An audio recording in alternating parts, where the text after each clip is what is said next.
How are you doing? Here you go.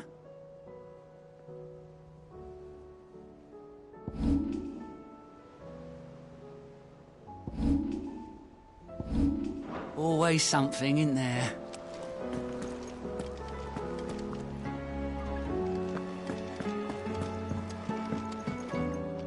What will it be today? What is it that you wish to learn? Study it well, Clive.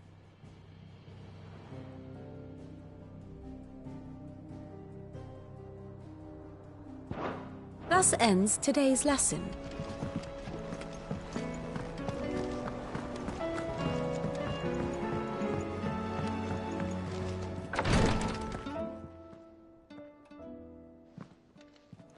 How are you feeling, Joshua? Better than I was. But not nearly as well as you should be. Your cuts and burns may have healed, but your body still bears the burden of every spell cast.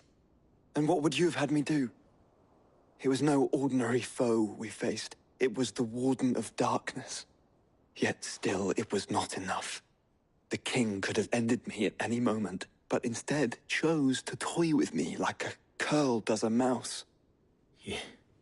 You underestimate yourself. Oh, it was crystal clear. Only one man established his dominance that day, and that man was Barnabas. I'm sorry, brother. That was ill-spoken. It's just, I have never felt so powerless. And when so many are looking to us for strength, perhaps the prince feels the same.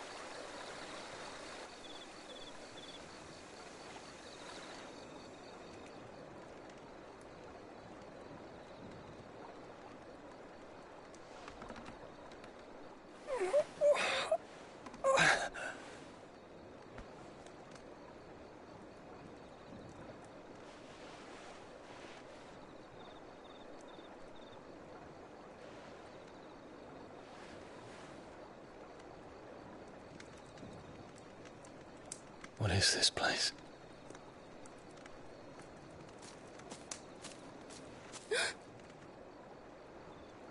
Don't move.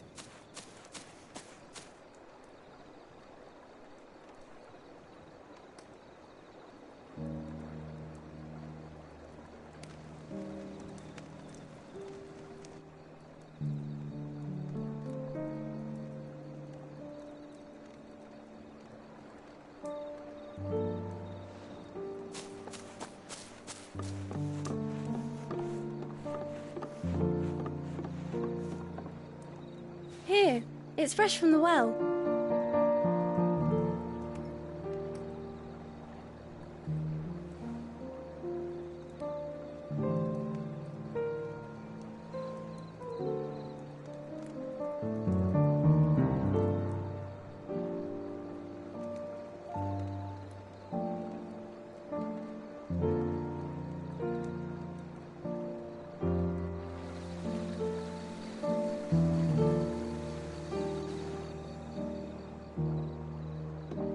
Grandmother told me spirits sometimes get lost, and that the lanterns guide them to their proper place. I set one on the river for her when she passed away.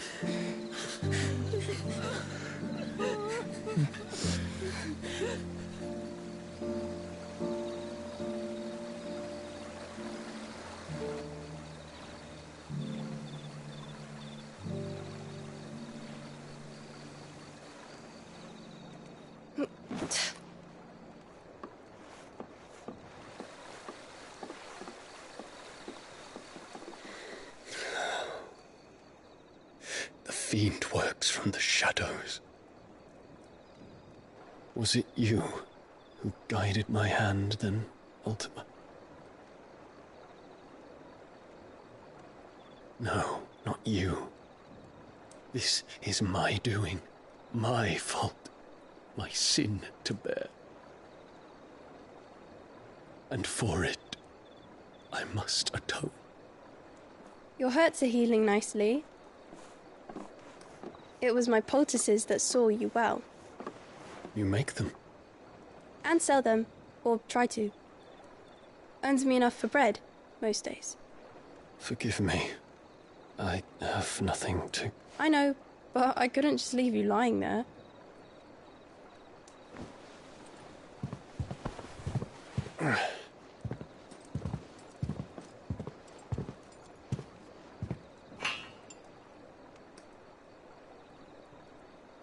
You're going then? Of course. I'm healed. Thanks to you and your poultices. Will you promise to come back and visit?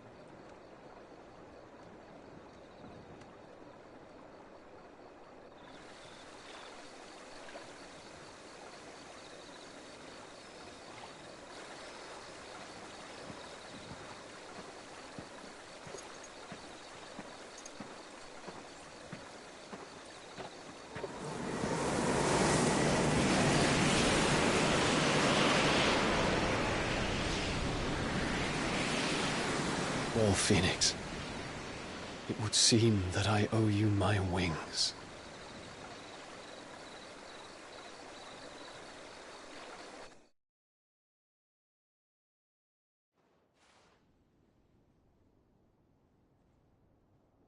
Perhaps he can find an answer. You will be returning to Waloed soon, I gather. I see no reason to wait. Then neither do I. I can think of a few, but I doubt they'll stop you. You will take your medicine. Of course, Lady Daya. Set on leaving already, are you? How long will it take us to get back to Ash? Dunno, about the same amount of time it took us to get here. Maybe less, if your uncle can find someone trustworthy to patch up the Enterprise. All depends on where we're putting into port, mind. Yes. It's not as if we can put ashore wherever we choose. We have to assume that the whole of Ash is hostile, and that we'll be attacked on sight. Then we must find a place they won't think to look. And I have an idea who might know of one. The Professor! I'll go and tell you come in. While you're plotting our course, I'll be in the shelves with your lawsman. I wish to pick his brains about Ultima. Then I'll talk to Karen about supplies for the journey. They may not be easy to come by in Ash.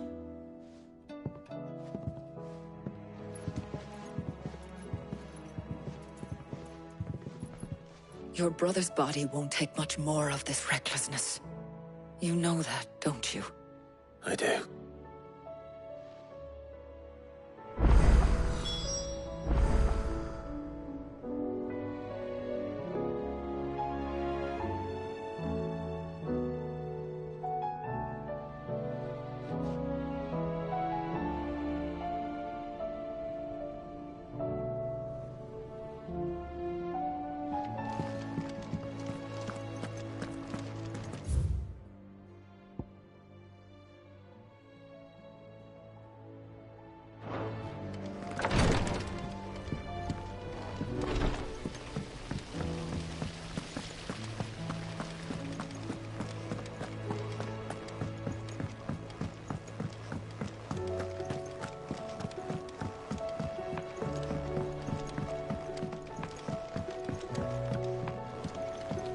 With Canva in the hands of Akashic.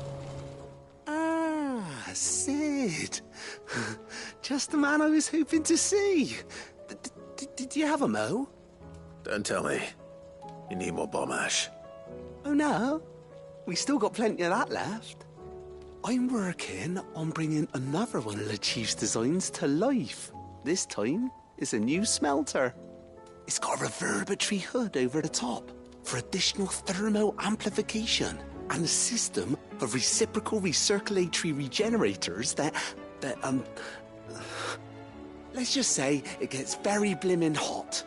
A heck of a lot hotter than anything Blackthorn's got in his forge, that's for certain. Only mithril engines get hotter. You can't chuck ore in one of them and get metal out the other end. Trouble is, we won't be able to make out of any old rubbish neither. We need the good stuff. And I hear you once helped Helena get her hands on exactly that. Any chance you could help me too? If it's for the good of the hideaway, I'd be happy to. Oh, it is. I promise you. So, what exactly is this good stuff you need me to find? We've got a couple of examples here. Spherical echoes, we call them. More fallen materials. So this smelter is similar to the Mithril engine in more ways than one. That's right. They're a bit like the thermal helms. Fallen ceramics deal with heat like nothing else, see? And what's more, they're directional, transferring heat from the inside to the outside. But these things, they're all outside. If we line the hub with them, they'll reflect the heat right back into the furnace. We've collected as many as we can, and I know where we can get the rest.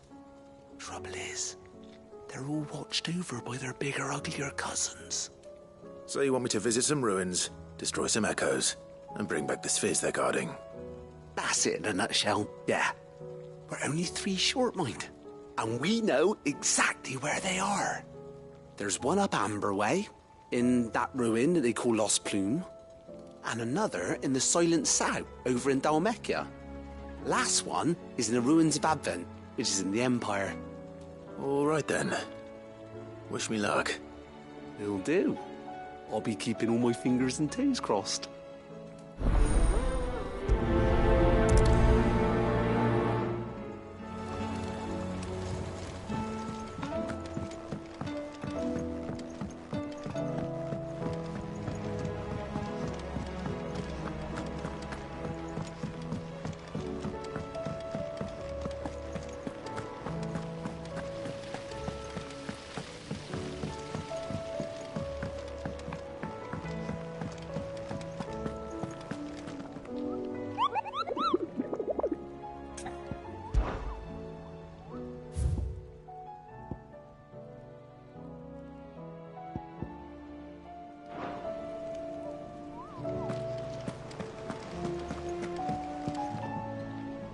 Heard the bad news then, did you? What bad news? About Dravost. Blackthorn's old haunt. With the forge and all that. Well, anyway, the mines just down the road from there are spewing out ether like no one's business. And the village? Safe from the flood for now, but they've got other problems. Akashic. Every creature in the area is either turned or on the way to turning, apparently. Zoltan and the others are living on borrowed time. They need help, and quick. Doris sent a few curse breakers to keep an eye on things, but there's only so much a couple of scouts can do. Except get eaten. If something ain't done soon, the whole place will be overrun. I won't let that happen. Didn't think you would. Does Blackthorn know? I thought it might be better if he didn't. He'd only do something stupid. You reckon we should tell him? No. It's better this way. Yeah, well... I can't stand about knowing what's happening out there, so I'm off. I'll see you in Dravost.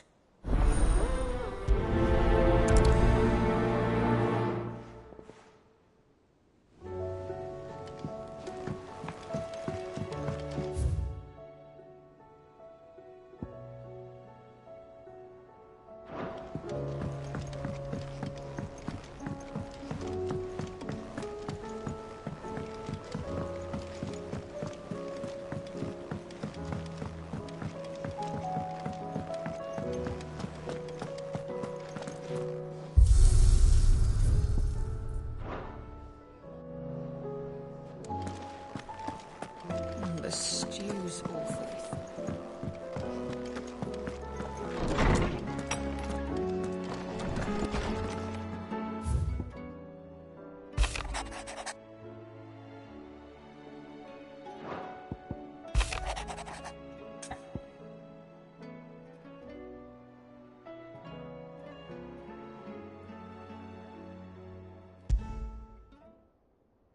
There's no way of knowing if Doris will confide in me. But I can speak to her at least.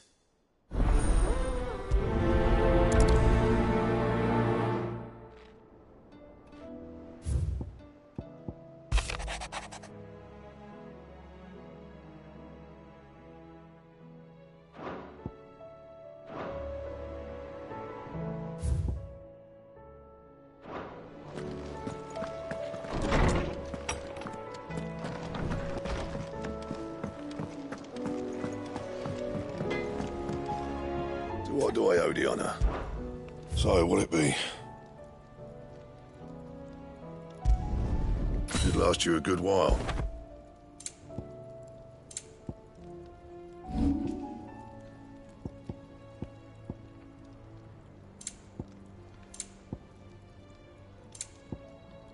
That it? Fine. Oh, don't tell me we've run out of Pepio nuts and all. Aye, it's a dangerous world out there. You're rubbing me blind, you know.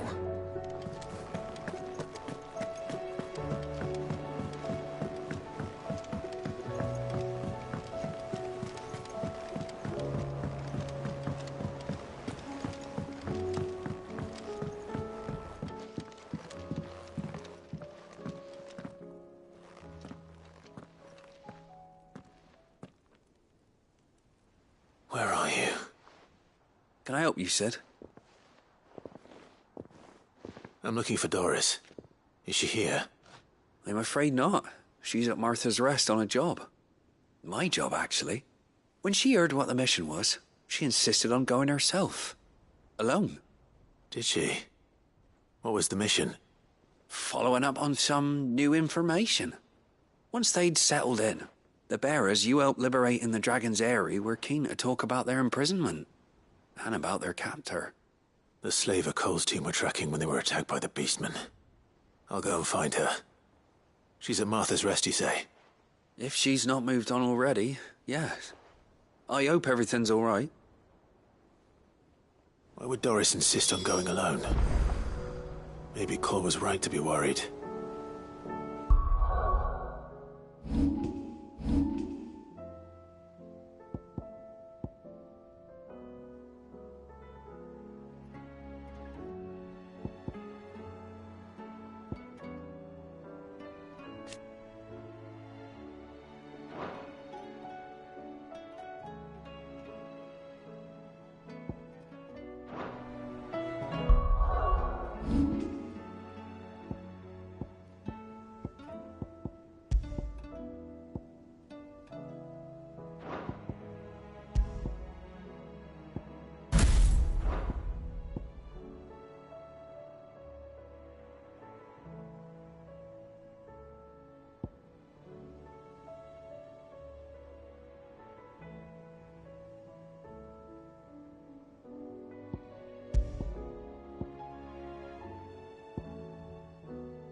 The High Cardinal. Dominion's all but done for. Was that shouting I heard from the barracks?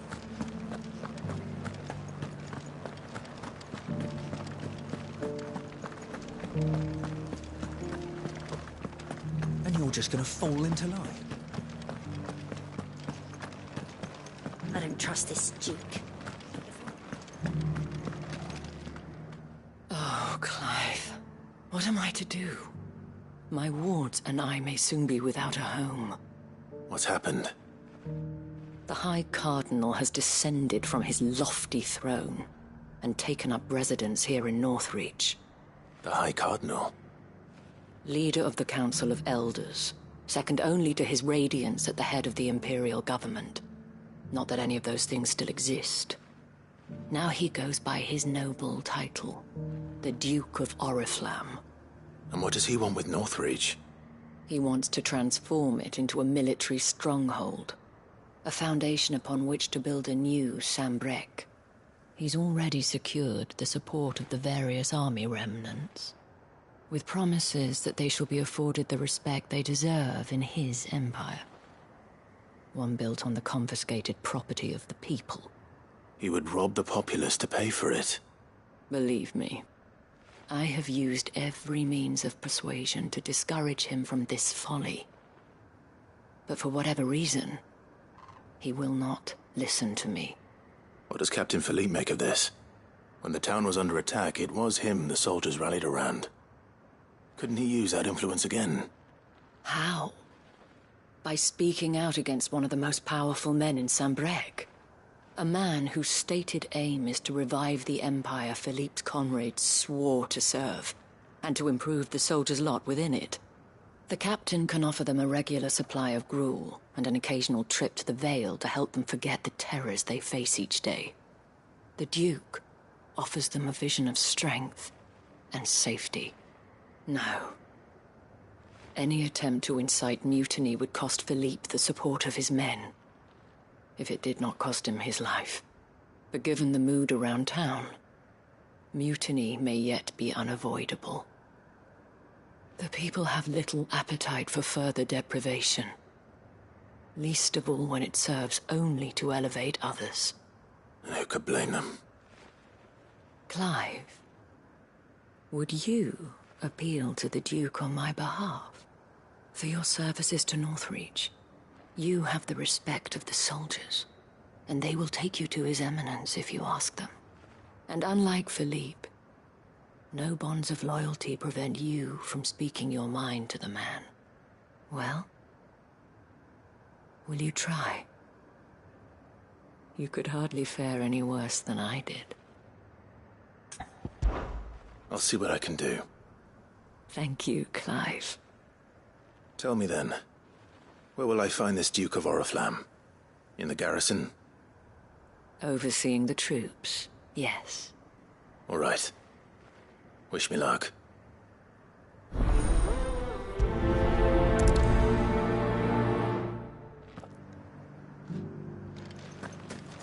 I may have met this Duke before, at the Remembrance Ceremony. Let's hope I didn't make a strong impression. It's not only control of the garrison. We already have a leader in the Dame.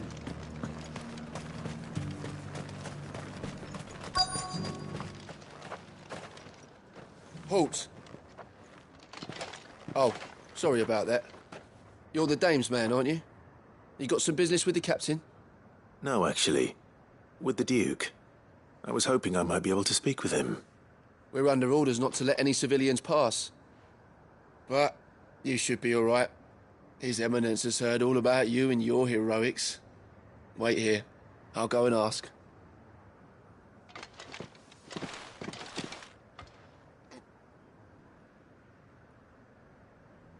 So, you are the sellsword who lent his aid to the garrison. The Empire owes you a debt, and I shall see it repaid. But tell me, is it wealth that you seek, or favor? Neither, Your Eminence. I thought only to inquire about your plan to turn Northreach into a stronghold. Ah, I see. You are worried the expanded garrison will render your services redundant. Yet you needn't be. A proud fighting man like yourself shall always have a place here. Pride of place, in fact.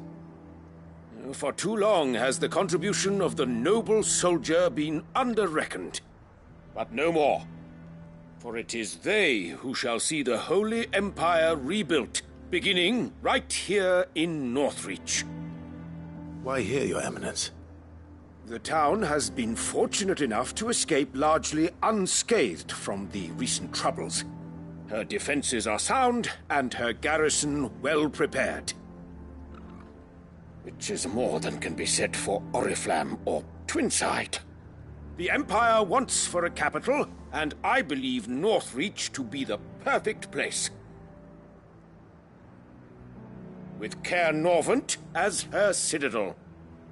Once we have seen to the refortification of both the town and the castle, we need only build a wall around both to create a city that would be the envy of the twins. Plans are already underway for the construction. Soon enough, these thralls shall learn that they are no match for the might of Sanbreque. I fear you underestimate how dangerous these creatures are, Your Eminence. Should they return in force, you will need all the people of Northreach to come together in defense of the town. Something they may be loath to do if they've been deprived of their worldly goods. The people will do as their leaders command. If Sanbreque is to be rebuilt, she will require a functioning government. One whose authority is beyond question. That is why this levy is necessary. So that any man who wishes to join the army might do so and be fed, outfitted, and paid as befits a defender of the Empire. And yet there are those who persist in peddling the treasonous lie that I seek to steal from the people and drive them from their homes. I suspect they're afraid of losing what little they have left. Precisely. The common folk have little and less, and you mean to deprive them of even that. You would sow the seeds of your new empire in your own salted earth. Sabine, we have discussed this. Yes, and I told you then how putting the empire before her citizens would lead only to revolt. Without an empire, there are no citizens. And in yours, there will be only beggars. Is that what Griga wills for her people? Do not take her name in vain, Sabine. I'll come back later. The citizens revolt. I wonder what the people really think of the Duke's plan. It wouldn't hurt to ask them, I suppose. Let's begin with those on the other side of the wall.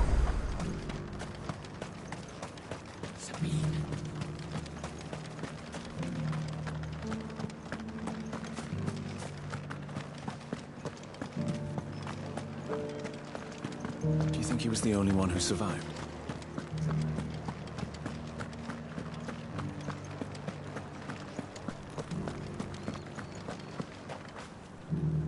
All right there. What is it you're after, sir? Just your opinion, actually. I wondered what you thought of the Duke of Oriflamme. Oh, him. Not much. None of us traders do. It's thanks to nobles like him that we had to set up shop this side of the wall in the first place. Couldn't have the rabble getting any closer to the holy capital, could they? And now he's trying to drive us out completely, threatening to take everything we got from us if we don't clear off. If the dame said she wanted him run out of town, I'd be straight through that checkpoint, tar bucket in hand.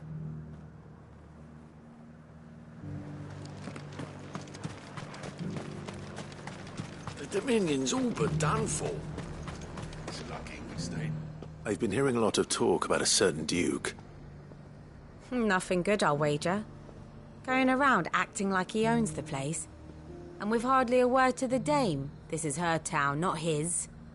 I take it you'd rather she was in charge. As far as I'm concerned, she still is. Just need his eminence to sod off back to Oriflamme.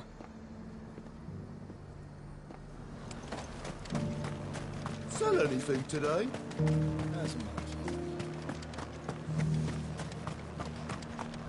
The garrison salvaged what they could. A question, if you don't mind. What do you think of the Duke of Oriflamme? Don't get me started. You build a life for yourself somewhere, earning for some noble to turn up and tell you you've got to hand it all over to him. If he thinks his name and his chains give him the right to empty our purses, he's in for a rude awakening. We'll do whatever it takes to keep what's ours. Whatever it takes. Well, the people seem united enough. What about the soldiers?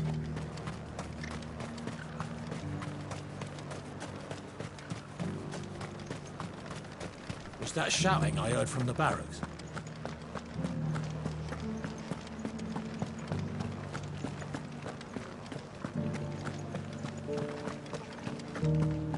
And you're just gonna fall into line? Excuse me, do you have a moment? I wondered if you'd mind sharing your thoughts on the Duke of Oriflamme. Well, he's made a lot of enemies coming in the way he did. But I mean, look around us.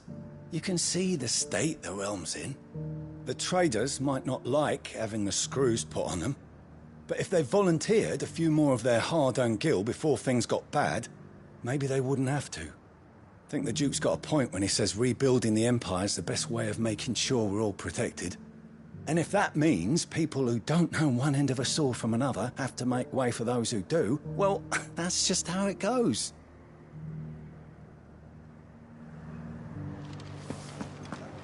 It's not only control of the garrison he wants. We already have a leader in the Dane. One at a time now. Is enough for it? You're the one who was talking to His Eminence. On the Dame's behalf, yes.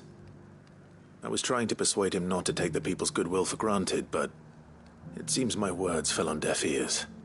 What do you think of his plans? I'm a soldier, mate. He tells me what to do, not the other way round. Listen, I've got nothing but respect for the Dame, but I've got a family to look after. That's where my loyalties lie, not with the town or the Empire, but with my wife and children. If the Duke can get us cement and the equipment we need to fight off those blue-skinned bastards, I don't care how he does it.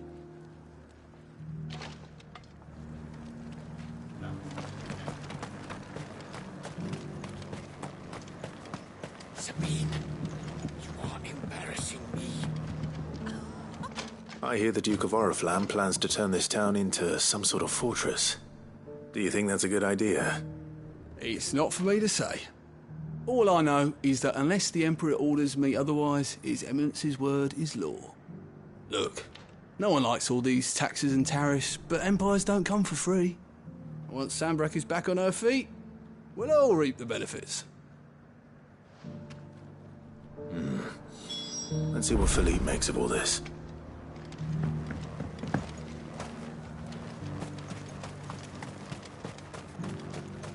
A whole day to dry some.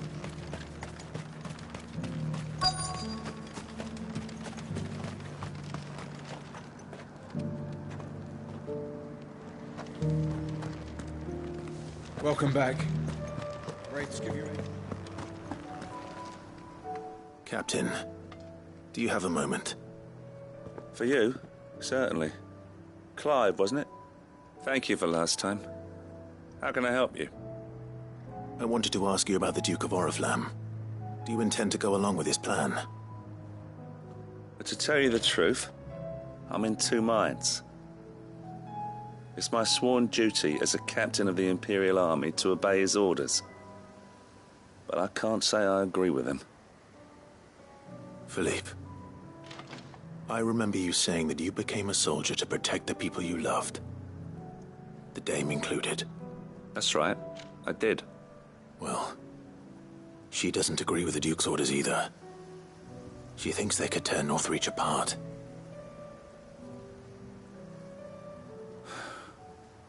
And she's probably right. Thank you, Clive. I know what I need to do now. Protecting the people I love is what matters. Doesn't matter how. Well, duty calls, so I better go. Thanks again.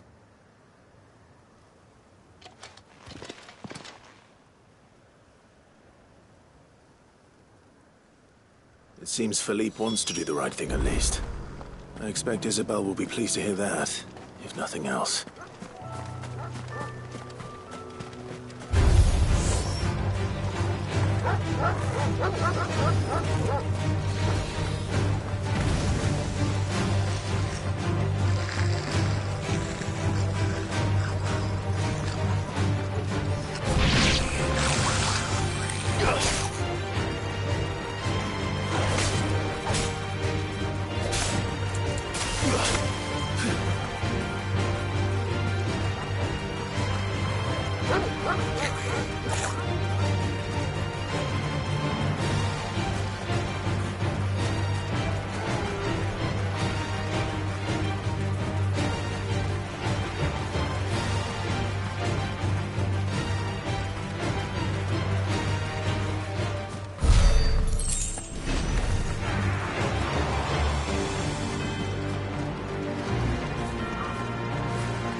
Nice try.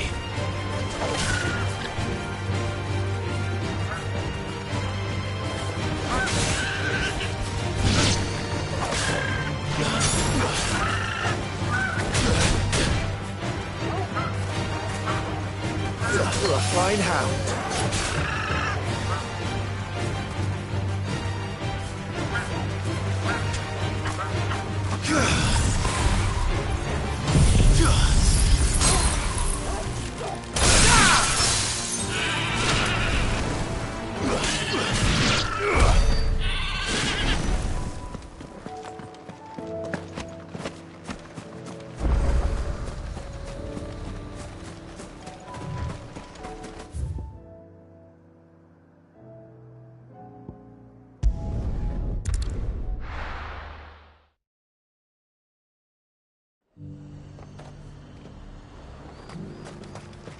The Dominion's all but done for.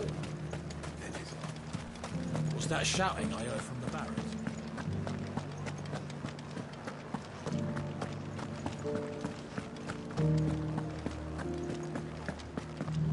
And you're just gonna fall into line? I don't trust this Duke. Ah, Clive. How did you fare? Were you able to speak with the Duke? I was, but...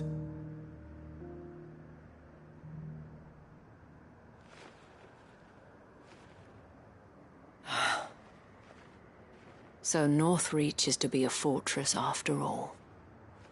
Well, it will certainly help to hold back the thralls. There's no denying that. Though I doubt it will come as much consolation to the townspeople whose worldly goods are confiscated to pay for it. They deserve to be heard, Clive. To have a say in this new empire the Duke means to build.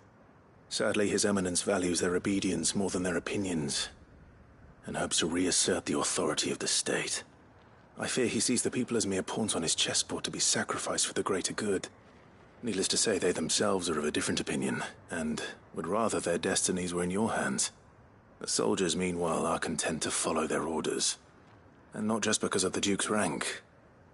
but because of his vision. I thought as much. Had I sworn to protect Sanbreque, I dare say I too would want nothing more than to see it rise from the ashes. Thank you for trying. But the battle is lost.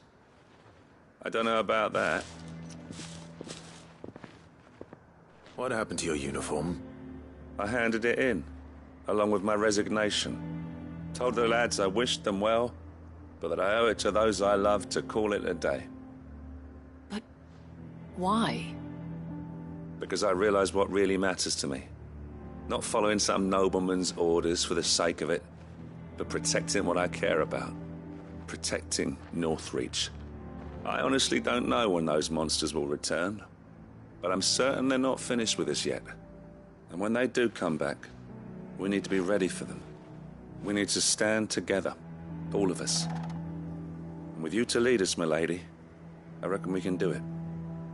It was you who finally convinced me, Clive. There's no point following orders if they go against everything you believe. Indeed. All of us, standing together. That has always been Northreach's best hope, and one which still lies within our grasp.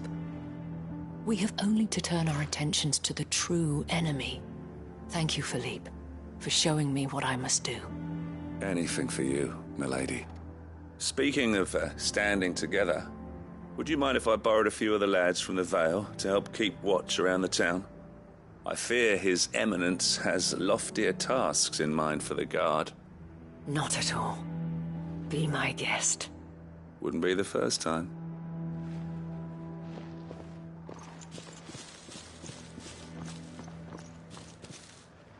There may be hope for Northreach yet. Especially with men like you and Philippe to champion our cause. I, for my part, shall continue to work upon the Duke, in the stubborn belief that I might still tempt him into joining hands. But I suspect I shall have to call upon your aid again. Until then, Clive. Until then.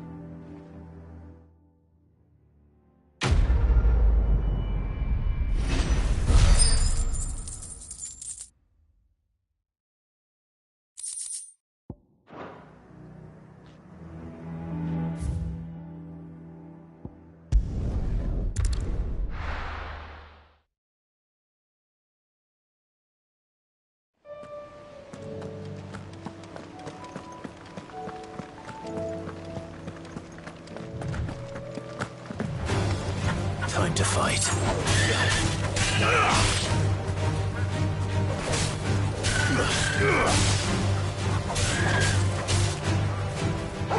To me, boy!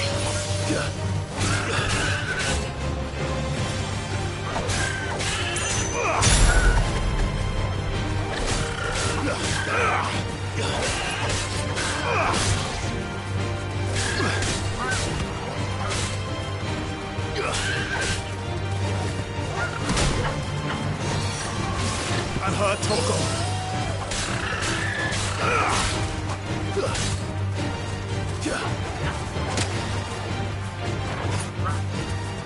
To me, boy.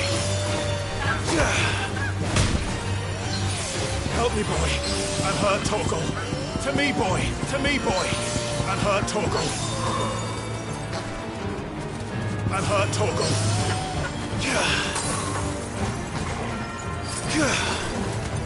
To me, boy.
hurt, Torgal.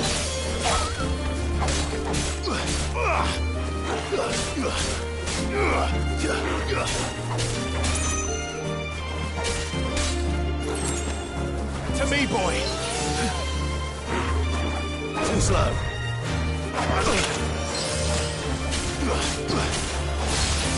To me, boy.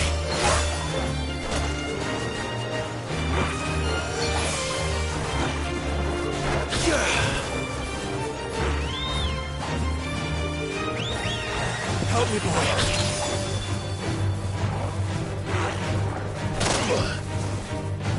That's better. I'm hurt, Torgal.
What can I do for you?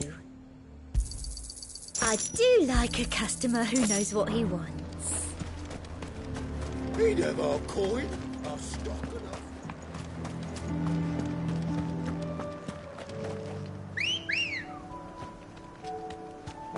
Let's go.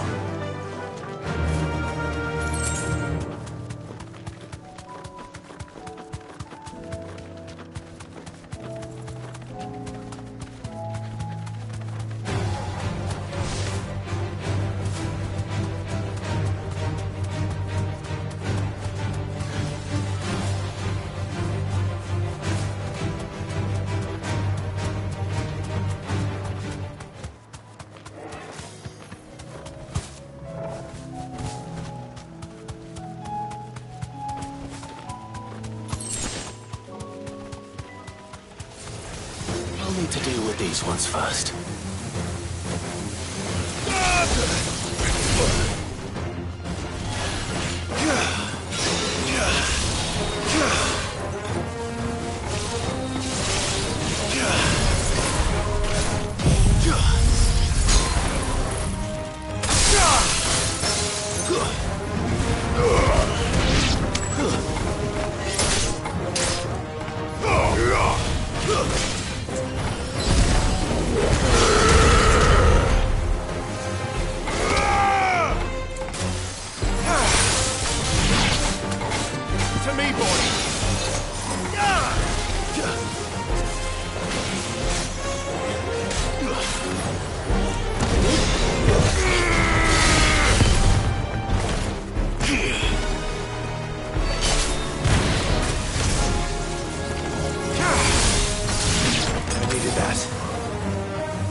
Now to find this spherical echo.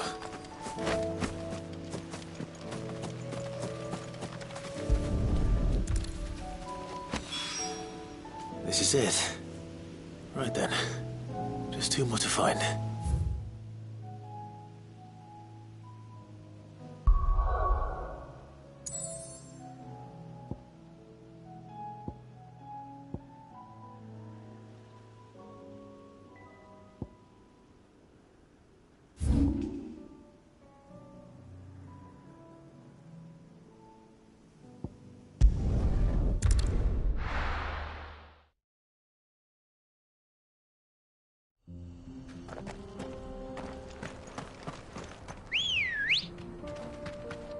Ready, go?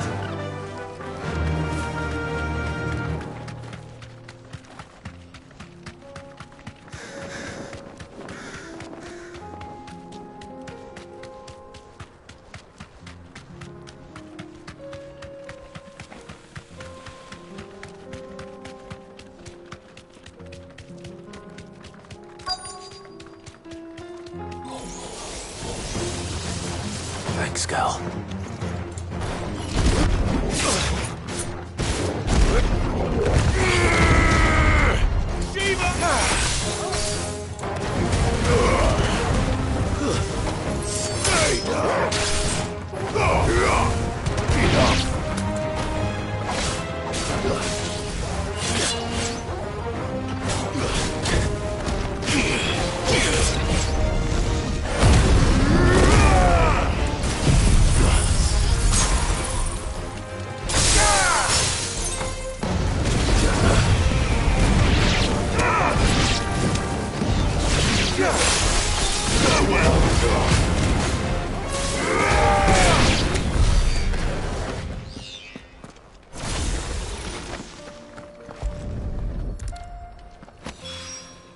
Two down, one to go.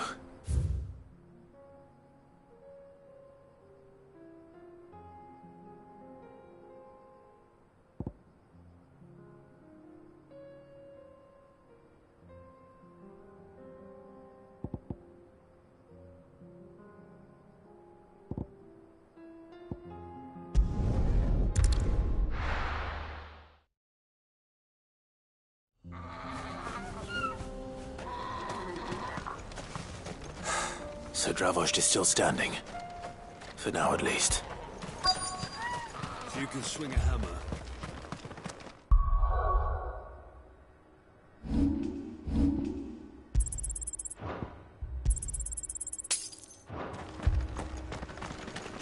Would you like to see my wares?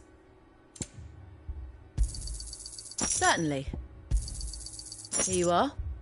Go safely now.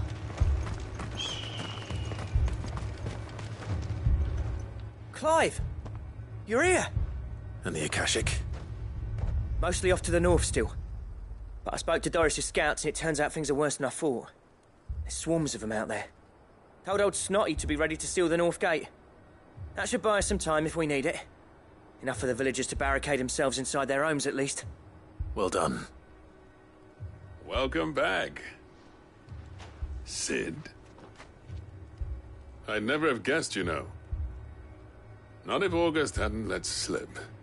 Who'd have thought that the savior of Dravost would turn out to be the realm's most infamous outlaw? Keen to help us out again? I am. Thought you could sneak off without me, did you? Blackthorn. Oh, what are you doing here? One of the scouts couldn't keep his voice down. Unlike my best mate who didn't think I deserved to know. Zoldan, how long's it been? Long enough for us two to turn into a pair of old codgers, I see. That your idea of an apology? Prick. Don't listen to him. You only did what you thought was best. For the village and that. I did, yeah. But that ain't the whole of it. Vulcan, our master, didn't leave the chiefdom to the two of us. He left it to me. The best blacksmith in Dravost, barring himself, of course. Bloody stupid tradition, in my opinion. If someone's got talent, you should let them practice their craft, not ask them to settle petty feuds and barter for grain. Our master wasted half his life that way. I wasn't about to let that happen to me. So you wasted half of mine instead. You're what Dravos needed. Under me and my precious ideals, this place wouldn't have lasted a year. So I left to devote myself to the work and spare you lot the consequences. I may be a selfish prick, but I only did what I felt I had to. What you had to do was your duty! Even if it meant we all starved? Enough. This is no time for bickering. You can finish beating each other up once Dravos is safe. Fine. I've said my piece anyway. Yeah. So have I. Sorry, Clive. I shouldn't have stuck my nose in. We're short enough on time as it is. Still, give us a mo, would you? I need to get my head straight before any of them Akashic try to bite it off.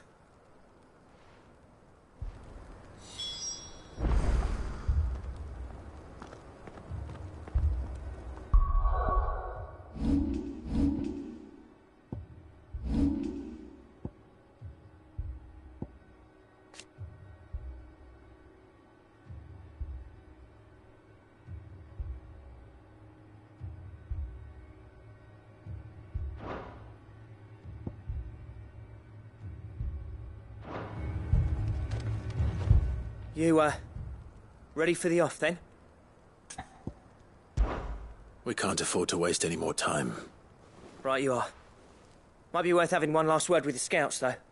Don't want any nasty surprises, do we? Oh, and Blackthorn, you and Zoltan might be better off staying inside the... Akashic on the move. How close are they? Within sight of the walls, and there are more coming up from the mines. What was I saying about nasty surprises? They'll wash right over us if we stay out in the open. We're pulling back behind the gates. Good idea. Get yourselves inside, but keep your weapons handy. Understood.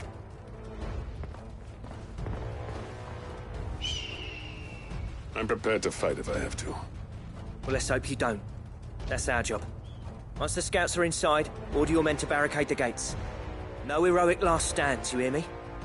No fighting at all if you can help it. August's right. I've seen what Akashic beasts can do to armor. The people here are tough and willing, but they ain't equipped to face what's coming. I'm going out there. Start work on the gate as soon as I've left. I'll give you as much time as I can. And if they kill you? You evacuate. But it won't come to that. I promise. You'd better be right. Take good care of Dravos till I get back. Leave it to me. And give those things what for, yeah?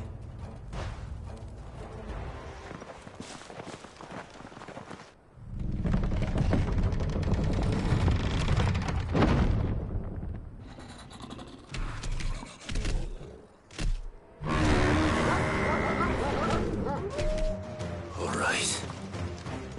Which one of you's first? Go slow.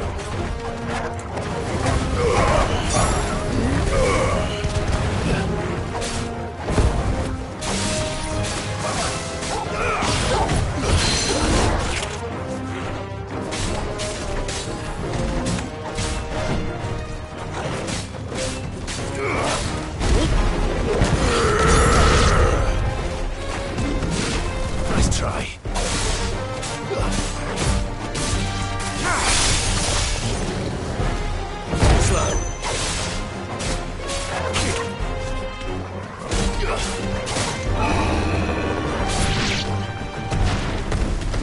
Soil and stuffy!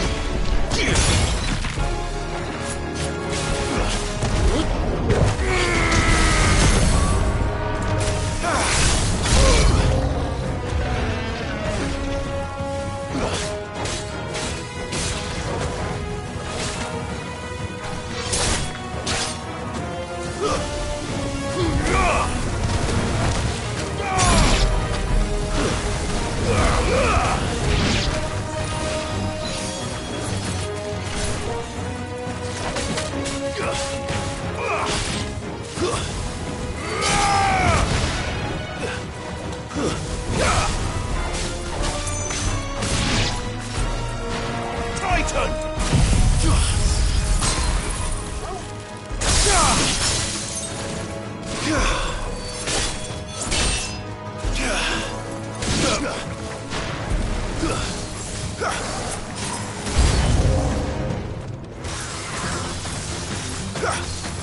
It's over!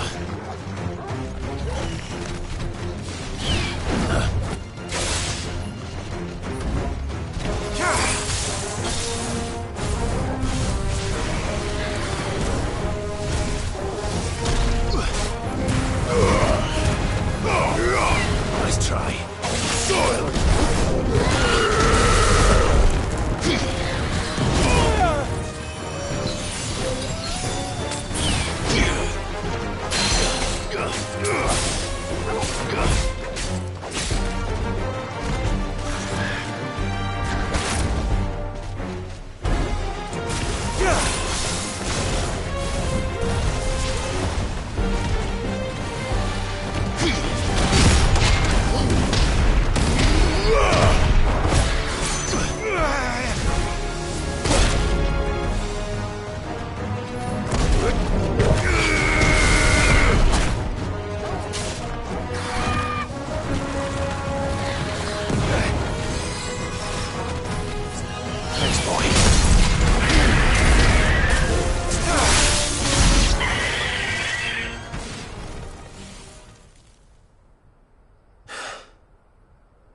Is that it? Apparently not.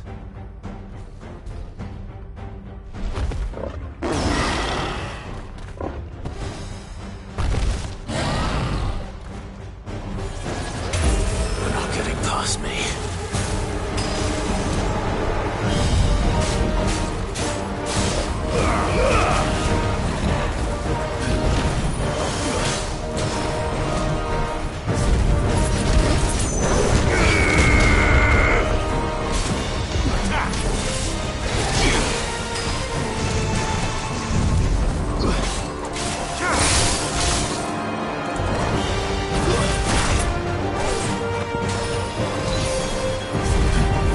Well done, Tom.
To me, boy!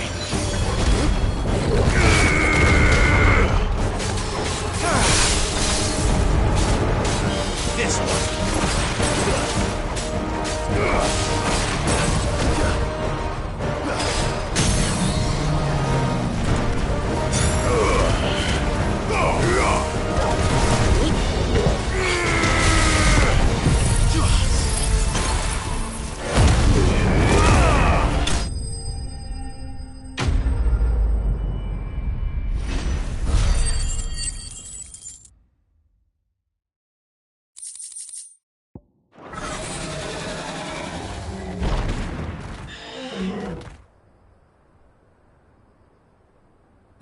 question is, did I miss any?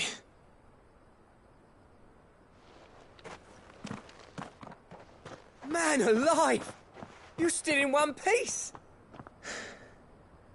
I slew as many as I could. As many as I could, he says. The old bleeding lot, more like it. Well, almost. Only almost. Yeah, one or two did try to sneak over the wall. But we got the bastards, don't you worry. Good. Though you do know, more will come in time. In time, yeah. But we can think about them later. Let's get you back inside.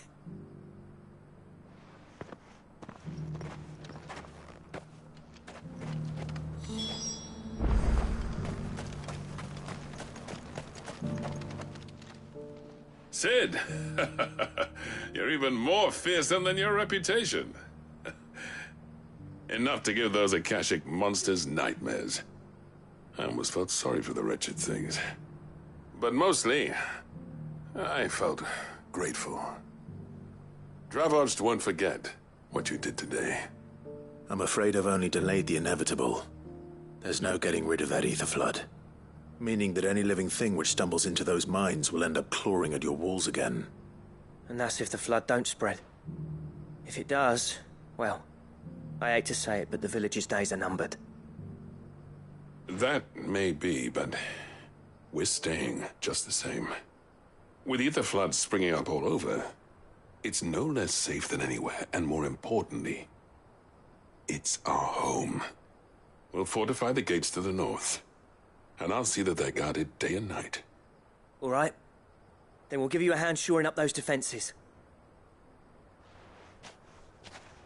As for you, Blackthorn, that's twice you've turned up when Dravos needed you. So, thanks. I shouldn't have stayed away so long. And I shouldn't have left without talking it over with you first. Too bloody right you shouldn't. Though I doubt I'd have listened. I always envied you. How you made everything look so easy when, for me, it was anything but. You leaving gave me the perfect excuse to hate you. And from that day on, I never once stopped to wonder what it would have been like if you'd stayed. But what you said earlier, it was true. You'd have been the death of this place. Finally, something we can agree on. I hope you see the sense of it eventually. You kept this place alive. Alive, perhaps. Wealthy even, but Dravoged isn't what it once was. Our work used to be the pride of Dalmekia. Now, we churn out the same rubbish day after day because it's easy and turns a profit. It's not about the craft anymore. I wouldn't send my sons to war wearing the shit most of our smiths are making. I've kept working, honing my skills, trying to lead by example, but no one sees the point. The average castle apprentice has as much passion for the craft as our current lot. Come back to us, Blackthorn. Remind Dravoged what a true master blacksmith looks like. I'll even man those bellows of yours if it means we can work at the same forge again. That's a kind offer. Kinder than I deserve. And I wish I could accept, but I'm needed elsewhere. There's people who trust their lives to my steel, and I daren't let them down. Fair enough. But that doesn't mean I couldn't visit from time to time. Let's see if we can't rekindle this town's passion for the craft, shall we? I'd like that. Just be sure to tell Snotty to let me in the next time I come calling, yeah? Knowing him, he'd let you in anyway. Blackthorn. The Master Smith turned outlaw, back in my good graces. I never thought I'd see the day.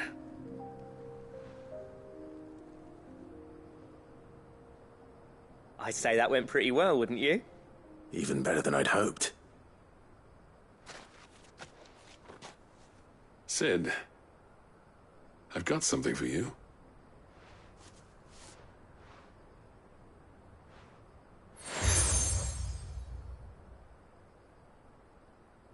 And this is? a token of our lasting gratitude. But I'm of a mind to make you a far grander gift. Designs for a certain sword have been passed down from chief to chief for generations. Now hold on, Zoltan. There's a reason no one's made that blade in centuries. There's not been a craftsman equal to the task. I'll admit your cinders make impressive steel, and I've learned to hone an edge Odin would be proud of. But the engravings on that thing are enough to make a jeweler cry. And they're not just for show, either. Have you forgotten what brought you back to Dravozd in the first place? A certain ring? I knew I'd never surpass you with the hammer and tongs. So I turned my hand to a different kind of metalwork. Between the two of us, I'd say we're the equal of any master craftsman ever to have graced a forge.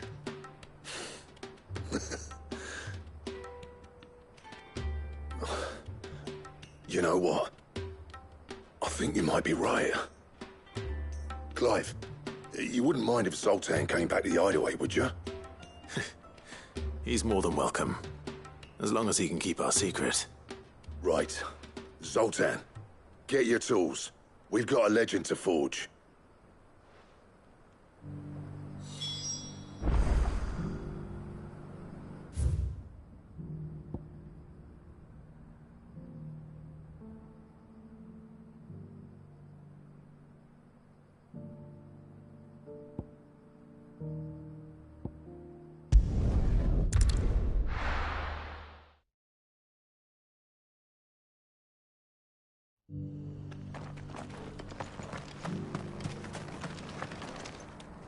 Here, take a look at my wares.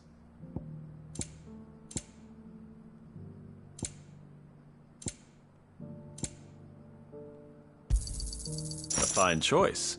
Go safely.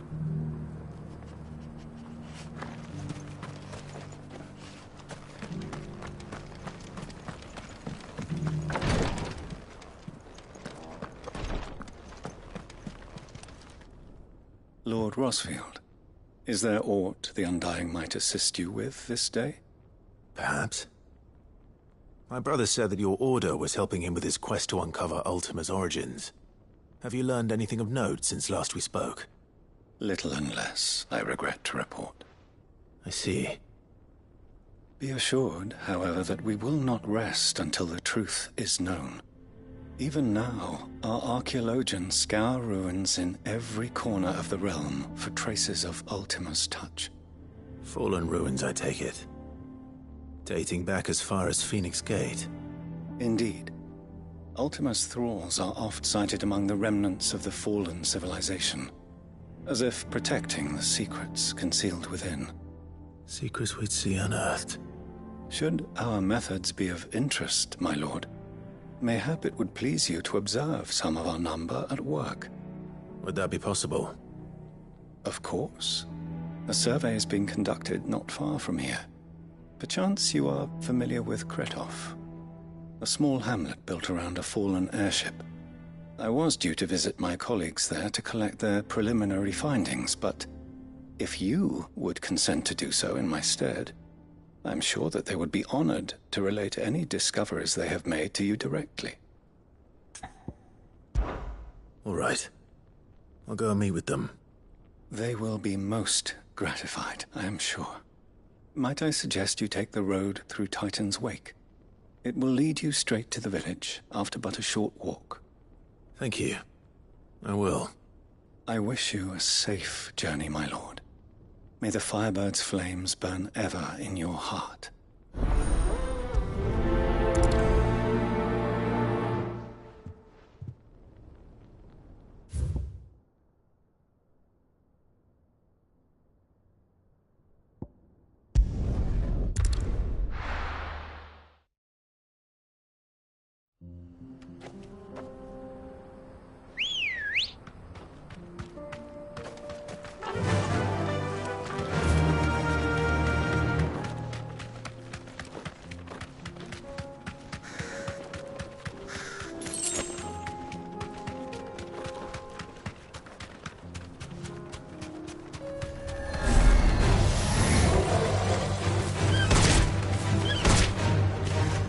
straight home now.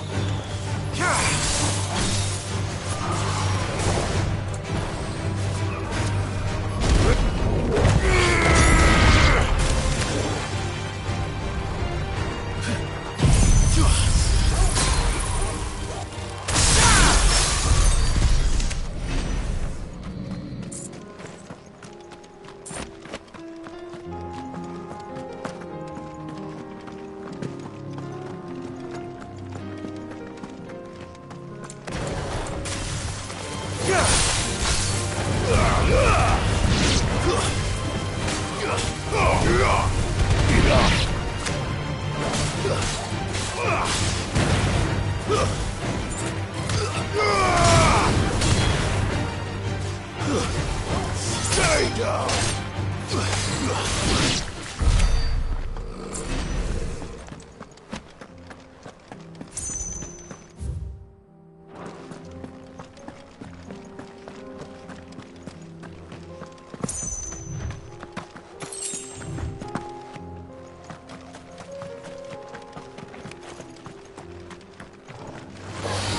Holding back.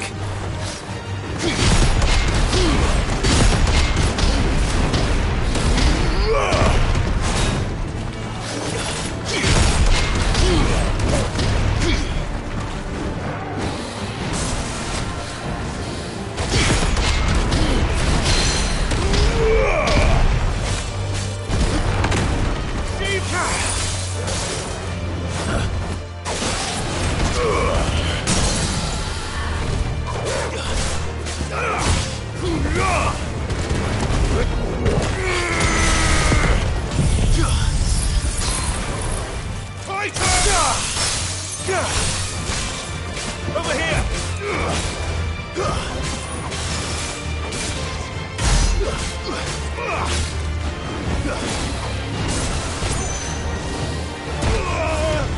To me, boy! Too slow.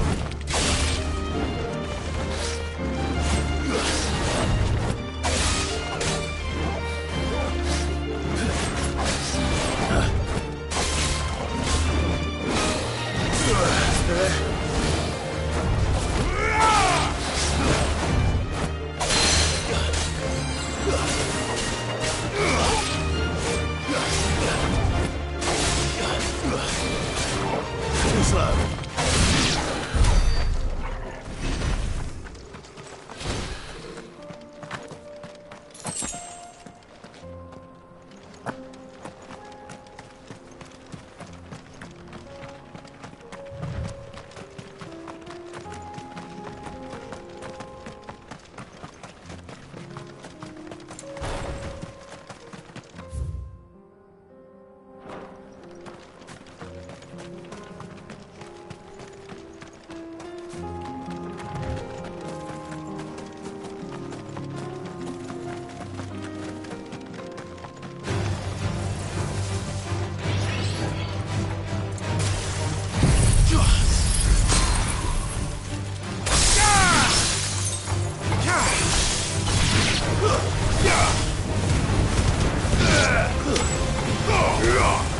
It's over.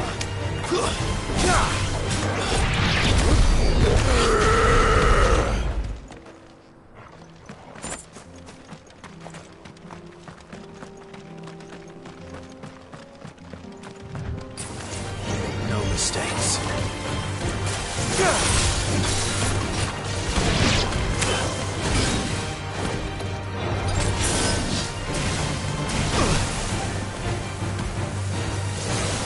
Nice try. Enough.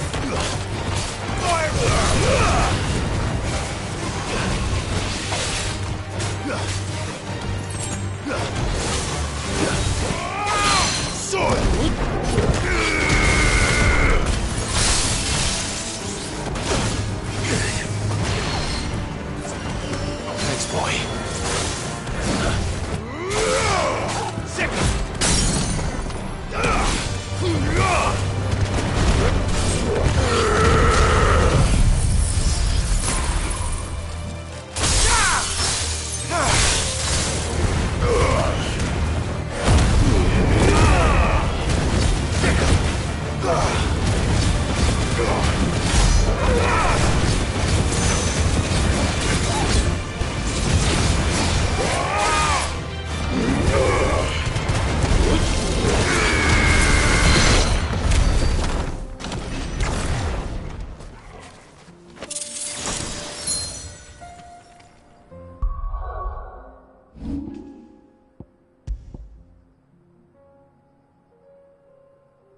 Enough of you out there.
Oh no.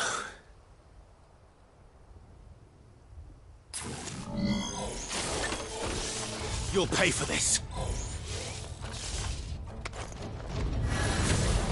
There may still be survivors.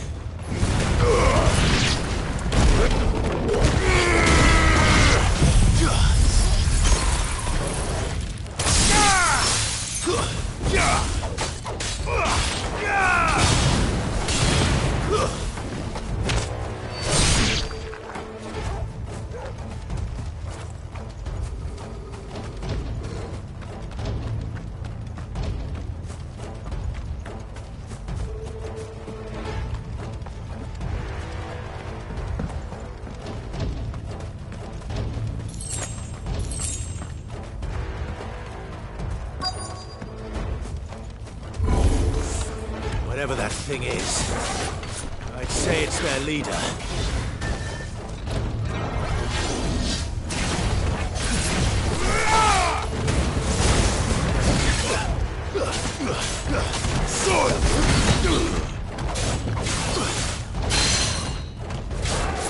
Go, Torkel!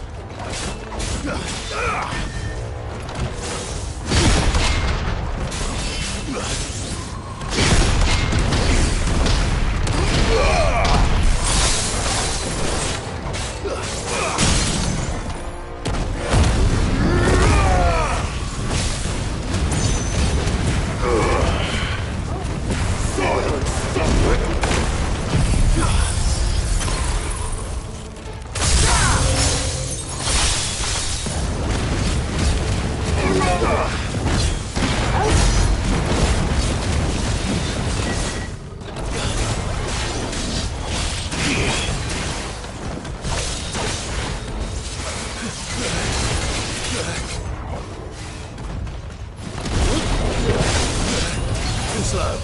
Nice try.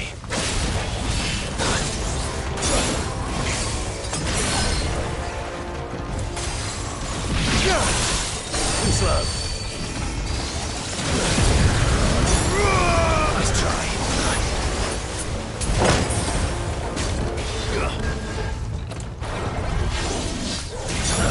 Too slow.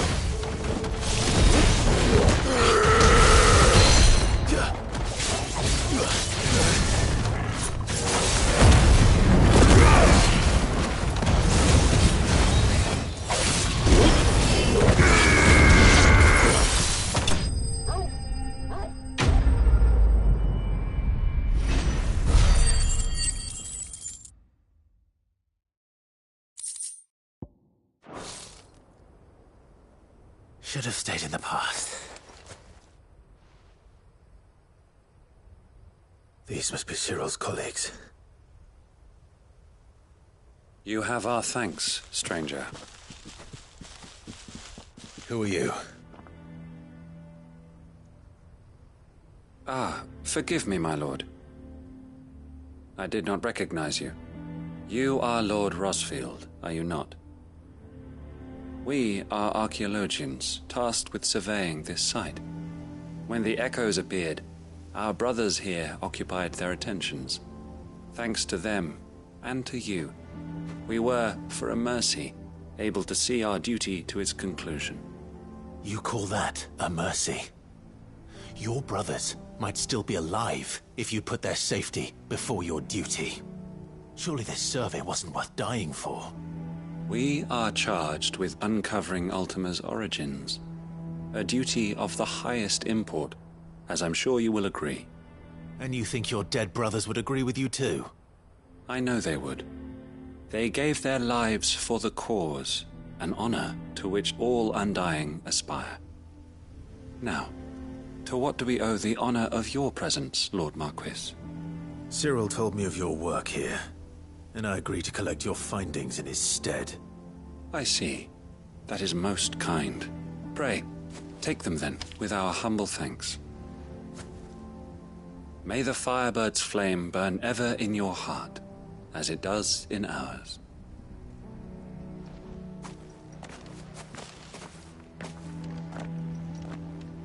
It's one thing to lay down your life for another, but for a survey...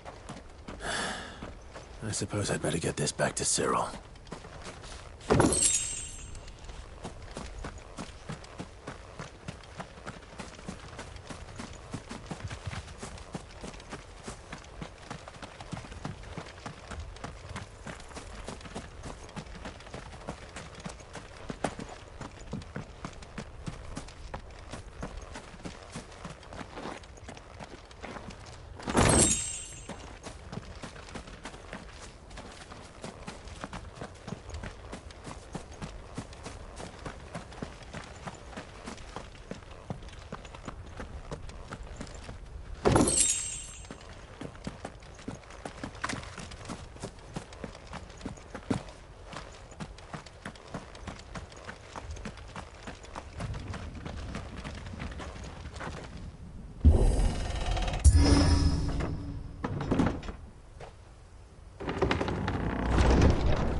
Welcome, welcome. Anything else? A fine choice. Anything else? Go safely.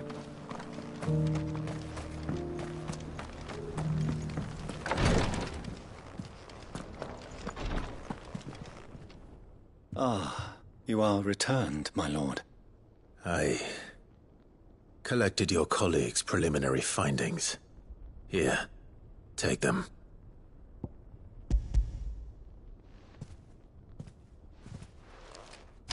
My thanks. I shall study them, and inform you forthwith if I discover aught that might aid you in your fight against Ultima. Cyril, your survey party suffered several losses in Kretov. Losses which could have been avoided, had the others not chosen to complete their work, instead of saving their friends. Were these your orders? No. This was their choice. Every Undying devotes his life to the service of the Phoenix. It is our sole duty, and should we die in discharging it, so be it. Even when death is avoidable. My lord, I fear that this is not a point over which it would be fruitful to argue. The Undying have served the Phoenix for countless generations, and your opinion of our methods, however earnest, is not like to change them. We live to serve the Phoenix. Our very order exists for that purpose, and that purpose alone. Cyril, I know that you and your brethren answer only to Joshua, but allow me to offer you a word of advice. It does not further the cause of the Phoenix to have his loyal followers surrender their lives without good reason. Provide your survey parties with an escort, that they might live to do their duty for years to come. Think not only of how you can serve the Phoenix, but how Joshua would want you to serve him. Please. For all our sakes. I thank you for your advice, my lord. If you will permit me to respond, our faith in his grace, Joshua Rossfield, is absolute. And we of the Undying will do what we believe is right to fulfill our duty unto him. As first shield to the Phoenix, I am sure you understand what it means to do one's duty. I do. Then we are of the same mind. And it is my hope that we may continue to do our duty together.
The whole village is turned. That'll do, girl.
All yours, Torgal.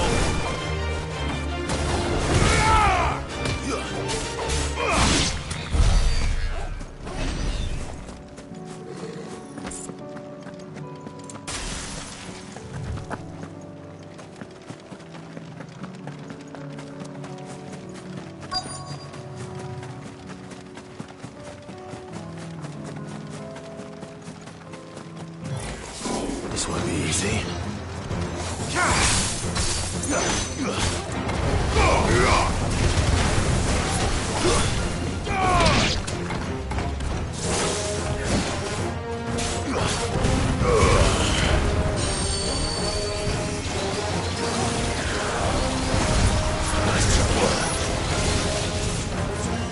Find how. Too slow.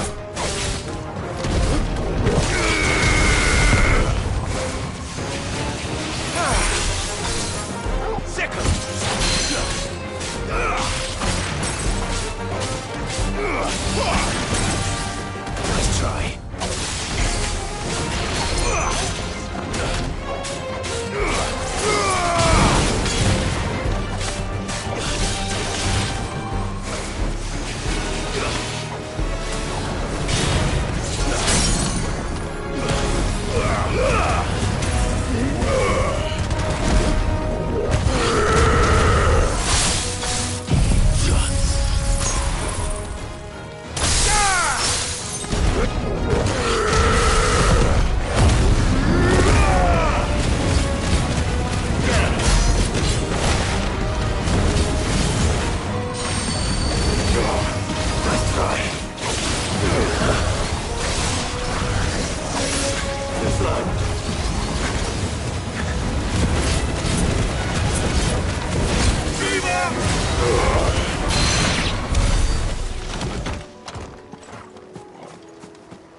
That's all of them. Owain can uncross his toes now.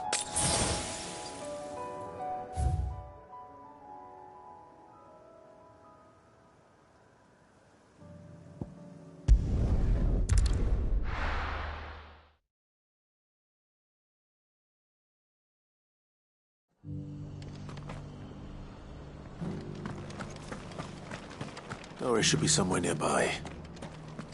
Assuming she's still here. What are you after?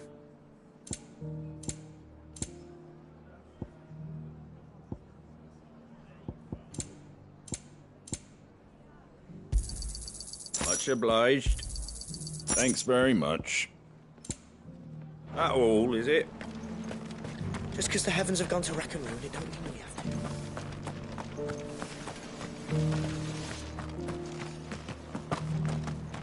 to. It doesn't still hurt, does it?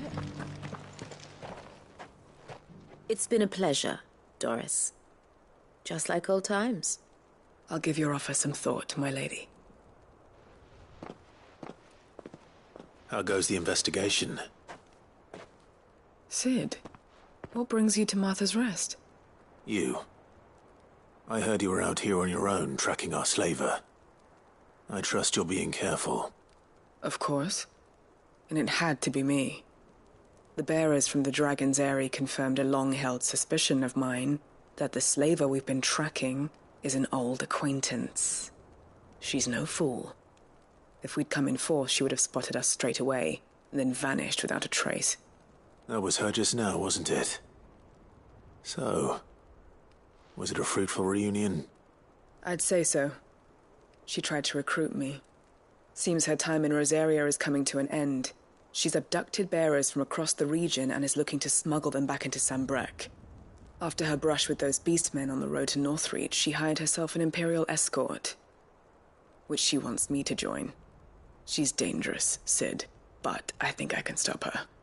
Then I'm going with you. I'll take care of the escort. You can see the bearers to safety. Where are they? The Baum Archers, soon to break camp. You go on ahead. I'll follow once I've sent word back to the hideaway.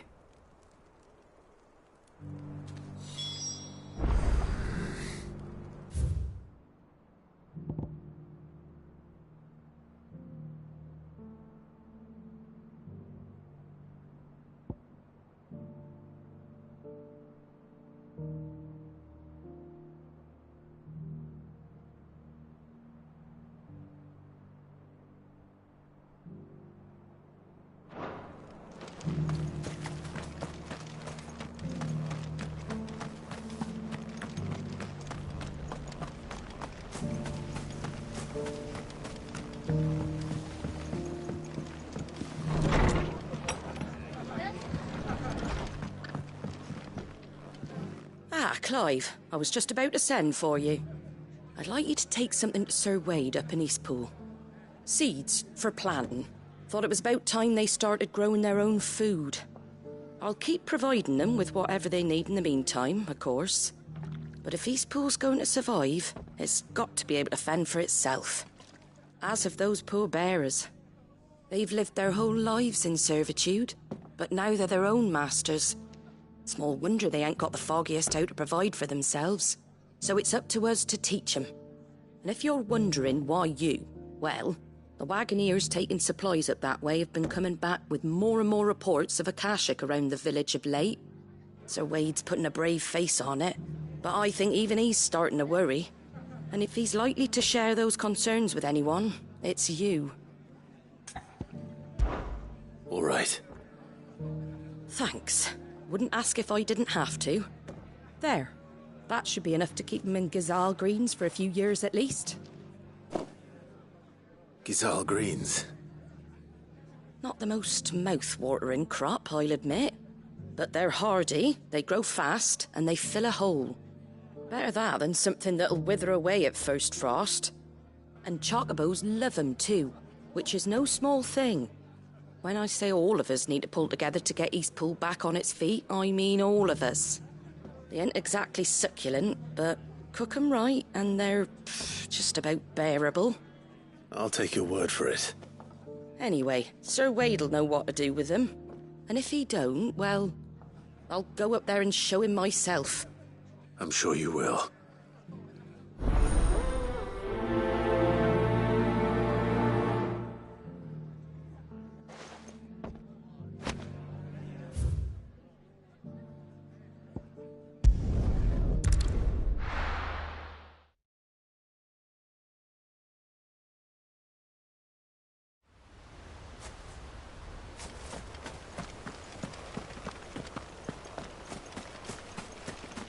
I heard the Guardian saying we're supposed to grow our own.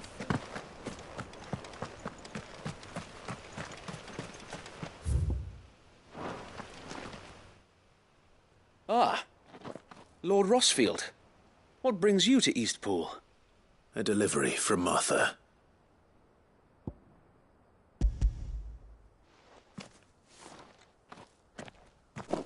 These are Gazal green seeds. Martha's keen to cut the apron strings, then, is she? I jest, of course. You see, I had thought we might be able to revive the old wheat fields, but they'd long since gone to seed, only without the seeds.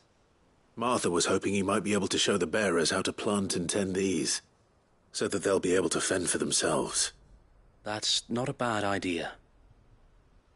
These bearers had only recently escaped their bonds before we brought them here. They know little of freedom, of providing for themselves and their loved ones.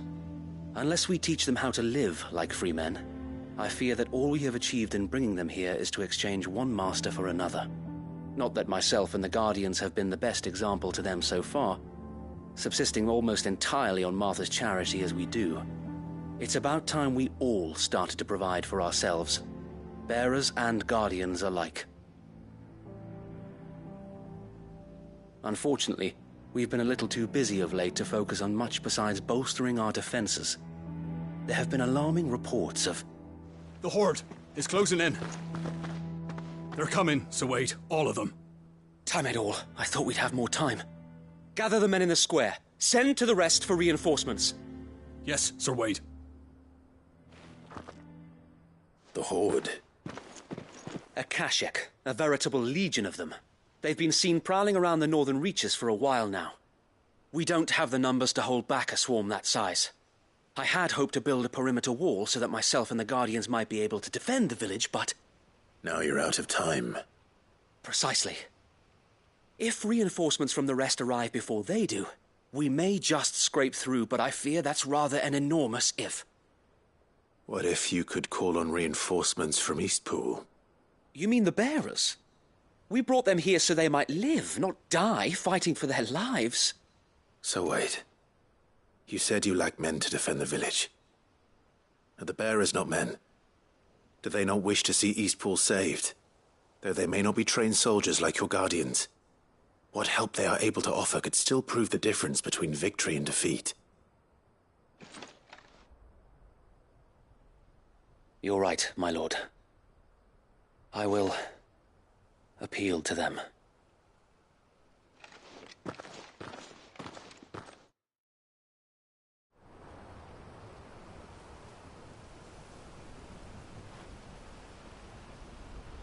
My friends, I humbly beg your aid. We Guardians are few and our enemies many. But I swear we can defeat them with you at our side. You would send us to the slaughter, to serve as bait for those fiends so that you and your men might be spared. And to think we trusted you. Say what you will, a home is not worth dying for. But it is worth fighting for. Sir Wade fights to give you lot a chance. Just like I do. Just like Sid does. We all wanted to give you a home where you could be free. And you got one, didn't you? This place, Eastpool. This is your village. Your home. And if you don't fight to protect what's yours, you'll lose it. You know I'm right. This world wants to take everything from you. Everything.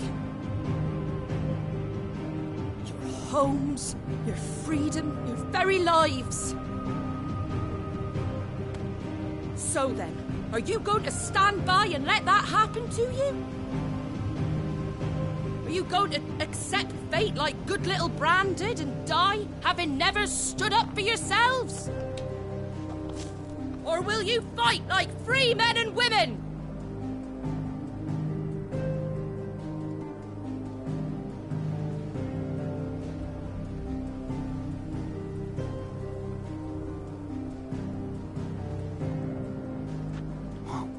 What are you doing? All right.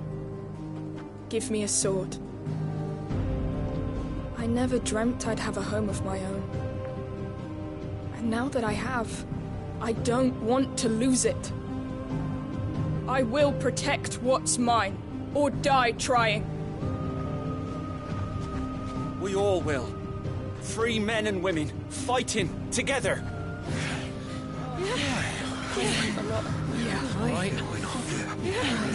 For Eastpool!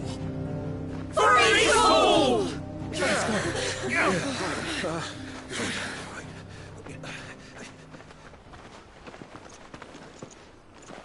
Thank you, Martha.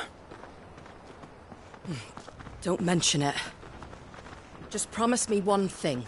That you'll show them how freeborn fight. Gladly.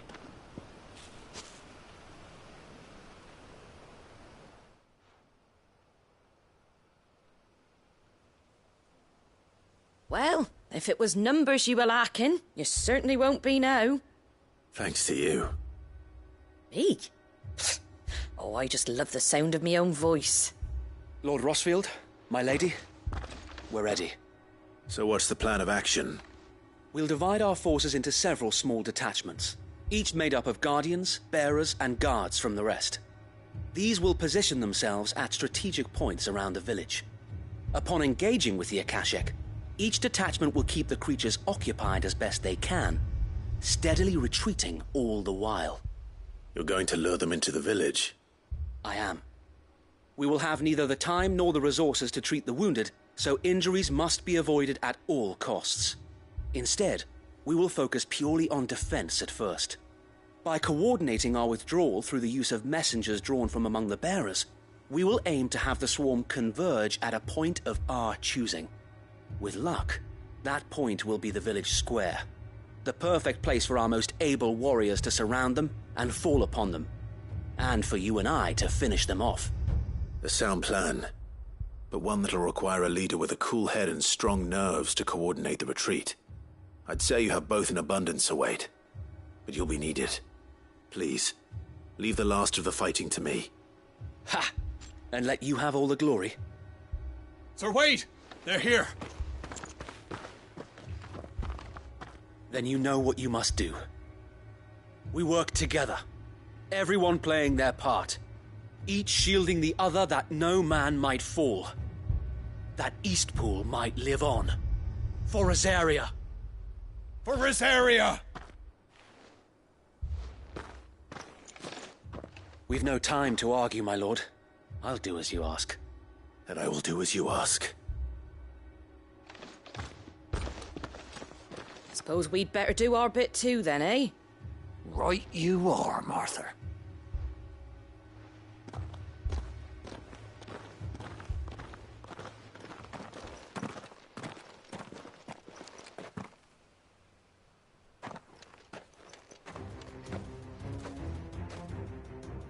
The calm before the storm.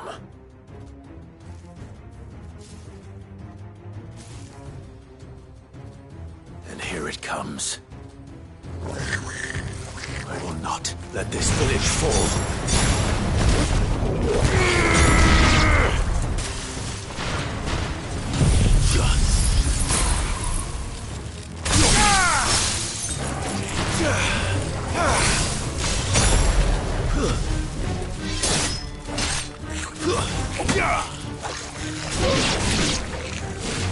You're finished.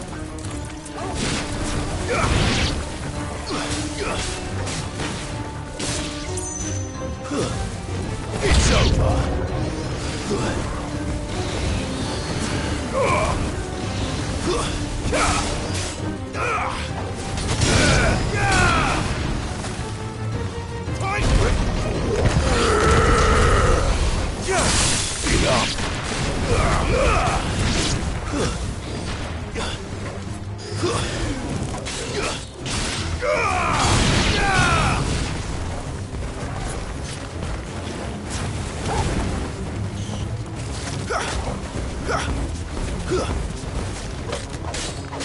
You're finished.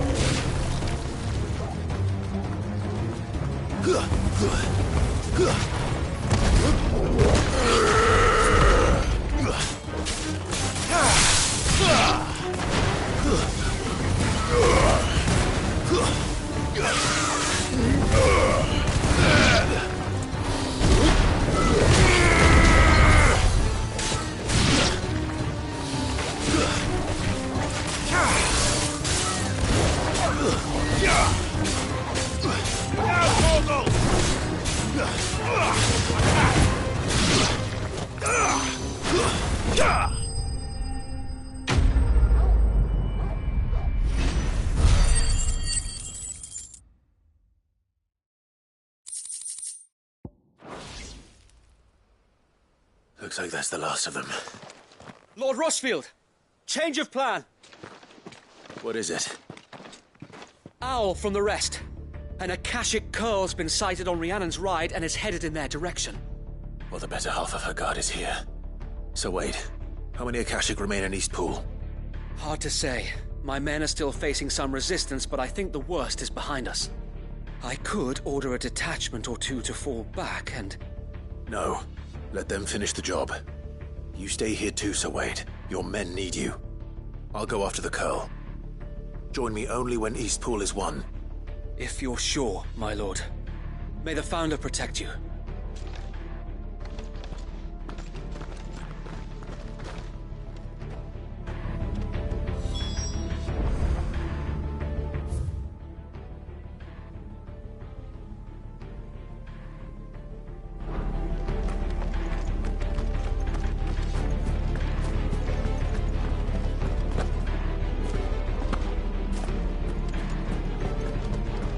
Next one's mine. I might...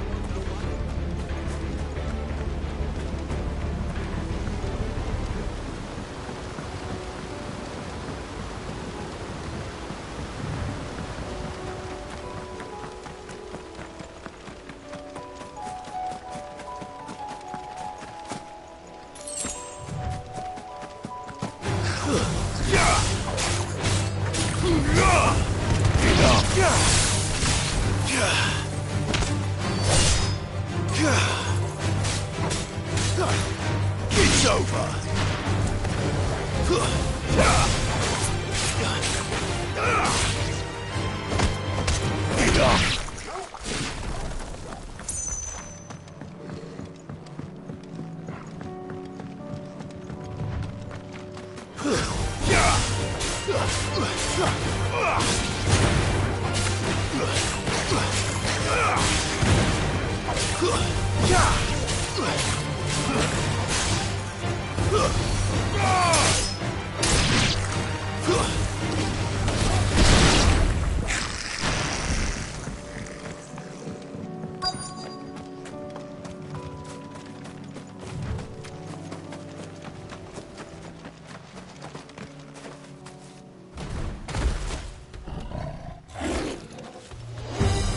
There it is.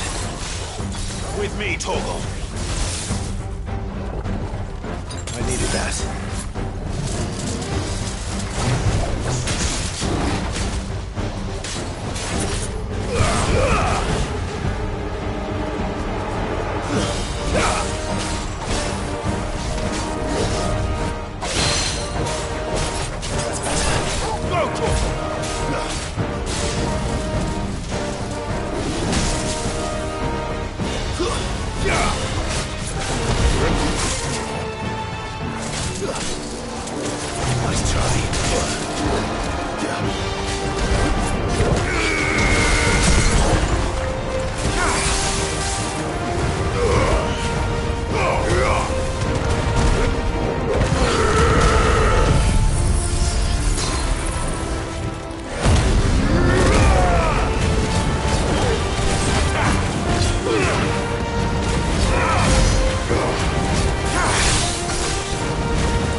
All right. Back to Eastpool.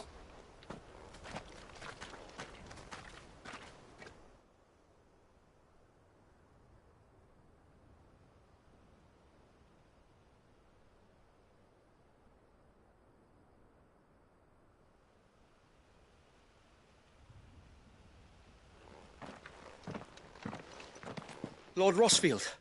The Curl, is it? It's dead. Thank the Founder for that. And for you, my lord. We were able to eradicate the rest of the Horde. I have guardians posted around the village to keep watch for further attacks, but all seems quiet for now. I hesitate to say it, but I think it might be over. I think it might.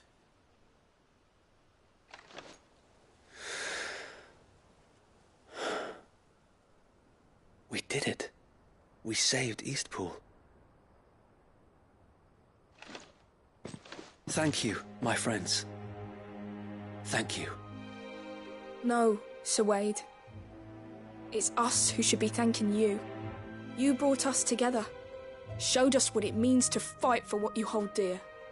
We never had nothing to call our own before. We didn't know what it meant to protect it, but now we do. We really do. Forgive us, Sir Wade.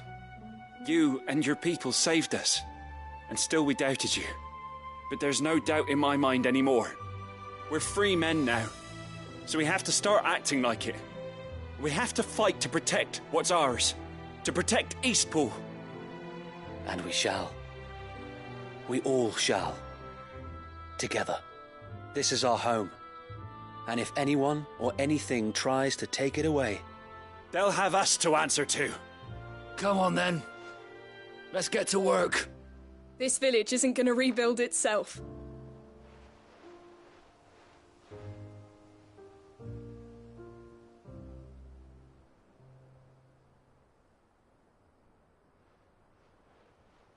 They're not slaves anymore.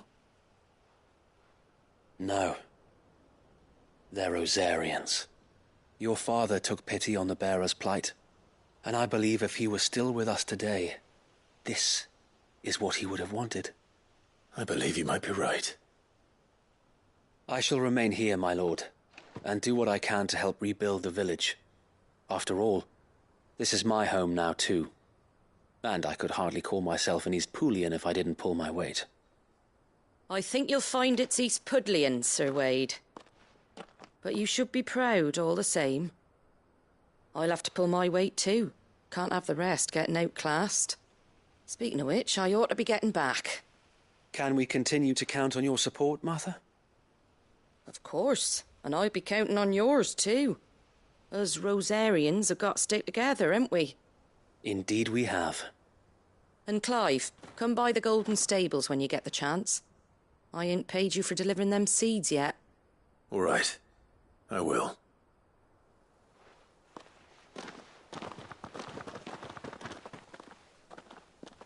Lord Rossfield, do you remember our very first mission together?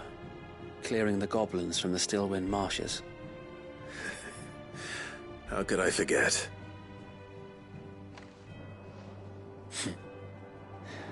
There's one sight that I shall never forget. You, facing off against that giant Morble. Not a trace of fear on your face. Since that day, there have been more than a few times when I felt like giving up. When the odds seemed so stacked in the enemy's favor, I thought I may as well just lay down my sword and surrender. But every time I would think back to the look in your eyes that day and remember what it means to be a shield. Know that whatever trials Eastpool may face, I shall never lose courage. Thanks to you. Sir Wade, you have always been a true shield. I know that Eastpool, and indeed all of Rosaria, will be safe in your hands. Thank you, my lord. I know the rest of the world will be safe in yours. I'll do my best.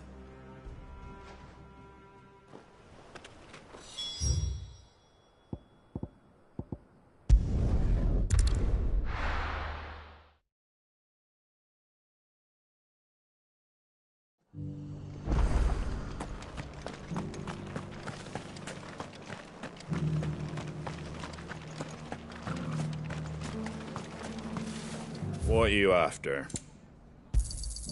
There you go. Much obliged.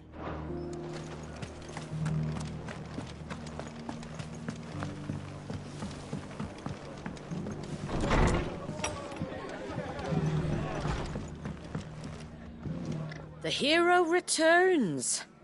It's lucky you came by when you did, eh?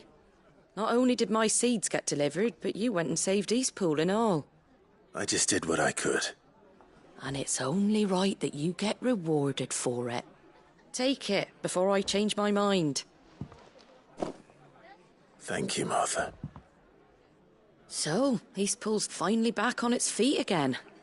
And a home to free bearers. Who'd have thought we'd see the day, eh? Well, it was your idea. I know that, but I never stopped to think what it would mean. Bearers in charge of themselves, thinking for themselves, working for themselves. Like your hideaway, but not even hidden away. Though I suppose the rest ain't much different nowadays. You know, bearers living free like that reminds me of when I first met Sid. Loath as I am to recall that particular day. I take it you didn't always see eye to eye. What happened? Well, if you really want to know, I started doing what I do long before I met Sid. In fact, that's how I met him. Or at least how he came to meet me. He showed up at the stables one day, asking questions about who'd been buying up bearers. Founder knows what he thought I was doing with them. Running a hunt, poking around in their innards. Something awful, anyway. Me, I thought he was a new constable. Thought the game was up. But somehow we both managed to work out what each other was about. And before I knew it, The cheeky arse was rattling on at me about how I was doing it all wrong. After all my hard work. Pfft. Told me I was giving them relief, but not freedom. That my bearers were still dying as slaves. Got right under my skin, it did. Told him if he didn't like it, he could bugger off and report me to the garrison. And do you know what he did? He smiled, and then he laughed. And then I did the same. We made a pact that day, that whenever one of us was in need, the other would always be there for him. And you were? Well, we both wanted the same thing. To make life better for bearers. Just like your dad. Do you know I was born right around the time Elwyn became Archduke? Growing up, I saw how he tried to change things. He certainly didn't lack for ambition, that one. Indeed. But the loftier one's ambitions, the harder they are to achieve. Which is why those of us who follow in their footsteps need to finish what people like Sid and my father started. Suppose you're right, aye. And if we don't manage it, there's always them who come after us. Good thing we've got a few half-decent sorts waiting in the wings, eh? It's almost enough to give you a little bit of hope. Just a little. Anyway, enough nattering. Better get back to work. Let's see about making everyone some dinner, shall we? The least the folks who saved Eastpool deserve is a hot meal. And you and me ain't gonna save the world on an empty stomach neither. That sounds like a wonderful idea.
Good.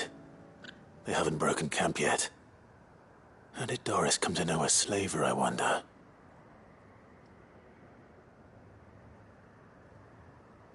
We've waited long enough. She's not coming. Ready the bearers. We're leaving. Back to civilization, is it, Mom? With all haste. Lest any of you lackwits start talking like these feckless bumpkins. I presume your men are ready. We've suffered too many delays as it is. Any more and I'll be docking your pay. Yes, Mom.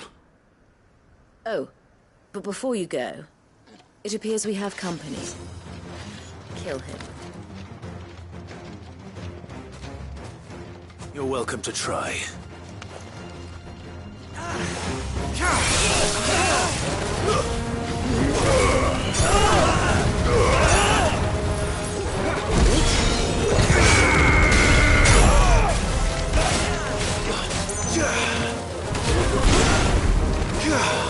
Get him!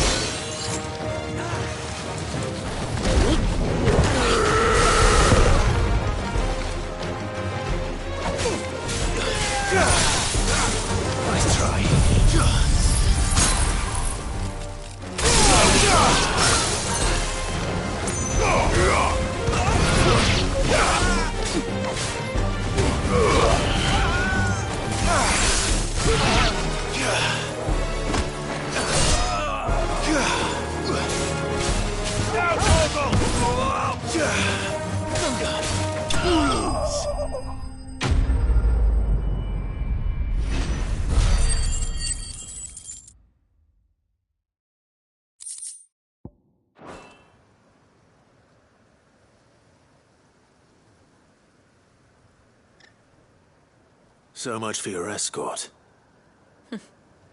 You'll forgive me for not avenging my men. I'm not the swordswoman I used to be. I surrender. Do with me as you wish, Sid the Outlaw. Sid! Ah, Doris. I take it you're not here to rescue me from our brooding renegade? You know, I always wondered where you'd vanished to.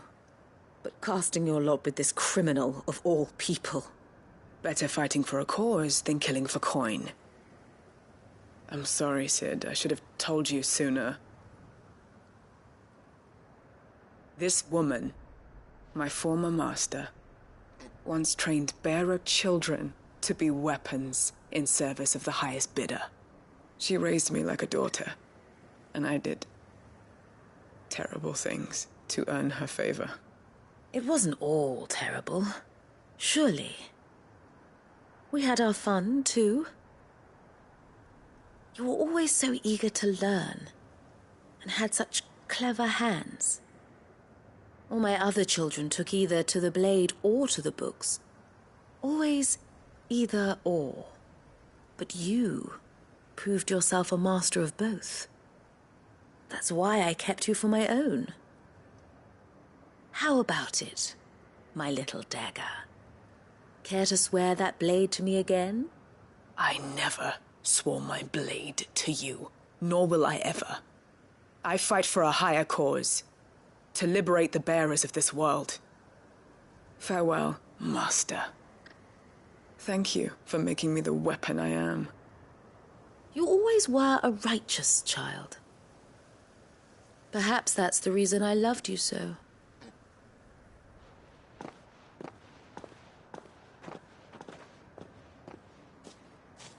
What do you want to do with her? I am not the killer she wanted me to be. Not anymore. And she no longer has friends in high places. The Dame does, though. Her connections at the Imperial Court will see that justice is done. All right. If you're certain. I am. And thank you for everything.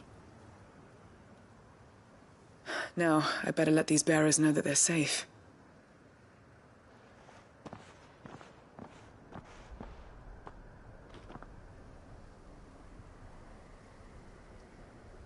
And I should head back to the hideaway and put Cole's mind at ease.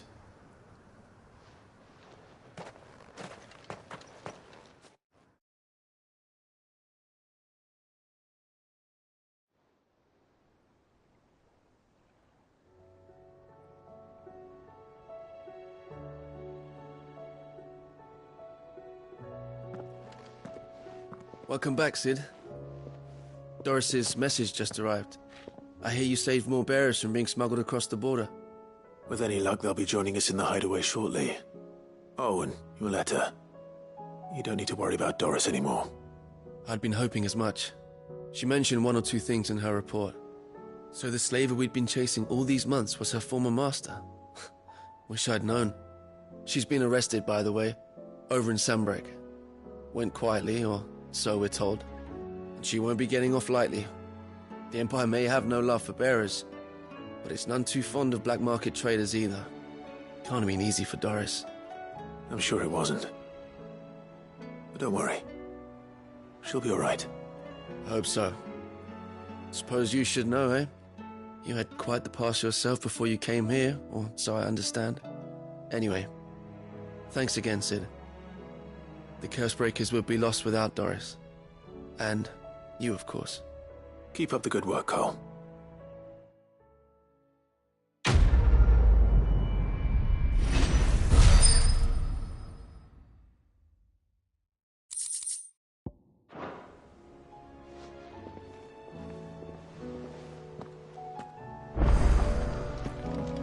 Come back.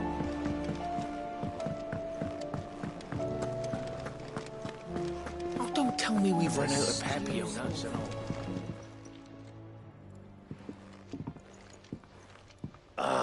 The man himself.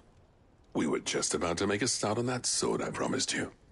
It's funny, But none of this would have been possible without your help. You remember Camille? We'll be using his leather work for the grip. The steel, meanwhile, will be tempered in a fire, burning the cinders you charmed out of old Zoltan here. And that whetstone from the Outer Isles, that'll be what gives the blade its edge. And the final flourish will be my talented colleagues' engraving. A team effort led by the greatest blacksmith alive. Now, save that talk till the thing's finished, yeah? Right. I'm ready if you are. To the bellows it is, then.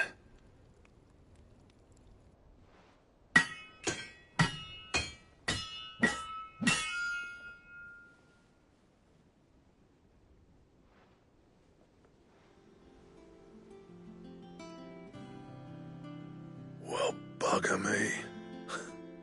We actually did it.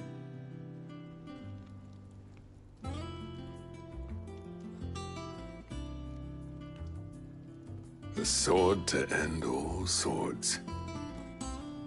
Ragnarok. It's quite something. I trust you'll take good care of it. Thank you. Both of you. So, does this make you pair the greatest craftsman alive, then? This? Nah. This was just following the footsteps of the greats of old. It'll take more than that to earn us our place in history. But we're up for the challenge. Here. A list of materials. Zoltan and I got talking on the long road back from Dravost. We reckon with those items there, we could craft something even better than the Ragnarok. Something worthy of a legendary outlaw like yourself. That's a weapon I'd like to see. You leave this list with me. I was hoping you'd say that. One legend at a time, eh, lads? Before you start on the next, who fancies raising a cup to friendship reforged? Good idea. No more drinking to forget my past. It's about time I had something to celebrate. Then tap the kegs! Vulcan's boys are on their way!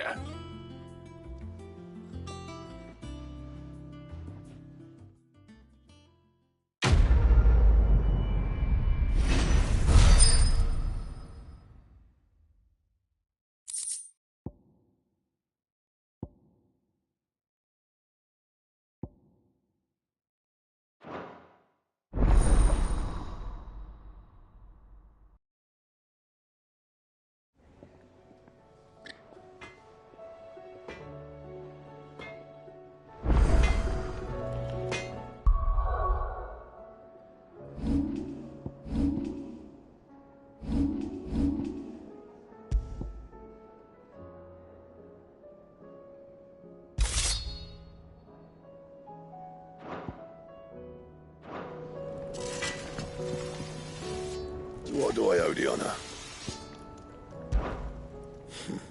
I never thought me and Zoltan would ever speak again, let alone work together.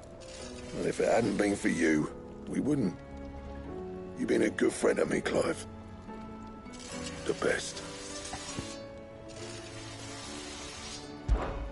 So, what'll it be?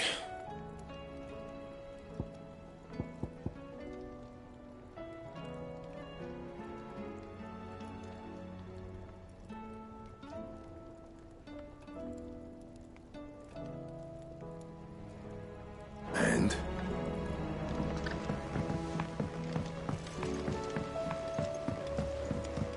Have you tried Molly's lemon tarts? I've never had them.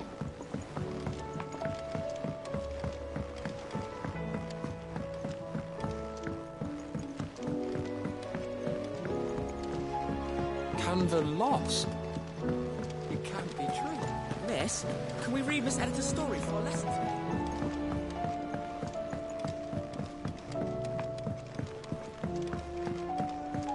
How was she? The Enterprise, I mean. Ah, Sid. Wasn't expecting you back so soon. So, is it good news or bad? Good, thankfully. Here. Ah, that's brilliant. Thanks a blimmin' million! I'll fit 'em to the smelter right away!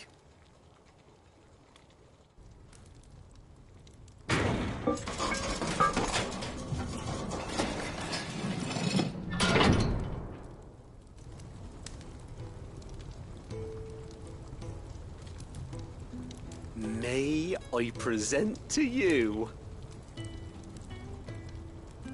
the Telemon Furnace! Ain't bad, is she? She's a beauty. You saved my bacon again, Sid, and I ain't about to let your good deed go unrewarded. It's fine, really. My bag's flexible enough already. Oh, don't say that. I'm sure I can make a few improvements to it yet. You could just buy me a bigger... How about that clasp? Looks a bit stiff. Reckon you could loosen it up and make some more room? And I reckon I know how.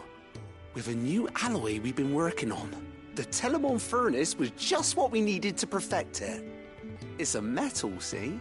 So it's lovely and strong, but it's also, well, stretchy, if you can believe it. Stretchy metal. Well, if you insist.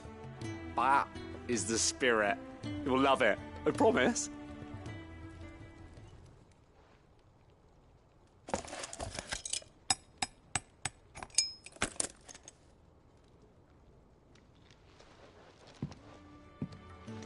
So, what do you reckon? It's actually quite ingenious. Thank you, Owain. Shh, don't mention it. You earned it. And I wanted to get some practice in using that metal anyway. Reckon we'll have all kinds of uses for it around the hideaway. Can't think of any right now, but that's our job, innit? Dreaming up new ways to make life easier around here. Maybe even out there, too. One day, the whole world's gonna know about the inventions you've helped us put together. That bag of yours will be the first of many. You mark my words. They'll hardly believe their eyes, I'm sure.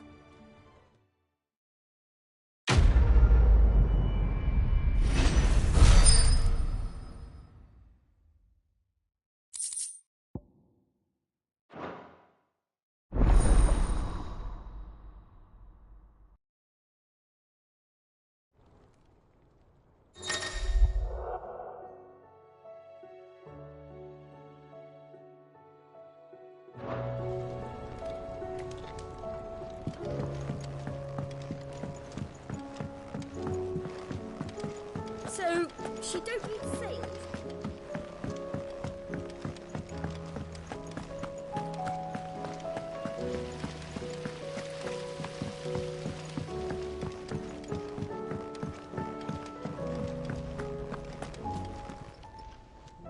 Oh, I wasn't expecting you back so soon. You earned this.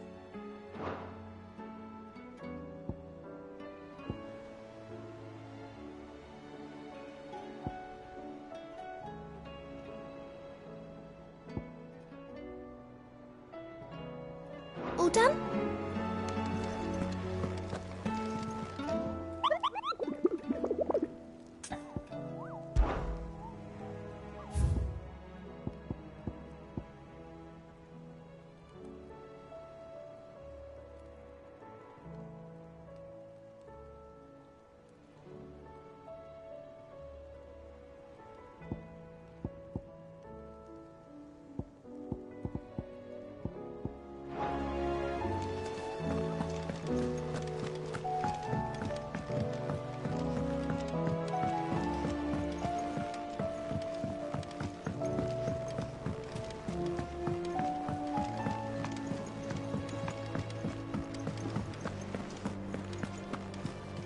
Tell me we've run out. Aye, it's a dangerous world out there. You're rubbing me blind, you know. You'll not find a better price than that. It'd better all be here. You're rubbing me blind, you know. Come again. Or don't.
naughty thief! Clive! To what do I owe the pleasure? I just wanted to see how the town's been faring since you brought everyone together. Since we brought everyone together, all is absolutely wonderful. Conrad and Natalie's hands remain safely away from each other's throats and firmly at the helm. Our stores are full, and the bandits still too disorganized to raid them. Just as the good Lady Jane and Lord Underhill intended. Are you a lord? Lubor's going to be one too. They're going to make him the Lord of Dalimil, because of how he stopped all the grown-ups from fighting. It's the mayor of Dalimil, dear child, and the vote hasn't taken place just yet. But if the people wish me to lead them, I shall. And my first act will be to build a school so that menaces like you two learn not to interrupt your elders. Speaking of menaces, there may be a rather worrying one just over the horizon. May there indeed. I'm afraid the example Conrad and Natalie set in putting aside their differences and presenting a united front might have caught the bandits' attention. And they might have elected to take a similar approach. They have formed what one could call a League of Outlaws, and they grow more organized by the day. But we'll fight them all off just like last time, no matter how many of them there are. Won't we, Lubor? Of course we will. If we continue to work together, we can overcome any challenge we choose to face. The longer we avoid facing this one, the more difficult it will be, until the only way to overcome it might be to run for the hills. Our best hope is to nip these efforts at organization in the bud, by finding those ne'er-do-wells who have yet to join the cause, and ensuring that they never do. Perhaps a certain Lord Underhill might be willing to lend us his aid once more? How could I refuse? Thank you, my lord. Victor will fill you in on the particulars. I have him stationed by the desert gate, receiving and collating reports from my scouts. Such an amenable soul. He reminds me of you. I'll go and speak with him.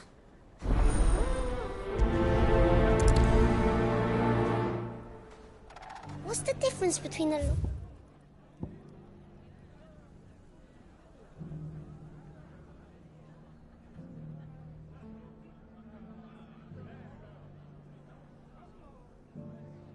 More than a mayor? That's easy. A League of Outlaws. Sounds like we have some competition.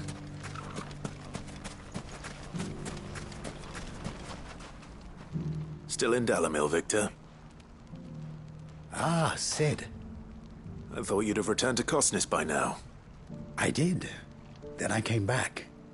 I've developed something of a fondness for the place. And having worked so hard to see it saved from one fate, it would seem remiss to abandon it to another. A sentiment Master Lubor certainly isn't shy about exploiting.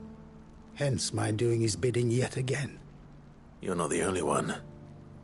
What does he want you to do? He asked for my aid in putting down the bandits. And he said that you might be able to help me find them. Then you've come at just the right time. I was on my way to speak with Conrad about how to organize our forces. There are more camps in the vicinity than we can safely strike at once. But we must strike together, and we must strike soon at as many camps as we can. We can't give this league of theirs time to rally its forces. All right. Which camp shall I take? There's one upriver. Just out there, across the dunes. Leave it with me.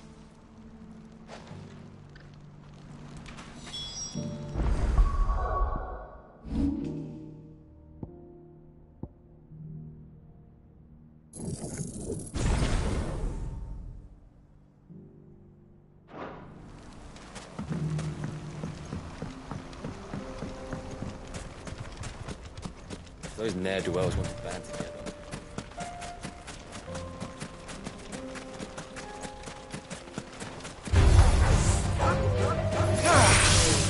To me!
That must be the camp Victor mentioned.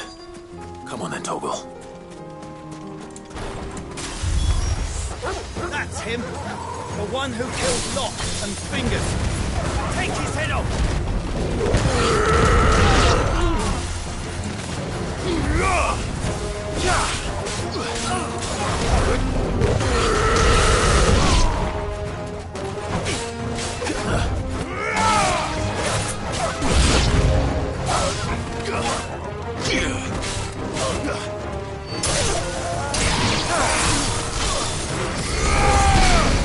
Too slow.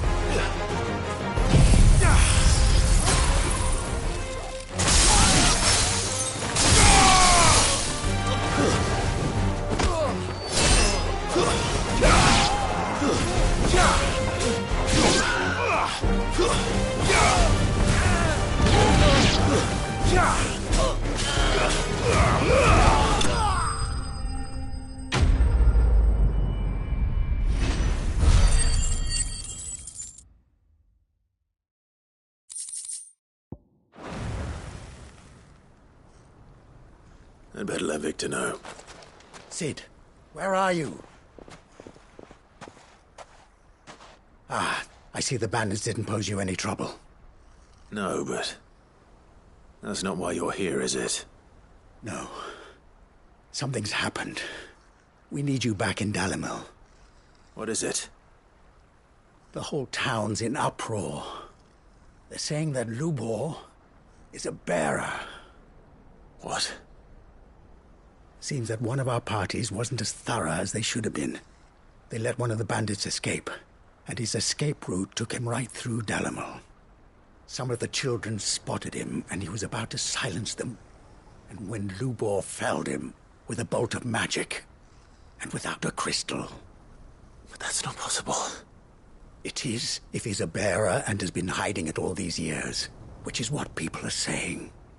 If he has, well, I wouldn't blame him. No man is branded by choice. Still, all those people see is a man who's lied to them all his life. One who was made a leader of himself when the world believed he should have been a slave. Fuck. I don't know where we go from here, but I know one thing. Lubor needs all the friends he can get right now. You're right.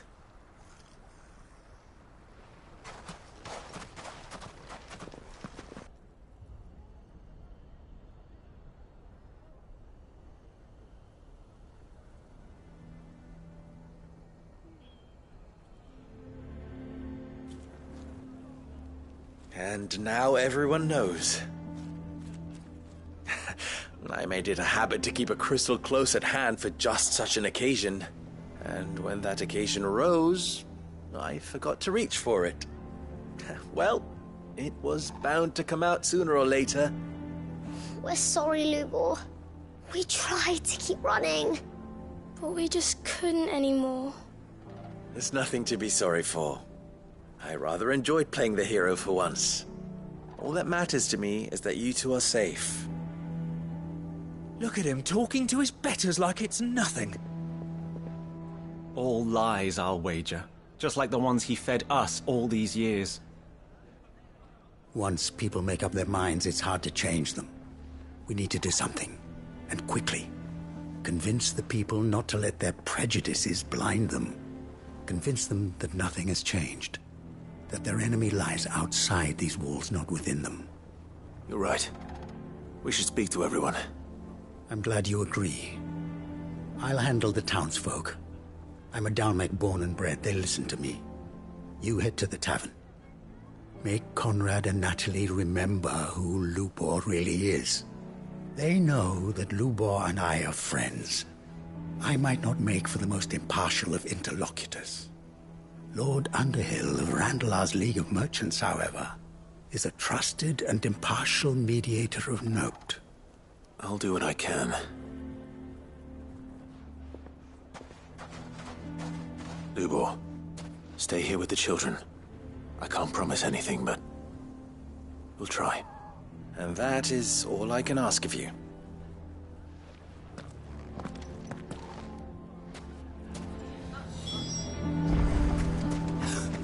Why are you taking the bearers? Why do they always have to make such a... He knew all along that he... Forgive me for disturbing you, but could I have a moment of your time? I've seen your face before. As have I. Lord Underhill, wasn't it? Of the League of Merchants. That's right. I wanted to speak to you about Lubor. The rumors that he's a bearer. All true, I'm afraid. He'll never be mayor now. Not if I have anything to do with it. But what of his wares? Bearer or no, his steel is highly valued throughout the Republic. In this at least he's done the town a service. Might that not earn him a little leniency? Leniency? He pretended to be one of us when he was laughing behind our backs all the while. I'm sorry, my lord, but he lied to us. He lied to you. He cannot be trusted. So what do you propose? Will you drive him from his home? Close his forge? Perhaps. That is a question for the people of Dalimil. And they will thank you not to get involved.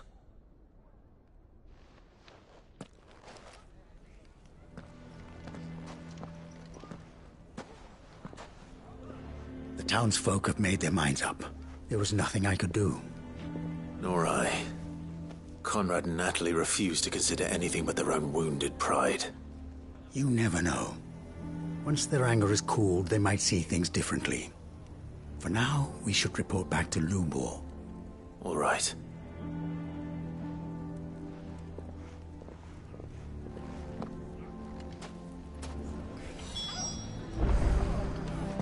Why the hell would Victor take the bearer's side?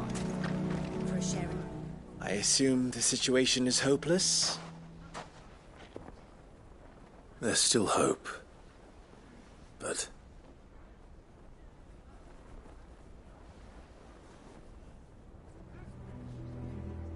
But perhaps not in this lifetime, I think it's fair to say.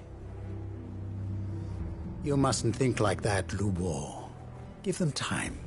They'll come around. We'll talk some sense into them in the end, you'll see.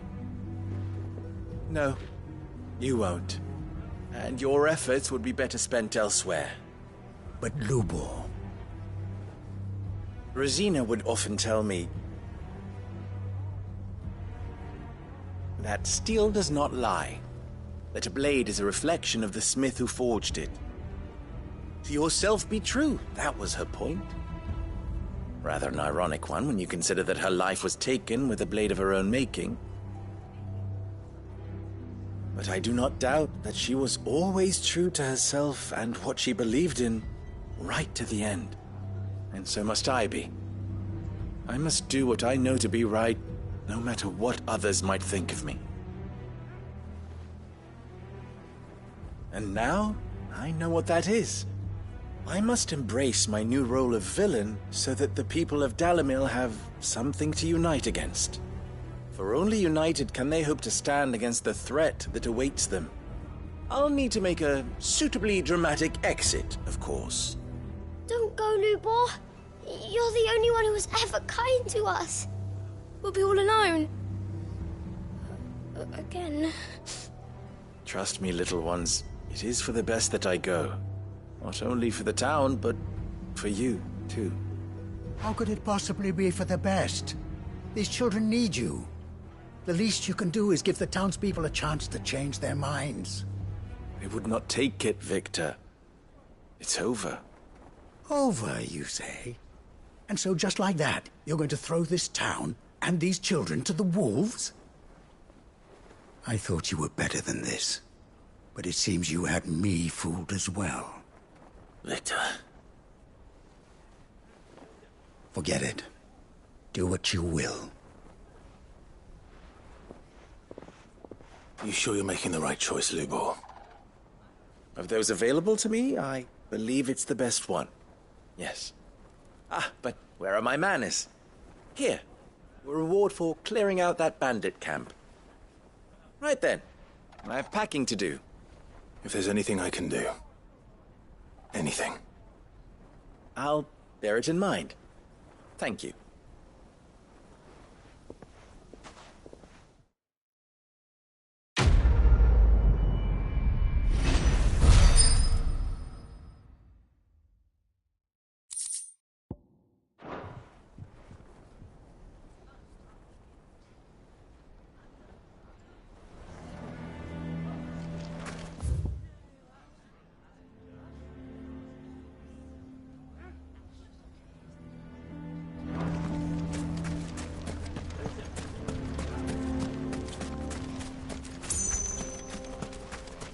How the hell did that bastard get through the desert gate?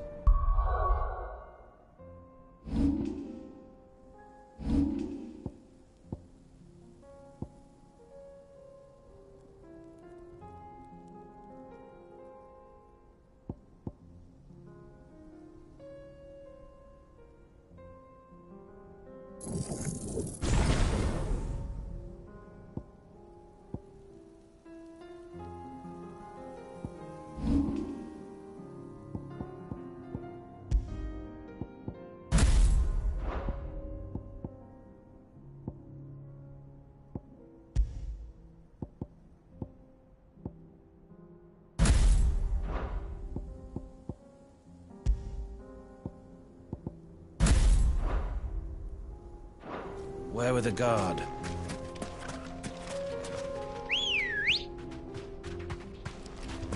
Let's go.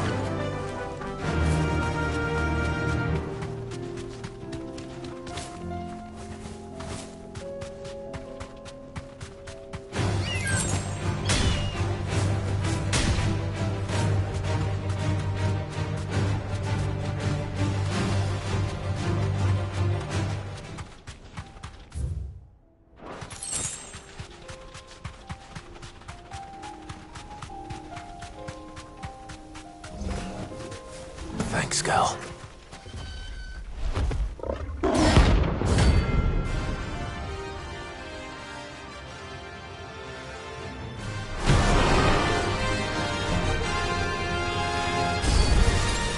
We're not gonna outrun this one. Stay close, Torwall.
should have picked on someone your own size.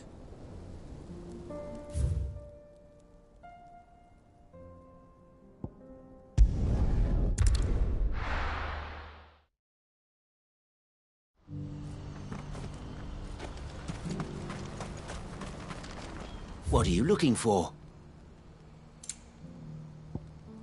A fine choice. Many thanks. You've a discerning eye.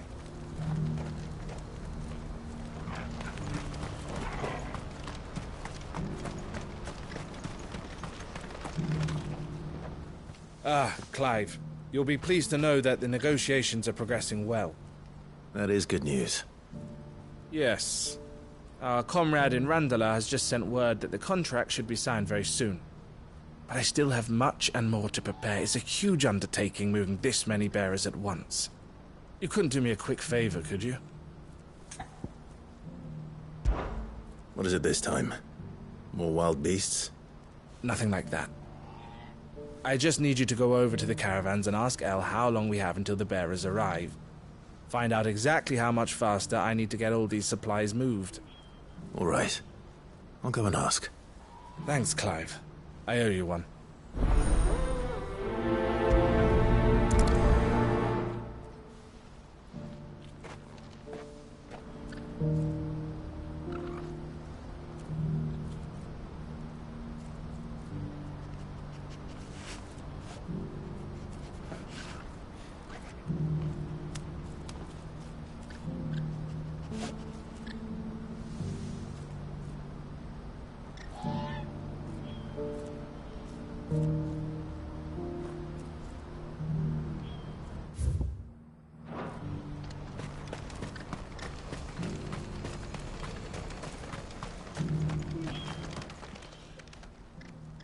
Don't blame yourself, El. This is their fault, not yours. I know, but... No buts about it, all right?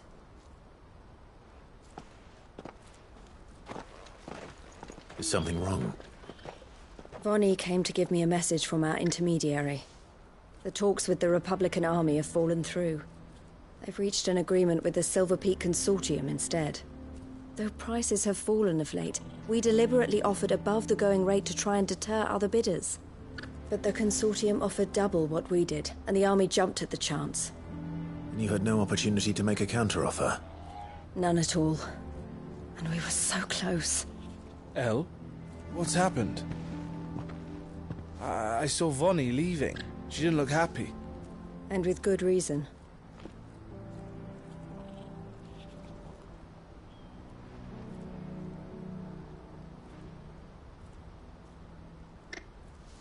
But I thought we were the only ones the Fist were speaking to about the bearers.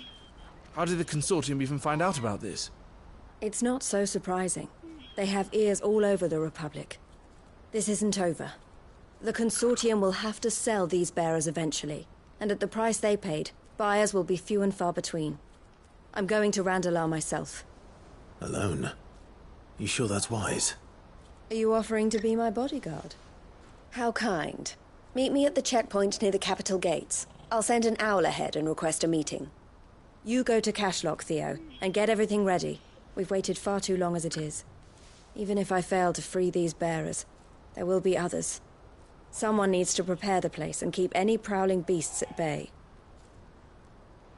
Oh, and that's me, is it? Well, it looks like I'm following orders till she gets back from meeting the Silver Peak Consortium, who've been doing their best to undermine our scheme. She'll never join them after this, surely. No, she said it herself. She still has plans for Cashlock, even if this one falls through. She means to stay with us, then. I can't say I'm not happy to hear it, but... is this what she really wants? You have to trust her. You're right. It's what she wants now. And if El's off fighting for the cause, I should do my part too. So I bid you farewell and safe travels, my friend. I'll gather my men and leave for Cashlock. We'll make sure the place is well stocked and defended. You go to Randalar and see if you can stop my sister biting the Consortium's heads off. If she won't consider her prospects, someone has to. I'll do my best.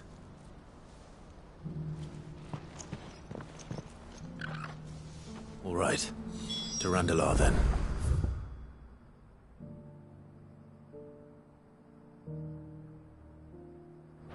I'd better not keep Eloise waiting.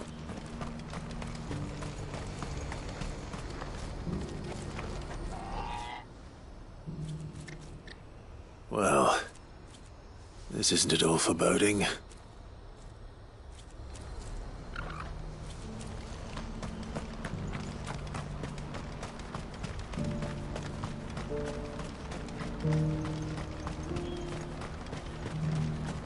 What I wouldn't give for a hot meal. Looks like this is the end. When are they gonna let us through?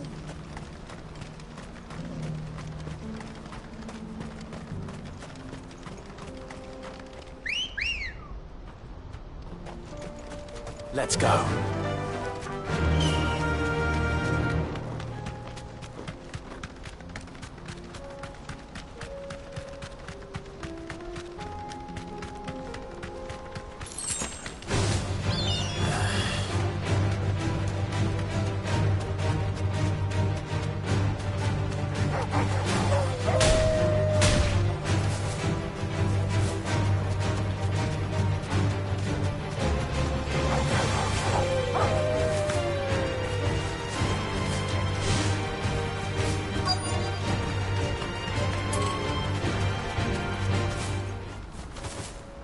That'll do, girl.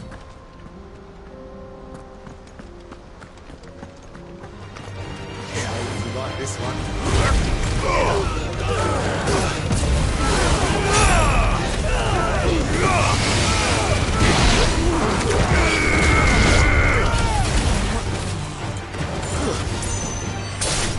It's over!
I hope I didn't keep you waiting. Did you arrange to speak with the consortium? Here they are now. You wish to consult with me? I did. It's about the bearers you recently purchased from the Fist. We had all but finished making arrangements to buy them ourselves, and then you stepped into the fray. You misunderstand. The consortium had an interest in purchasing them from the very first. It was only our regard for you that kept us from bidding. But your hesitancy in accepting our offer to you suggested that the regard was not mutual. And so we resumed our business. I did not hesitate. I am simply not inclined to make such decisions without first giving them due consideration. But what is done is done. Come then. How much do you want for them? Alas, you are too late yet again. We rarely take on such unconventional merchandise without a purchaser in mind. The bearers belong to him now. Who is your buyer? A trader from across the water. A most demanding fellow, if it's any consolation. He insisted the bearers be fed, dressed, even given their own bunks for the voyage over. That's what you get when you deal with continental types. I wouldn't know. Oh yes, the culture on the continent is quite different to ours. They pay good money for bearers not fit for the knacker's yard, and treat them like kings. But as long as they pay... That does sound unusual. No matter then. If they've already left our shores, there's little that can be done. Allow me to withdraw my interest. And with it, my interest in joining your organization. My associates will be sorry to hear that.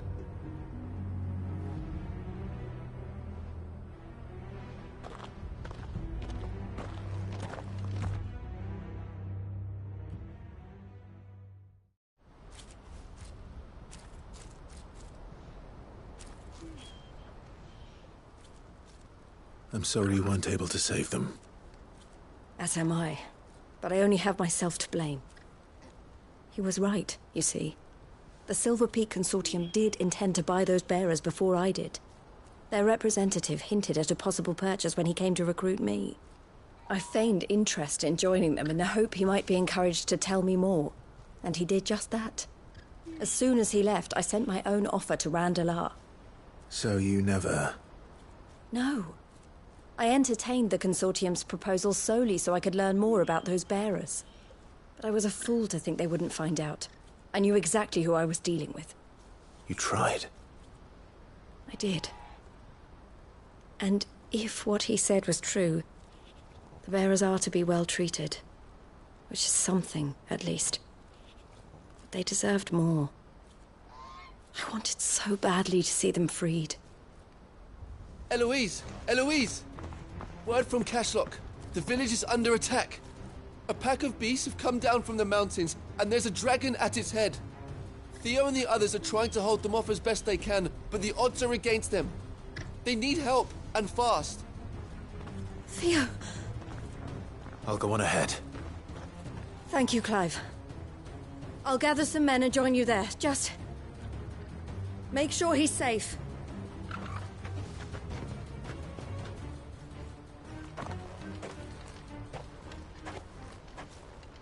Hold on, Theo.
Where's Theodore?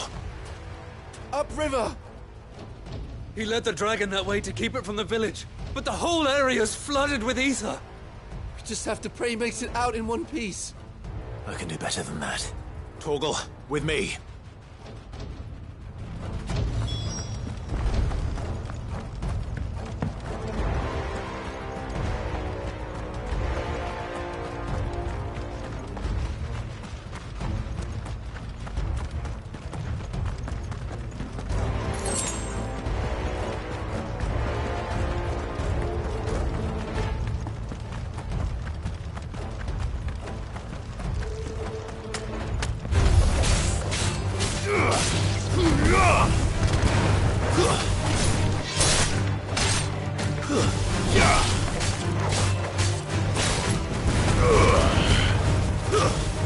It's over!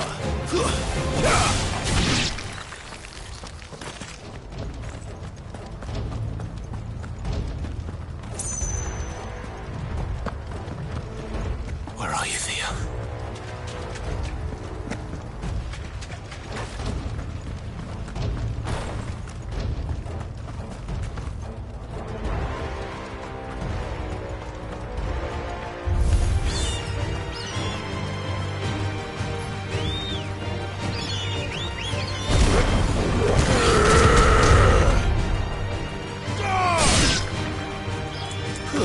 Yeah!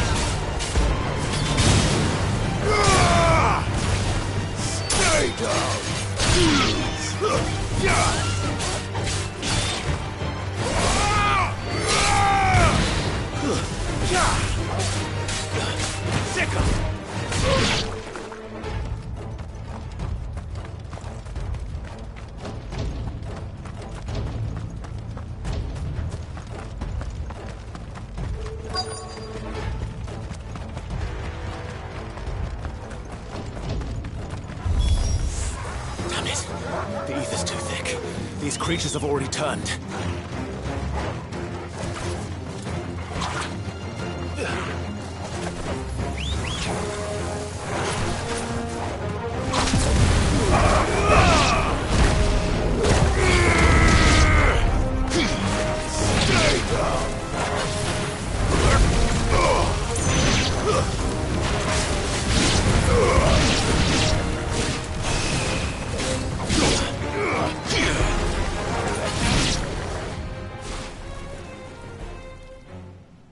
I can't waste any more time. I need to find Theodore before that dragon does.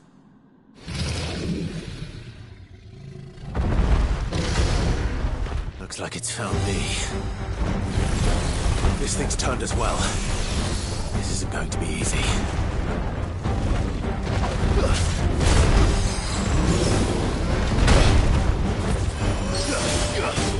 I needed that.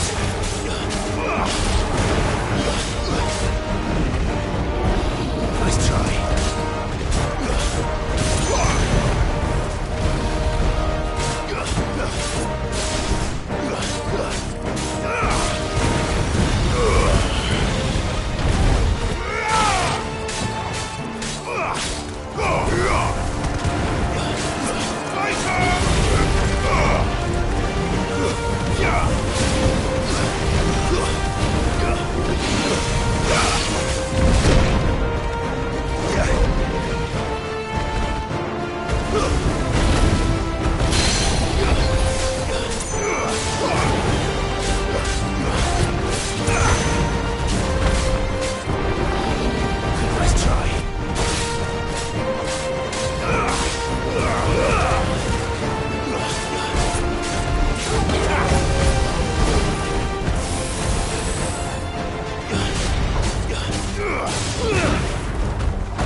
Theodore, you had me worried for...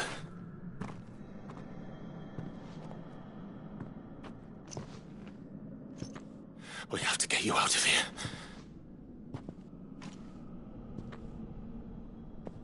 I think it might be a little too late for that.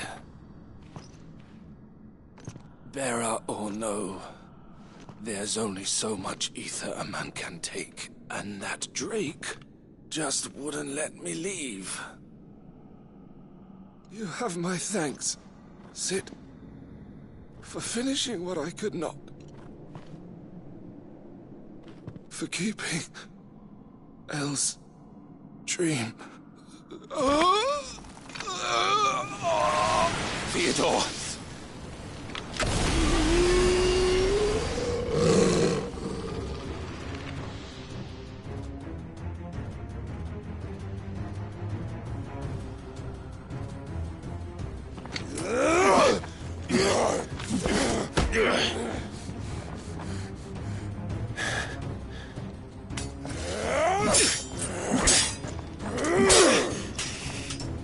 Don't make me do this. Stop it, Theo!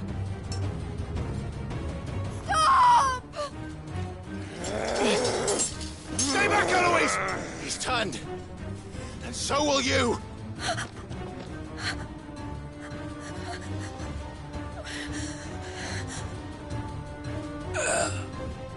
Elle. Theodore.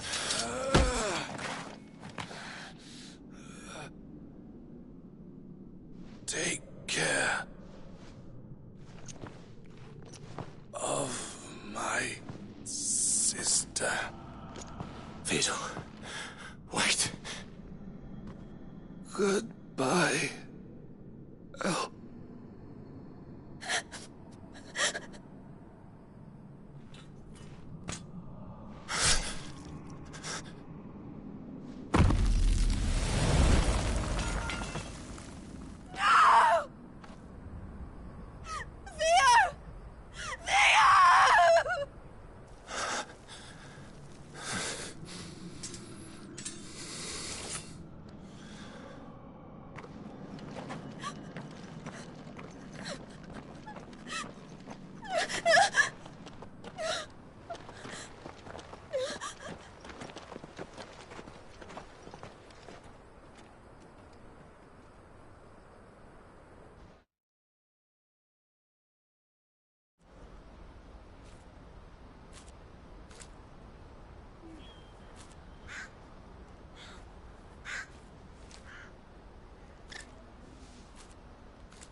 Thank you, Clive. I think I'll be all right now. That was true bravery he showed. Leading the dragon away from the village like that. His first instinct was always to protect people. To put others' well-being before his own. And now he's gone. Because I sent him to that place, against his will. It wasn't against his will. He was ready to do whatever it took to show you he could stand on his own. So that you would finally be free to live your own life. To live my own life? He never could come to terms with the choice I made. What exactly happened? You once told me Theo was the first bearer you ever helped.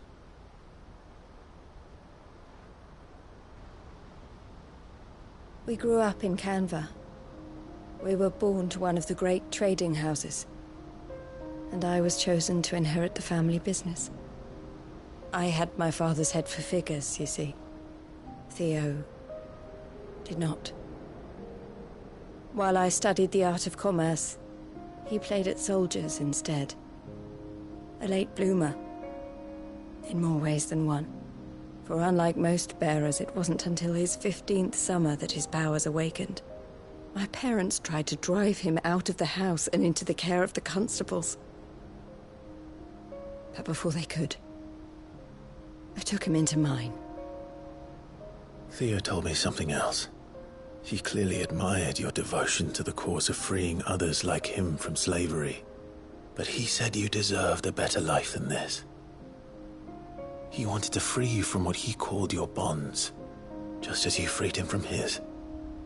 I would be lying if I said I had not wondered from time to time how much easier my life might have been if I had allowed Theo to be taken and devoted myself to the family business instead.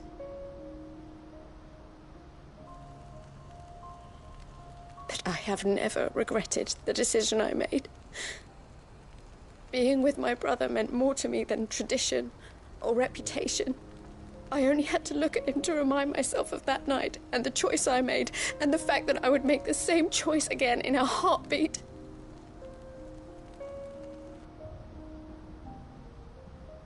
He was never a burden. How could he even think that? If anything, I was the one who weighed him down. You weren't, Eloise.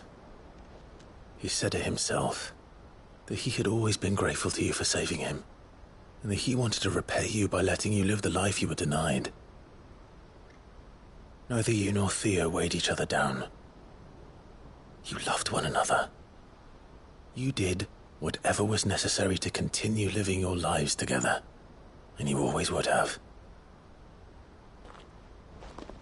You're right. All I ever wanted, all I ever did, it was so we could be together. Oh, Theo, why did you have to...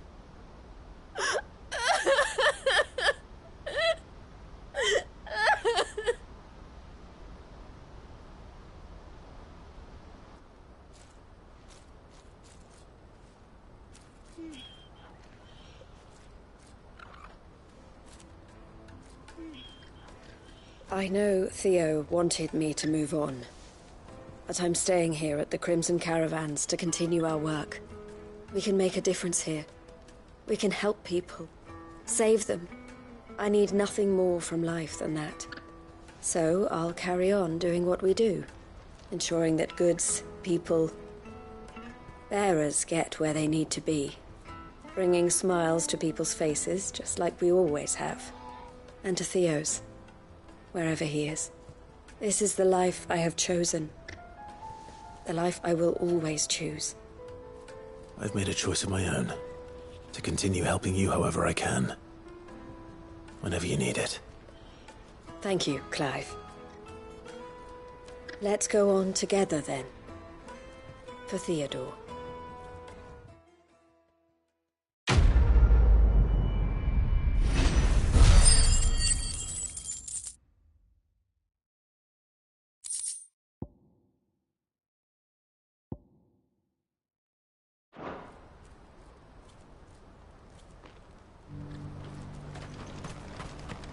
Eloise isn't the type to give up. Well met. Many thanks.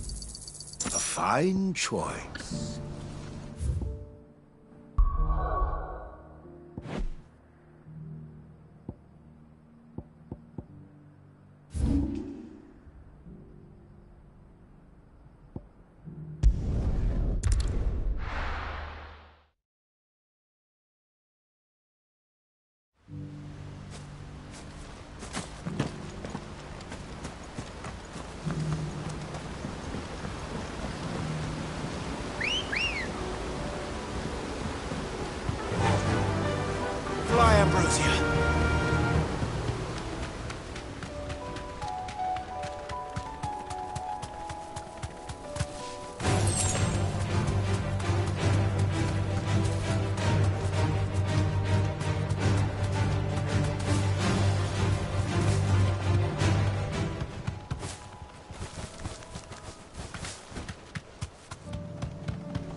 That'll do, girl.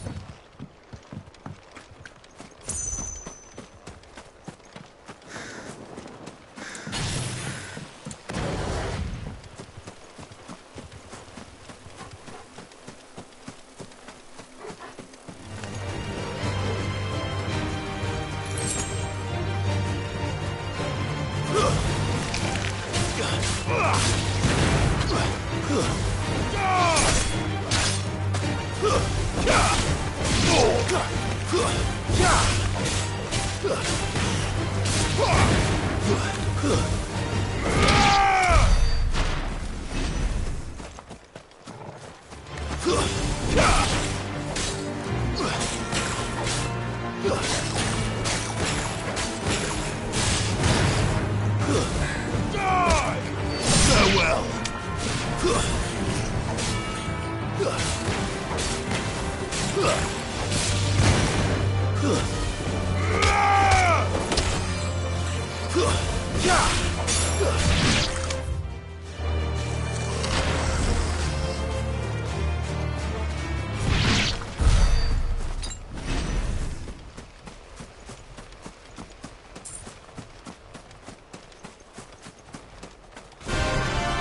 There's no turning back.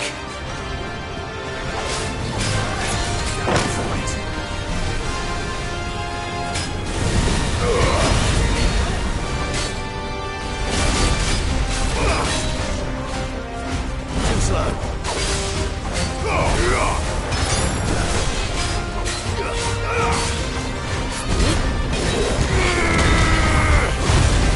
Fine hand.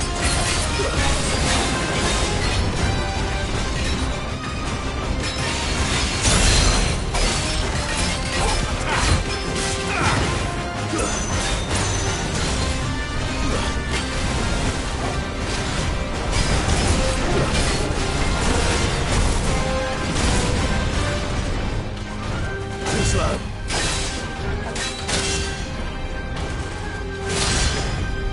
That's better. Let's try.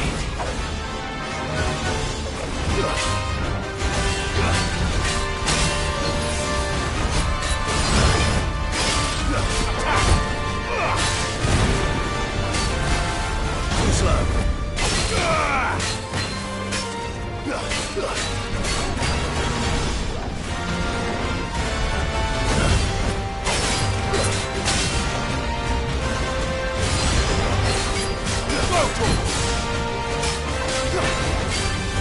Let's try.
Back to sleep with you.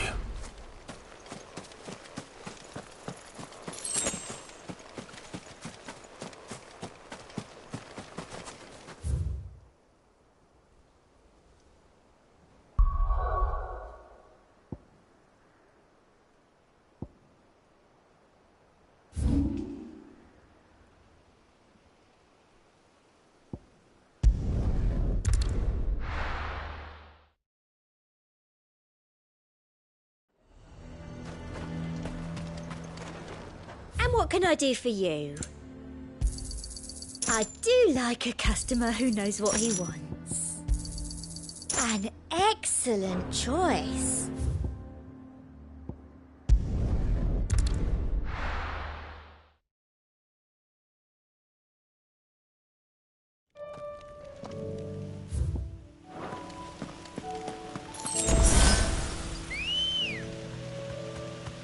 Ready, go? Yeah!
Thanks, girl.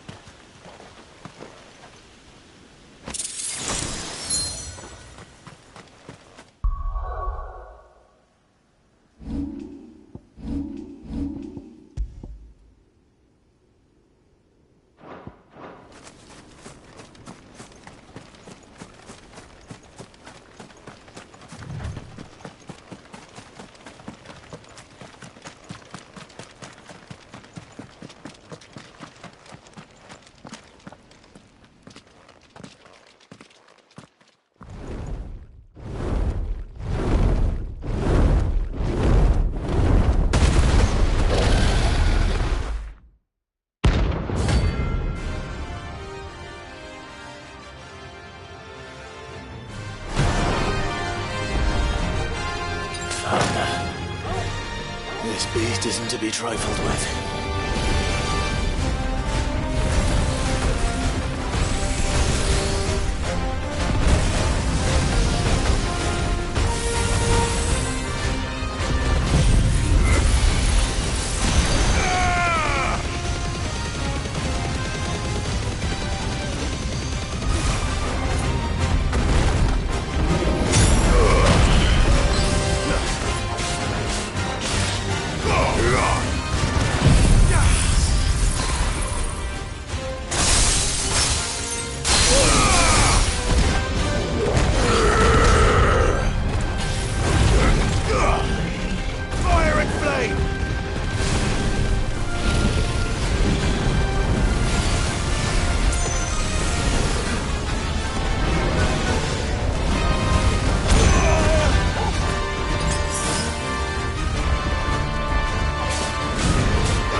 Fine hand.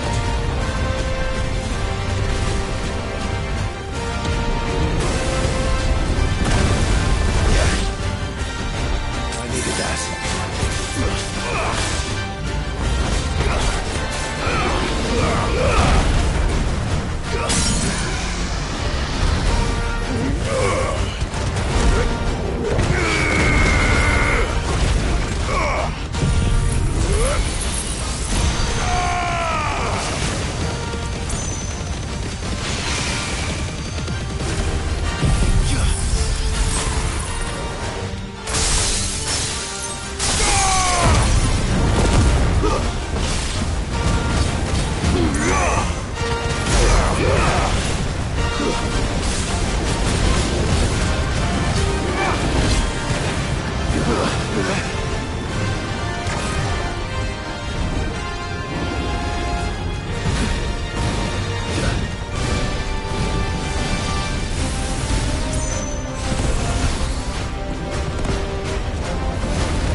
closer already.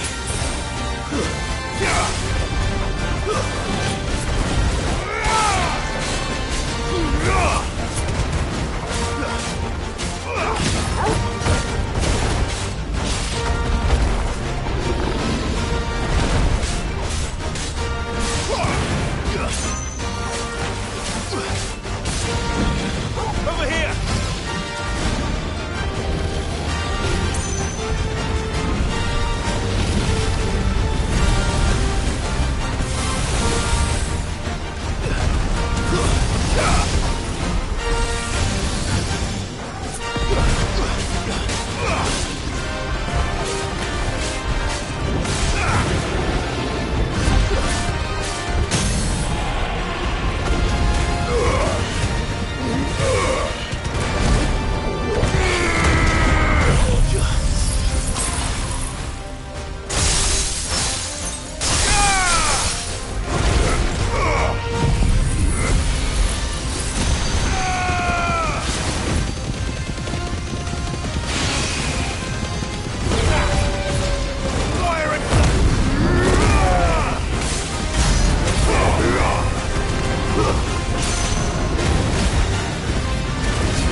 Definitely not to be trifled with.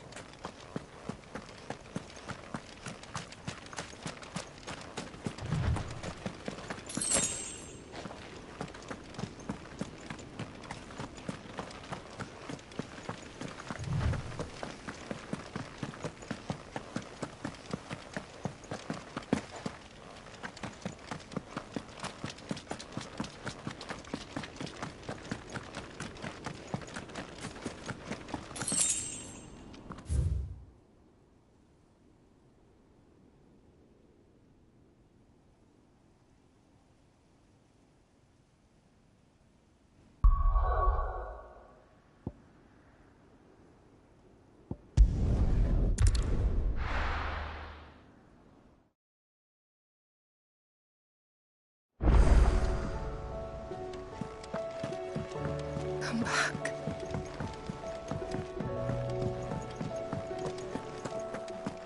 Oh, don't tell me we've run out of Pepio nuts and all. Aye, it's a dangerous world out there. It'd better all be here. You're rubbing me blind, you know. You'll not find a better price than that. Is that all? So what do I owe the honor? What do you want?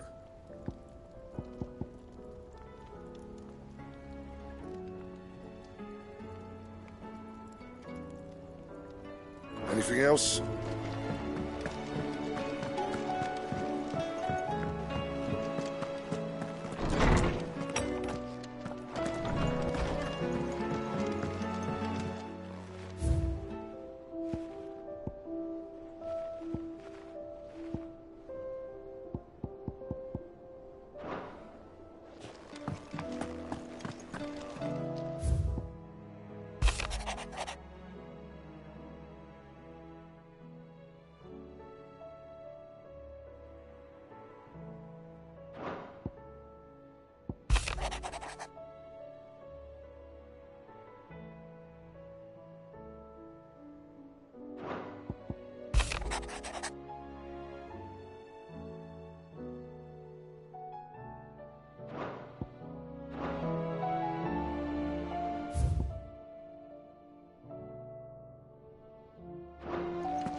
I was wondering when next you'd visit. I have compiled some new entries, if you would like to see them.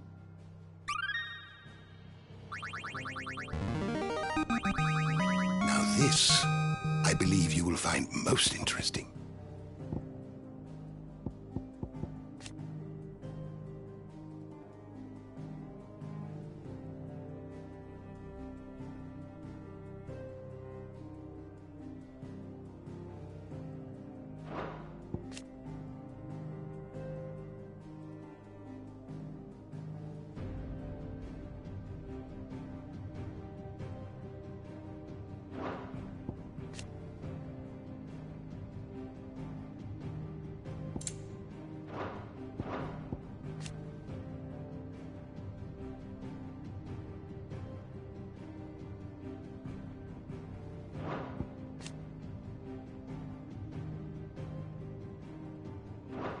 What subject shall we consider today?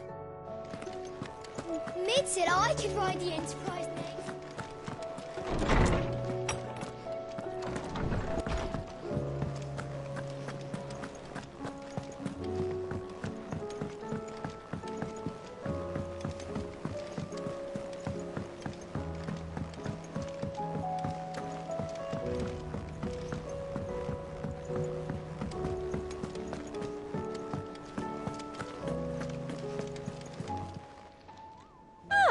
I wasn't expecting you back so soon. Come to claim your just desserts? You earned this. All done?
I still say it were a compliment.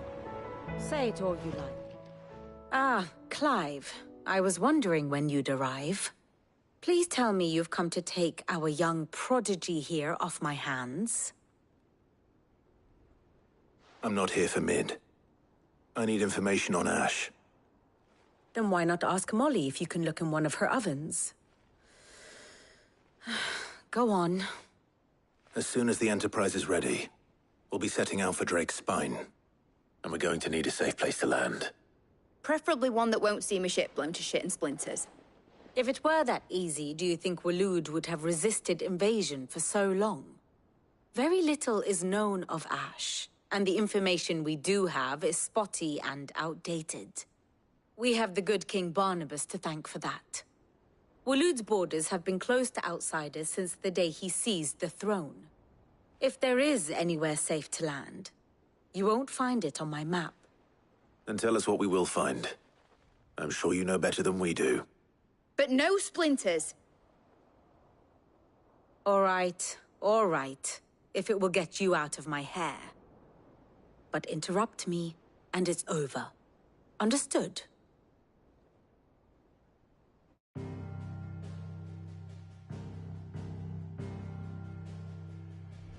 Barnabas Tharm, the one they call the Last King. Understand him, and you will understand the kingdom of Waloed.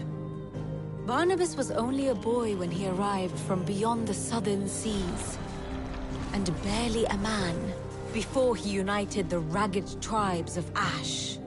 And having unleashed them upon the formidable Veldamark, he set his throne upon the ancient kingdom's ruins. The victory sent shockwaves around Valisthea, tales of Odin's might spreading through every court, parlor, and drinking hole in the realm. Note that this was in the year 843, and that the king still sits upon his throne some 40 years later, quite untouched by time. Waloed's recent inaction left many wondering if Odin had lost his appetite for war. And yet here we are. The Einherjar was committed to the fray, a bold declaration of intent.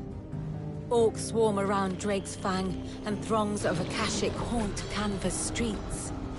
Though how precisely the havoc they wreak serves Waloed remains unclear. Regardless, if the order to attack truly came from King Barnabas, then one thing is certain. Waloed has achieved the impossible, and made bedfellows of beastmen and the ether-addled alike. All of which is a roundabout way of saying that you will be in unknown territory when you set foot on Ash. Much of the continent has already been lost to the Blight, and what few ports remain will be fiercely guarded. And that is to say naught of its natural defenses. Offshore currents will cast an ill-equipped ship out to sea one moment, and dash it against the rocks the next. But then the Enterprise is anything but ill-equipped, and Mid has made land there before. Now, if only there were someone with an intimate knowledge of the Shadow Coast, and where a daring gentleman might put ashore.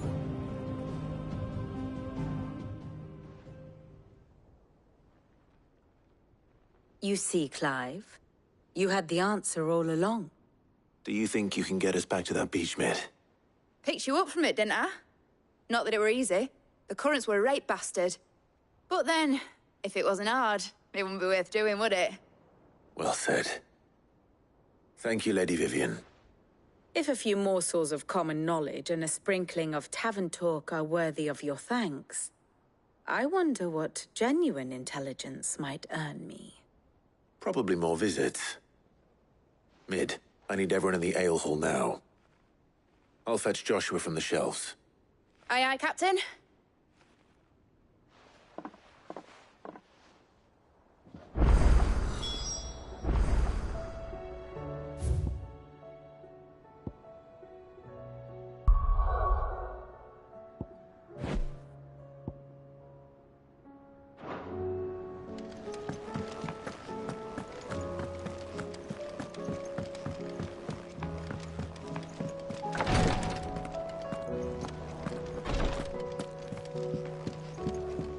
Please, Your Grace, stay. Ah, my Lord Marquis. Yote, is anything the matter? You seem troubled. Perhaps I might be able to help. My lord. Yes. Perhaps you might. It's your brother. His condition continues to worsen, though he does his best to hide it. The lesion on his chest pains him more with each passing day. I had feared as much. There are certain elixirs which can ease the suffering of those afflicted by the curse, but... But His Grace's case is severe. The drafts I have been able to prepare for him thus far have ceased to have any real effect. So I consulted with Talia and certain of my comrades among the Undying about the possibility of finding something stronger. And thankfully, a recipe was found. The only problem being that the critical ingredient is exceptionally hard to come by, and our supplies are almost exhausted. Unless we can secure more soon, your brother's anguish will likely become unbearable. My lord, I know that I have no right to make demands of you.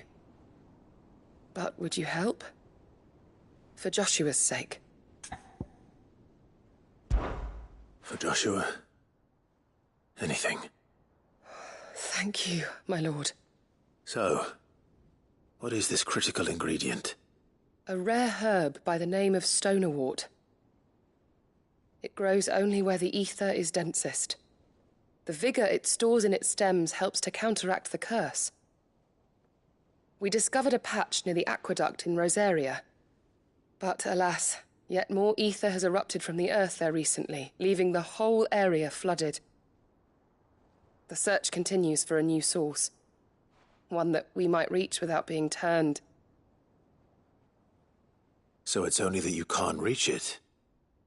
The stonerwort itself is unharmed by the flood? Well, yes, but...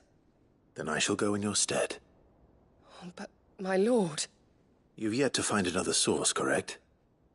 So for now, the aqueduct is our best hope. Besides, I'm a dominant. The ether can't hurt me. Well, if you're sure, my lord. Stonerwort is easily identified by its blood-red blooms. Search around the aqueduct, and you're sure to find some soon enough. I shall remain here and prepare the other ingredients.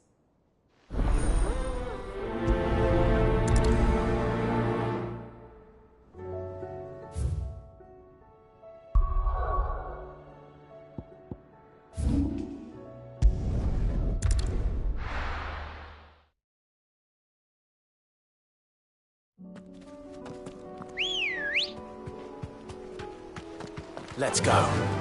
Run like the wind.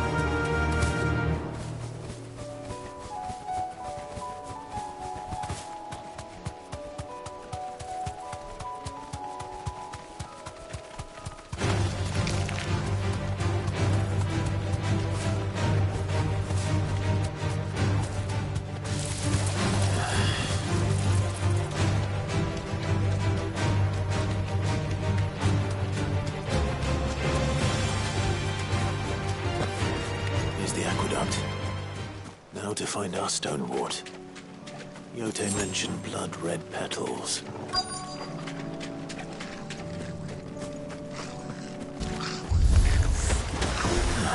Just my luck. I won't be picking anything till they're gone. There's only one thing for it.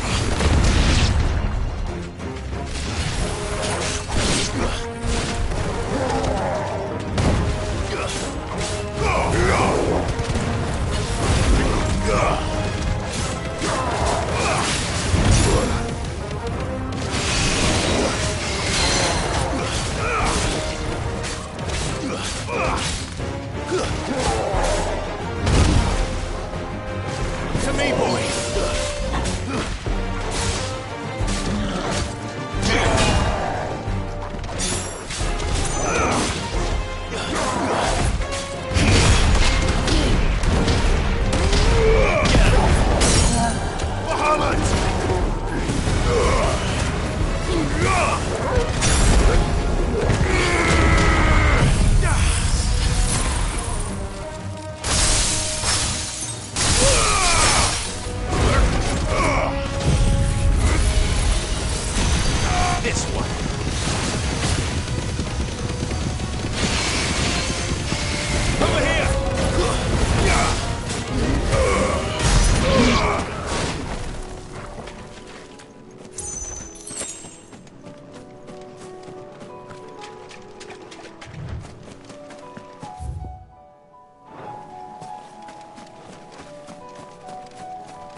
Here it is.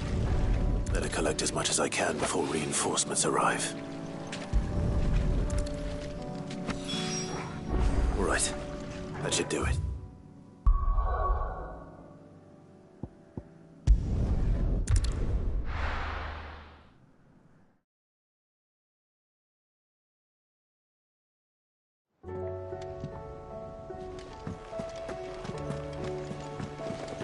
Covered in nicks and lumps.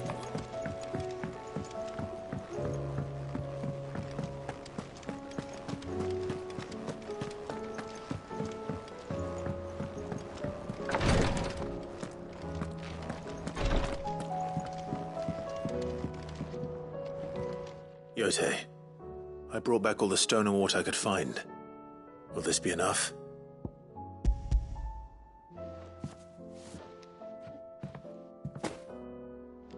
Yes, my lord. Thank you. I'm sure it will serve us until we can find another source. I'm very glad to hear it. You and His Grace are very much alike, you know. You think only of how you might help others, and never of the danger to yourselves. No more than you have minding my brother. You've risked a lot for him, and I thank you for it. I am honored that you should say so. But I beg you, my lord, do not give too much of yourself for the sake of others. We could not afford to lose you. I'll keep that in mind.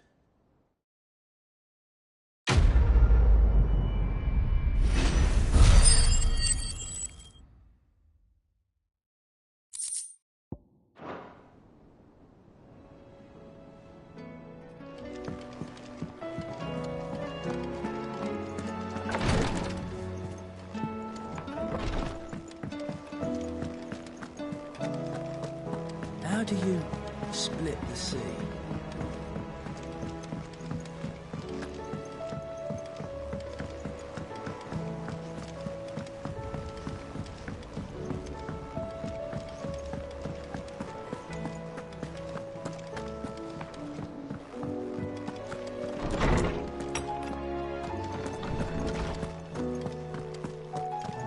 I have no reason to assume otherwise. Clive, you must listen to this. Lawsman, tell him. Do you recall when we spoke before on the divinity of Ultima? Well, it inspired me to delve deeper into the subject.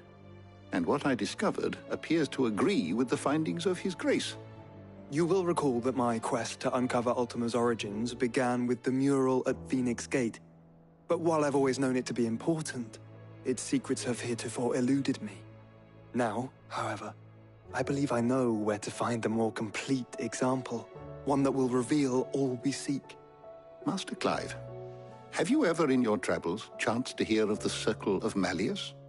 I would think not, if you have.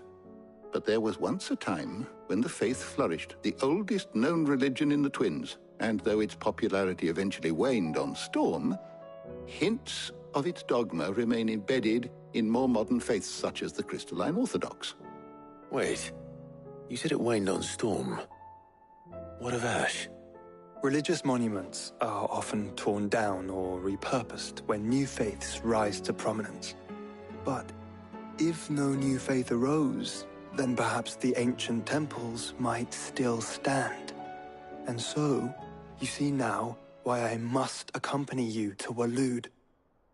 It would appear the past still has much to teach us, though in this case, it would not have been possible without the musings of Moss. To think that you carried a copy of my old mentor's chronicles all along. I am relieved to discover it in good hands. I shall guard it with my life.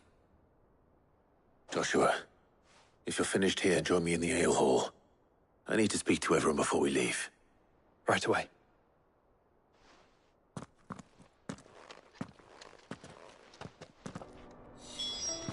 Mid said I could ride the Enterprise.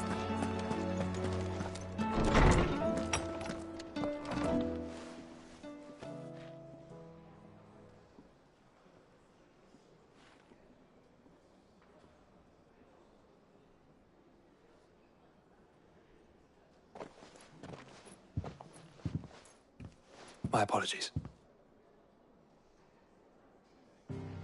By now you've all heard where we're going and why.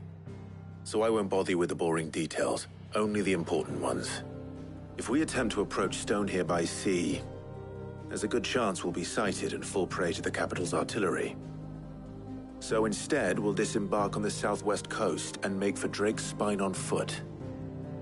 I say we, but it's highly likely the entirety of Ash is under the rule of Ultima. A large party would only attract unwanted attention, as well as slow our march and require supplies which may be difficult to obtain. Only Joshua and I will be going. And a scout. Preferably a good one. Gav, do you know of any? You bet your ass I do. Might still borrow some of Lady Vivian's maps, though. Just in case, like. Once you've dropped us off at the Shadow Coast, you need to retreat into neutral waters, fly merchant colors, and stay inconspicuous. If you sense any danger at all, you leave us behind and return to Storm. Inconspicuous is my middle name. But like hell am I leaving anyone behind. The ship ain't going nowhere till your scurvy mugs are smiling on deck. Jill, the Enterprise will appear a tempting target for royalists and pirates alike. You're to stop anyone boarding. Don't worry. I'll keep the ship and her crew safe. You'll be needing passage home, after all. But... very well.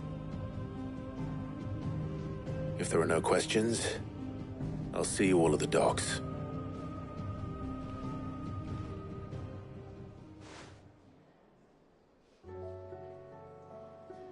Let me know when you're leaving. I want a word before you go. Of course.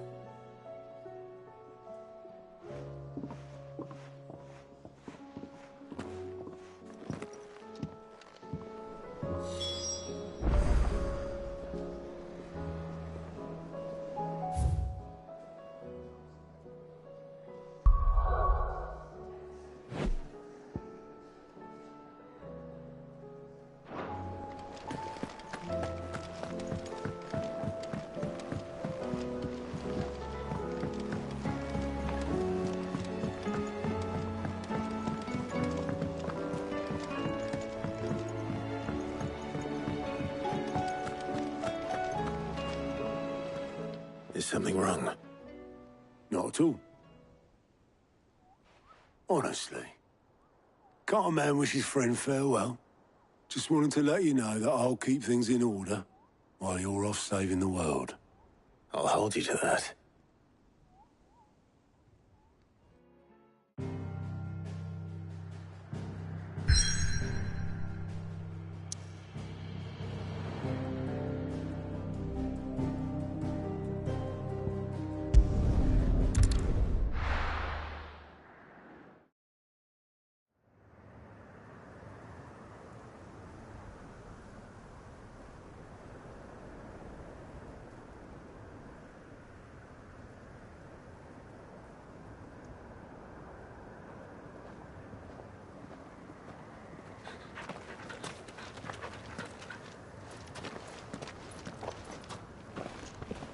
Reckon it'll be a long walk to the capital if we follow the cliffs. I'll scout ahead, see if I can't find us an inland route.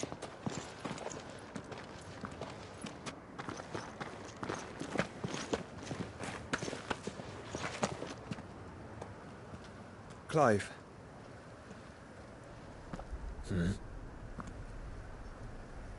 There's something I've been meaning to ask.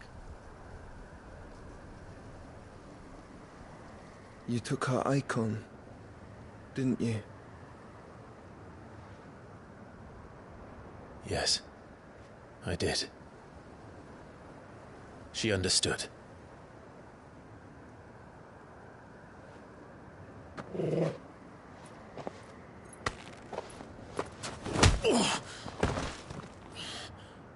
Oh, she understood.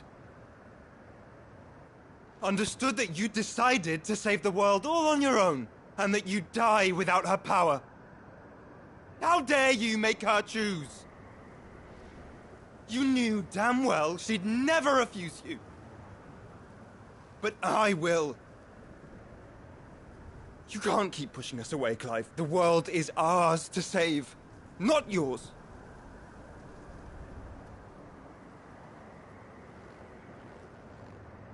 I used my gift because I thought it was the right thing to do.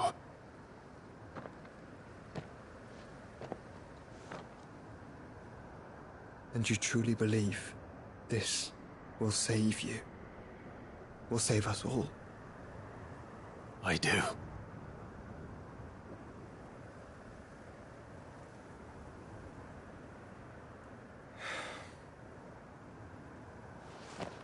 Then so be it.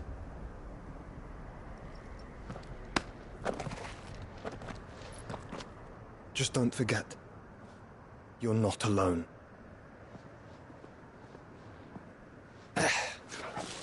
Think I found us a trail.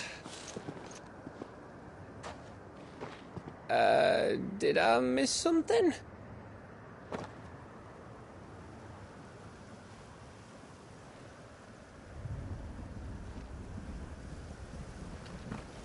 Only that Joshua didn't.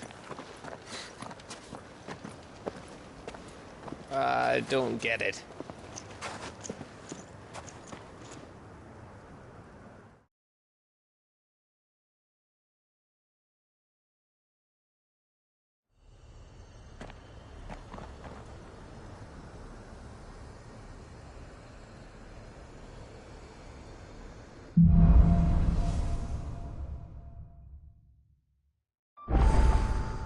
Always wanted to visit Ash.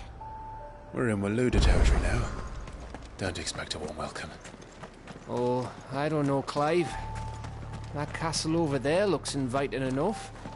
Shall we sample its inhabitants' hospitality?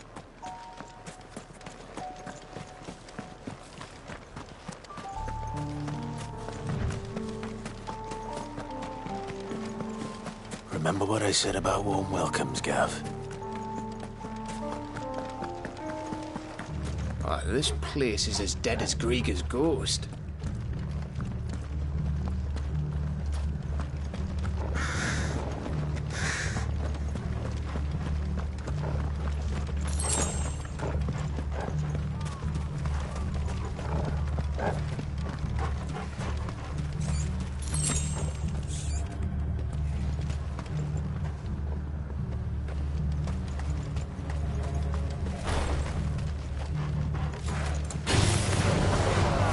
I smelled something. I see only orcs and Akasha here. Let's hope the villagers put it out in time.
Camber all over again.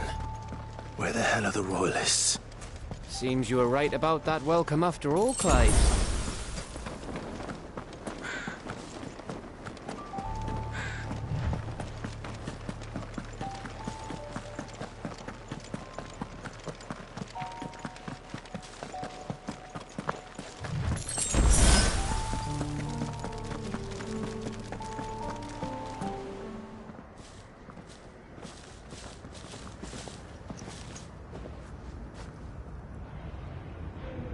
Aye, aye.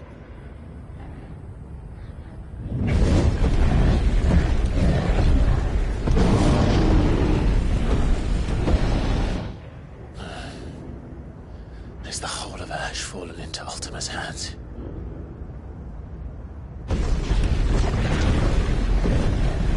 That's no peace delegation. We should send a warning to the others. No. My uncle will have an eye on the coast. I trust he'll find a way to entertain any uninvited guests. Our mark is Drake's Spine, and there's a lot of road between us and it. We press on to Stone here. Aye, you never know. It might not be a nest of slabbering monsters.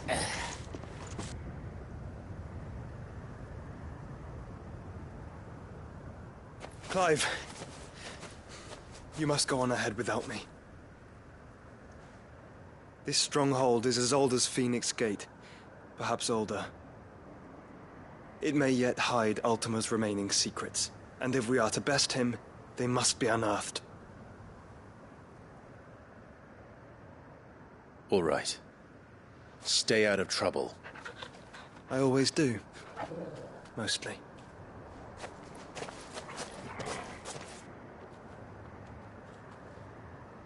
You sure about this? About leaving my brother on his own. Of course. Mostly.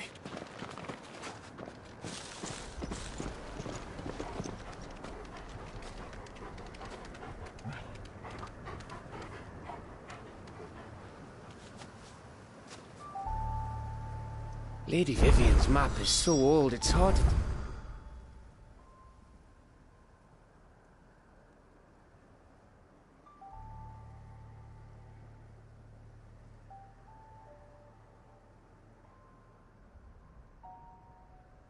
Tell which way is up.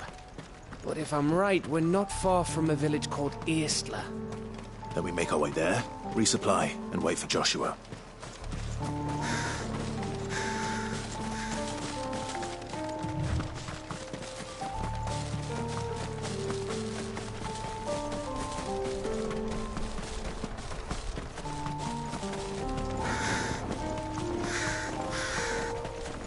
Ugh, this place reeks like a mobile's arsehole. Though I'm guessing it's not the smell that will kill us.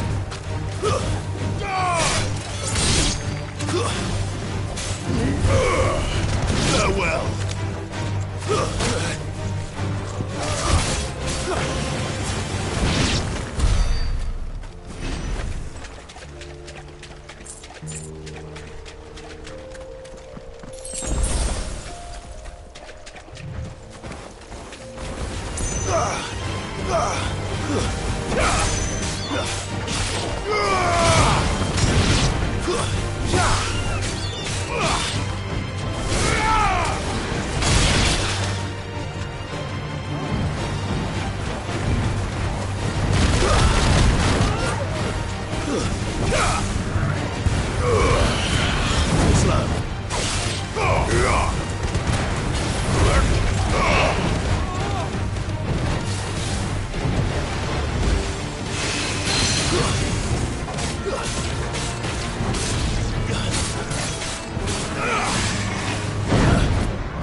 All yours, Torgal.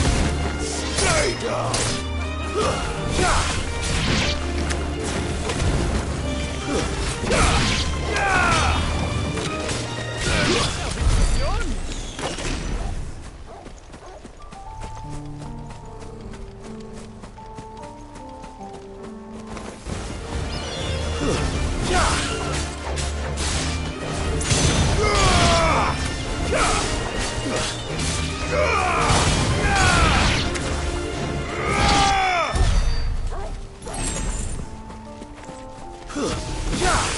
This won't be easy.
I needed that.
Oh, much breath.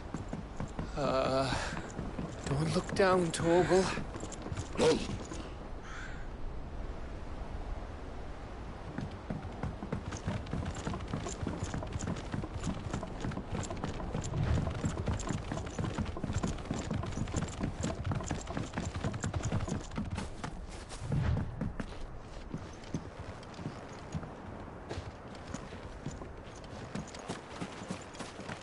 That must be Eastla.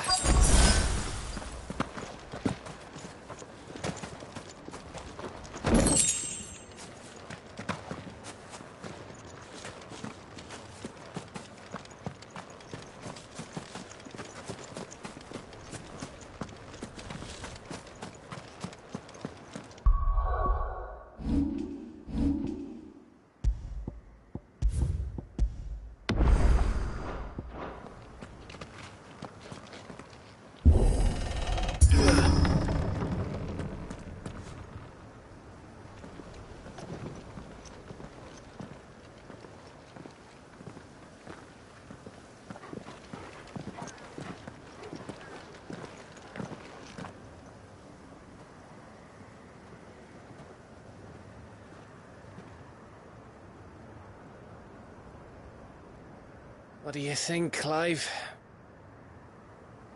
Then we're too late.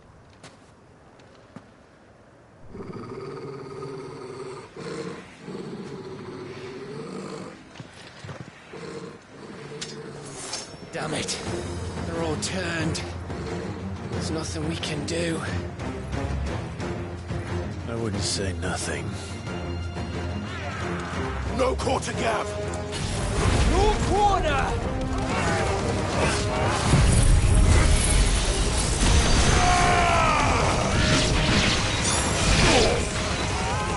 It's over!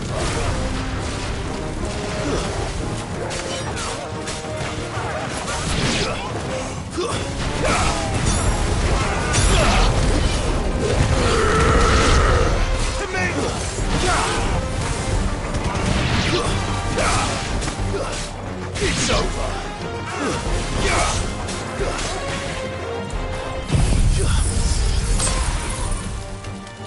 Farewell!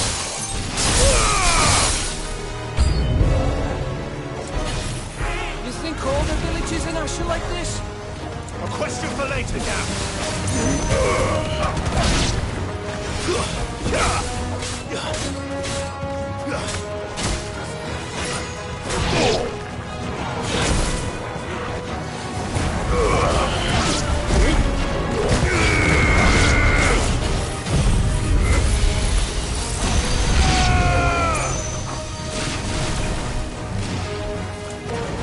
Here they come! And come, and come, and come. This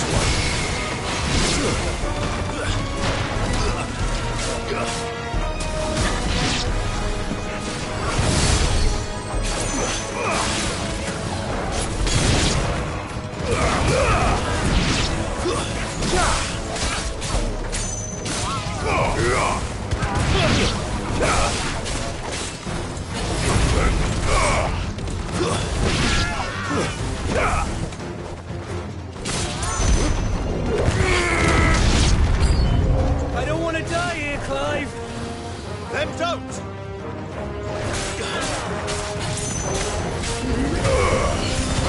Too slow.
Of course. course it bloody isn't.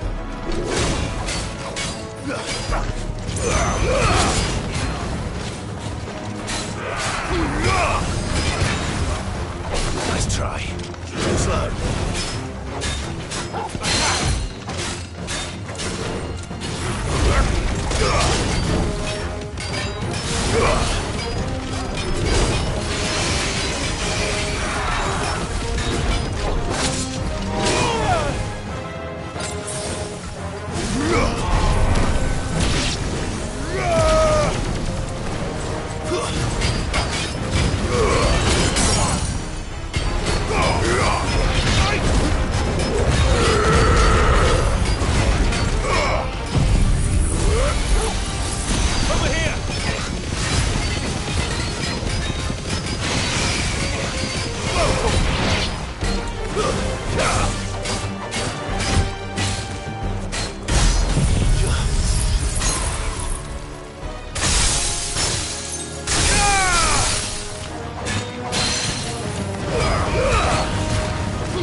Gav.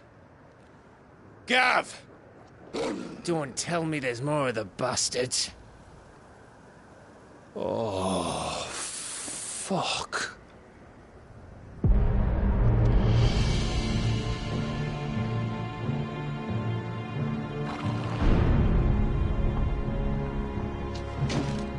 Have you come to watch, Odin? Bound for Stonehill. Good. My master awaits you in the capital, though I cannot allow you to attend him in your present state. And how are you going to stop us? Why, with this!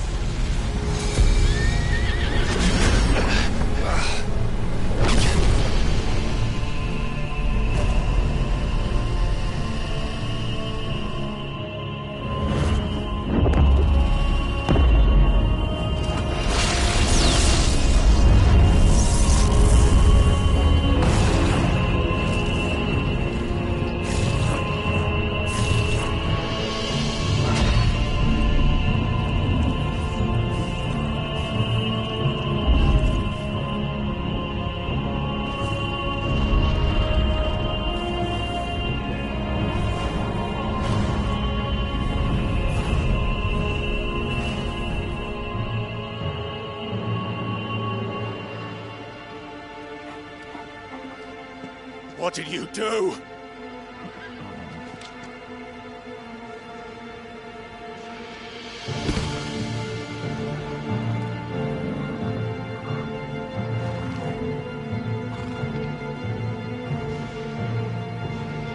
If the vessel would see the path opened, it has but to ask.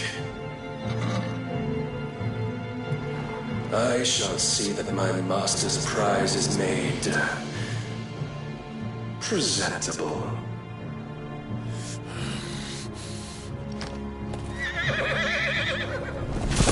Shit! No!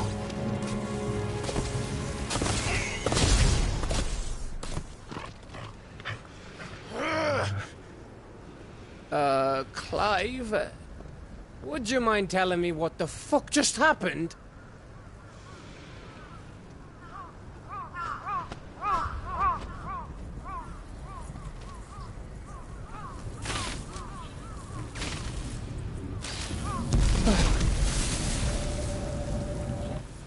Oh, you've got to be. How are we supposed to get through that? We seek an audience with the king. If His Majesty wants me to come and ask him, then that is exactly what I'll do. before you go practicing your petition, we don't even know where the fucker went. How about we cool our heads and think this through, eh?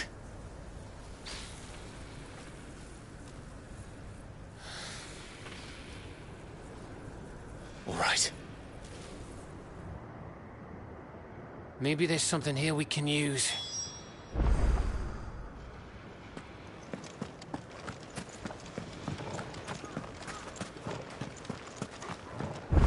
I thought we got them all. So did I.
Ash is a big place, Clive.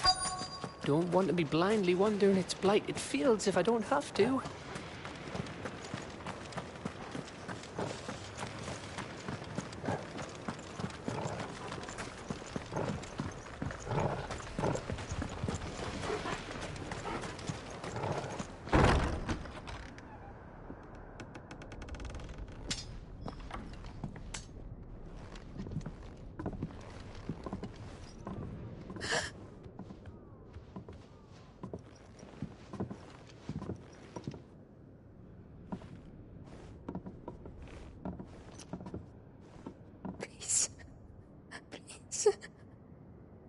Please, no. Miss. Whoa. Easy. Easy. We're not turned, all right?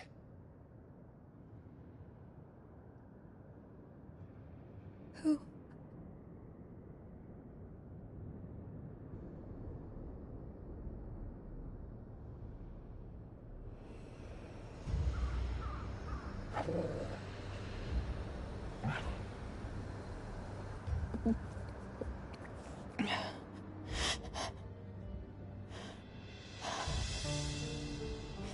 My thanks, kind travelers.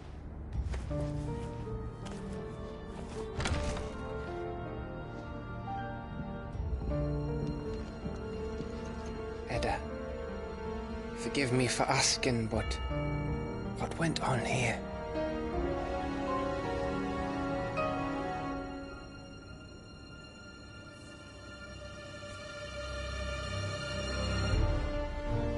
It all started when the skies changed. The elders said it was the Arcade. One by one, people went mad. Minds taken by the ether. Till only I remained. By then, I was too far along to run. And then the nights came. And I didn't know what to do.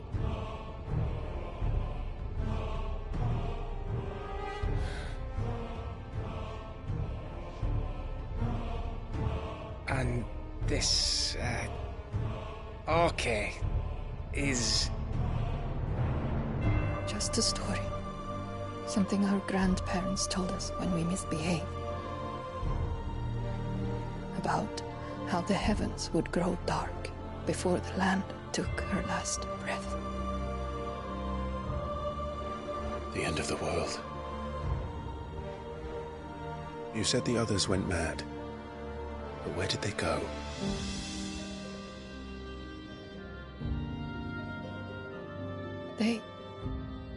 They all left.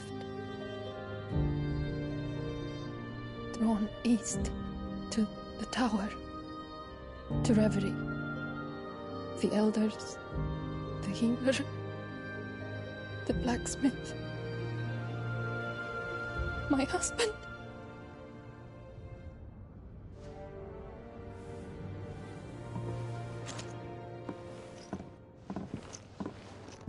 You thinking he did this? Of course. Who else could it be? You were in Canva. You saw what he did to the people. But then what about her? How come her nut hasn't cracked?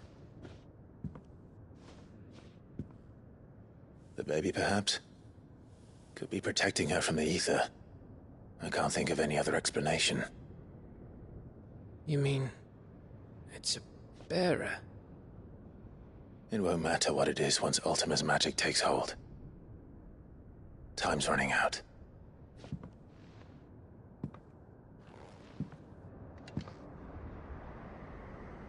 This tower. That's where we'll find the king.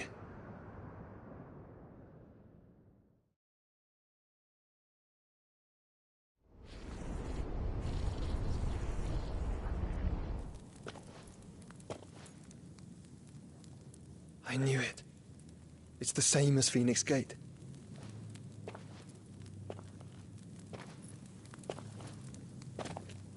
Which means at the end of these stairs should be...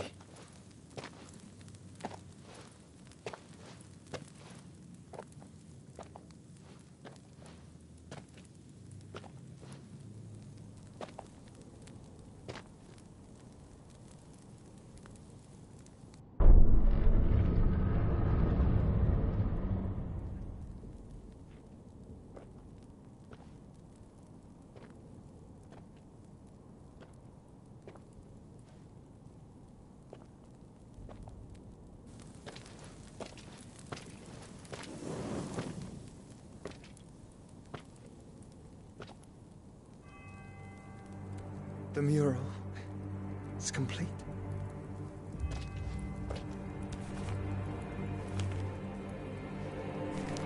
Ultima and this vessel, Ifrit. Garuda, Ramu, Shiva, Titan, Bahamut, Odin. Even Leviathan the Lost is here. But where is the Phoenix?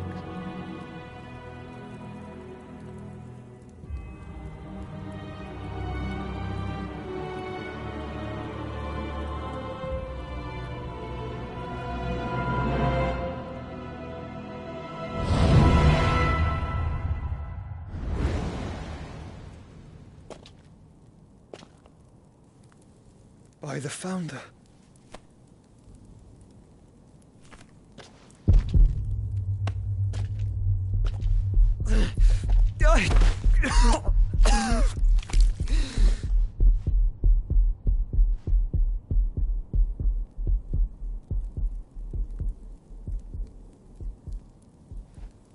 So that's what you want, isn't it, Ultima?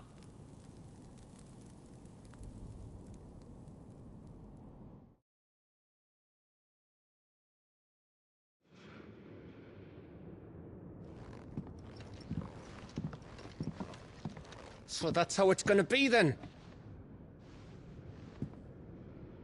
I'm not asking, Gav. I need you to stay with Edda. What? I must do this alone. If I don't return, you're to find Joshua and make for the Enterprise. Understood?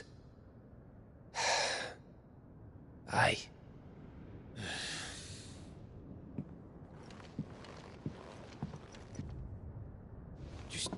Don't you go dying on me. Sid's name suits your miserable mug better than mine. Don't worry. I haven't finished with it yet.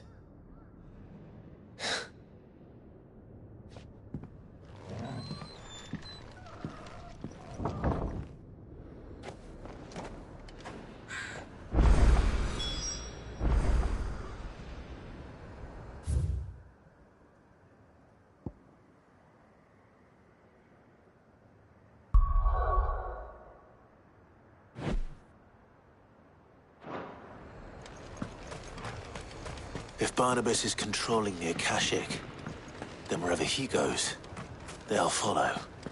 And so will I.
It's over.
This is it, boy.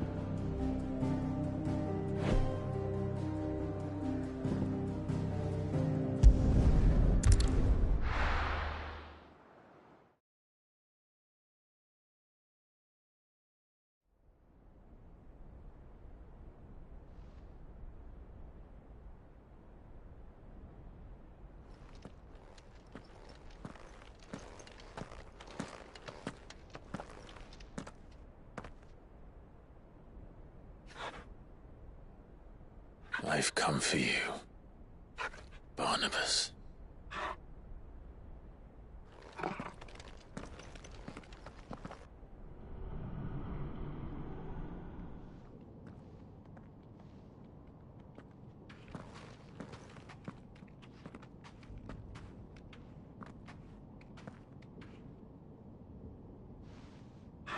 Stay close, Torgal.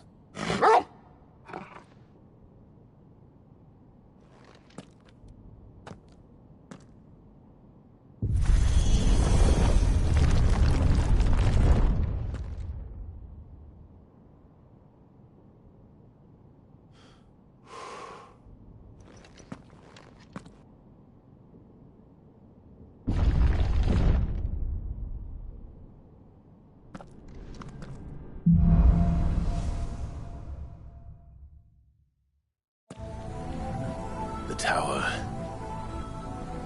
It's alive.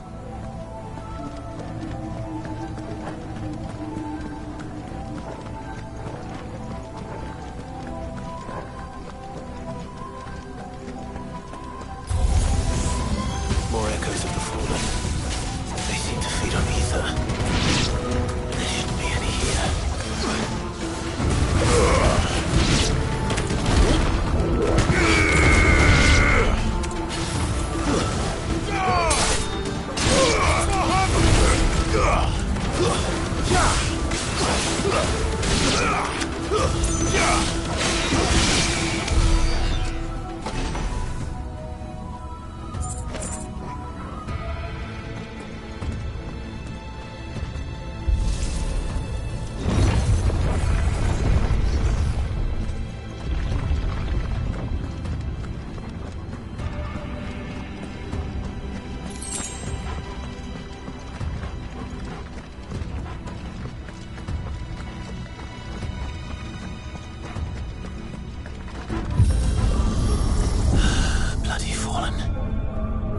Floors seem to have a mind of their own.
Get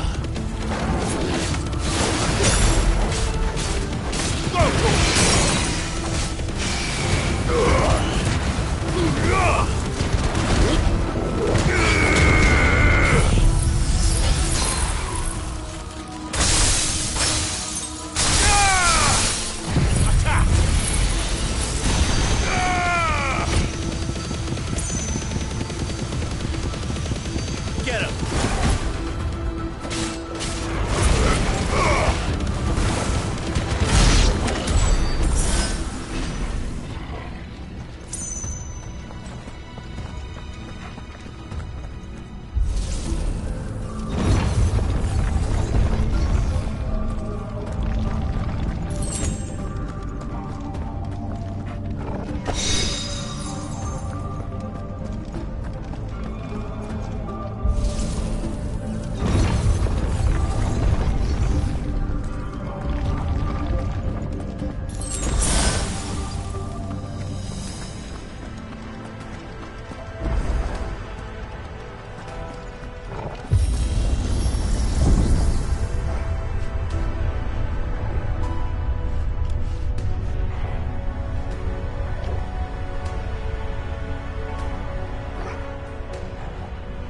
If I were Barnabas, where would I be?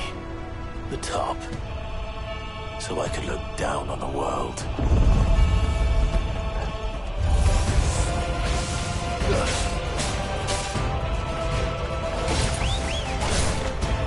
Stay down!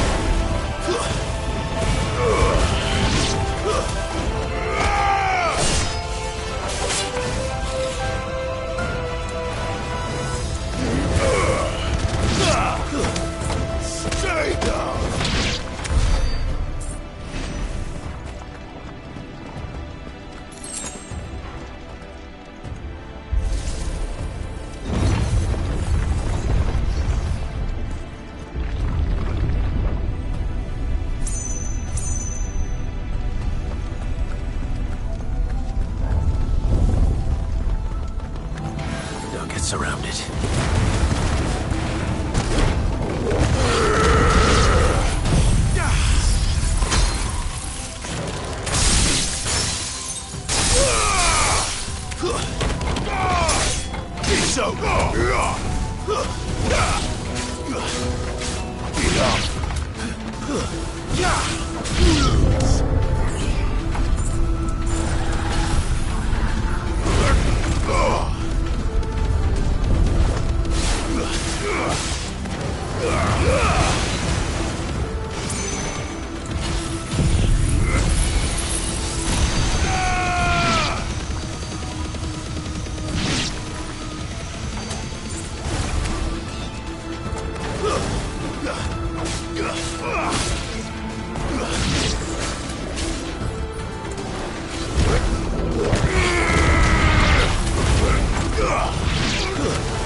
Ugh!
That's new. Though I expected before I got the rest.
What was that thing?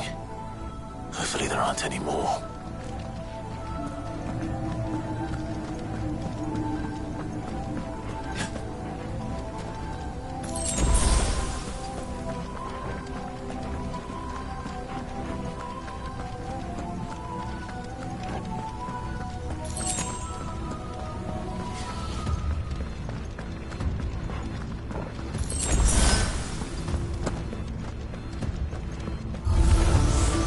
You know what to do, boy.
Too slow. Nice try.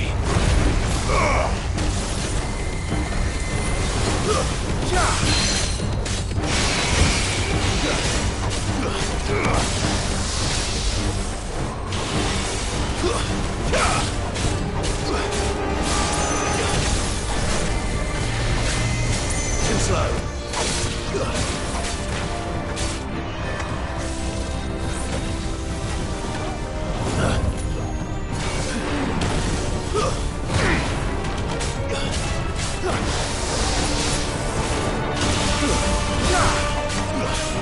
Over here!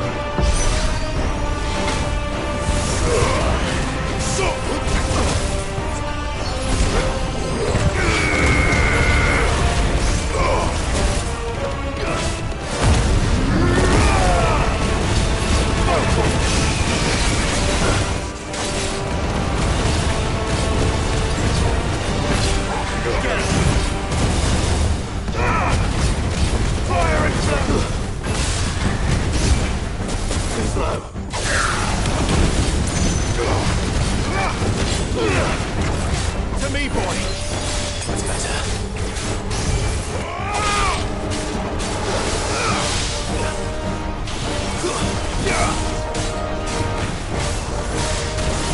Nice try.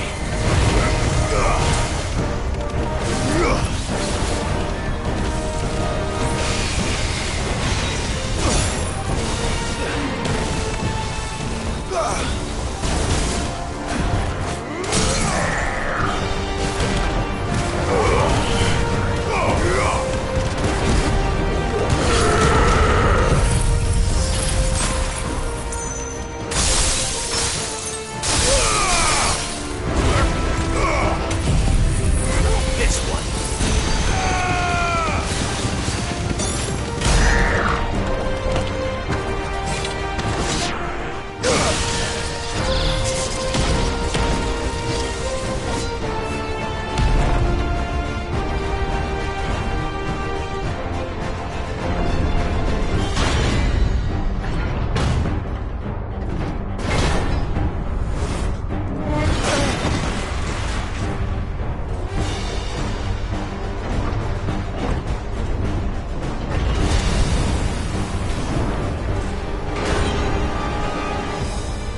What's one more, eh, Torgal?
Almost there.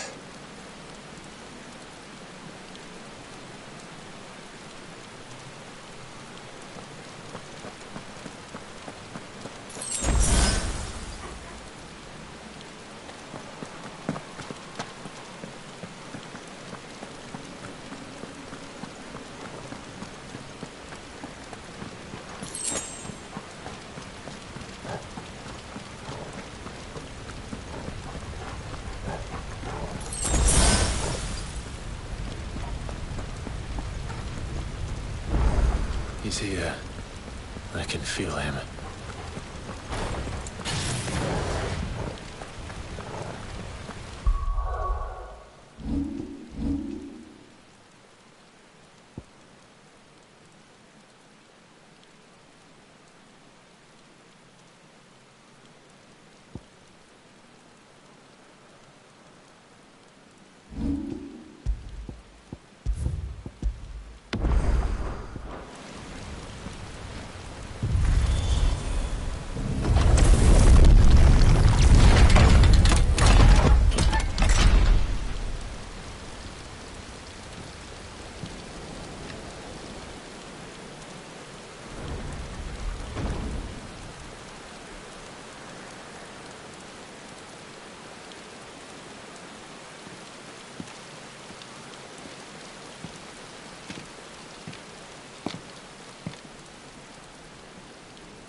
Why?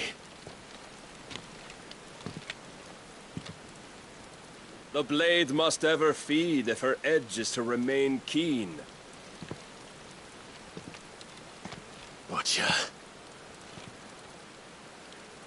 What care you for these worthless creatures? They are nothing. Weak from the moment of their conception, ever longing for power not theirs to command, they turn unfailingly upon themselves. Like sheep, they roam in filthy flocks, eager to trample those few gifted a fleece of gold. Or that they might feel contentment with their pitiful existence. Prejudice and persecution, severance and strife, every earthly wrong springs from the malice in men's hearts. Malice born of the pain and suffering that is free will. Its corruption is gnawed at your being from the very moment of your birth. You're wrong. It is no corruption. It is who I am. Every choice I make, right or wrong, gives me reason to carry on. And carry on I shall. Not as a puppet, but as a man. Which are you? There was a time I too thought those the only choices. What? Long ago, God granted man the gift of magic. And with that gift did he build great civilizations. Yet over time, man lost sight of the gift's true meaning, stepping from the path of shared prosperity to one of avarice. He abandoned his creator for sword and flame, and through his folly, beckoned the blight. Yet, there were those few who refused to turn their eyes from the heavens, and they prayed to God that he might lead them back to righteousness. And the Lord, he did answer. Before the worthy shall the gates of paradise open. And so did I spread my arms to the ether, and cast my soul upon its gentle waters. I gave myself unto him.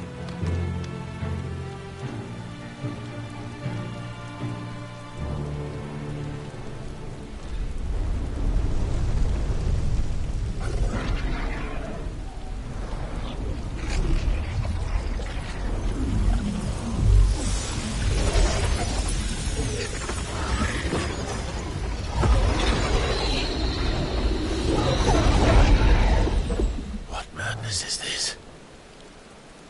My worth proven, the Lord charged me thus. If your kind are to find salvation, they must be made to serve. You see, paradise lies but a single step away.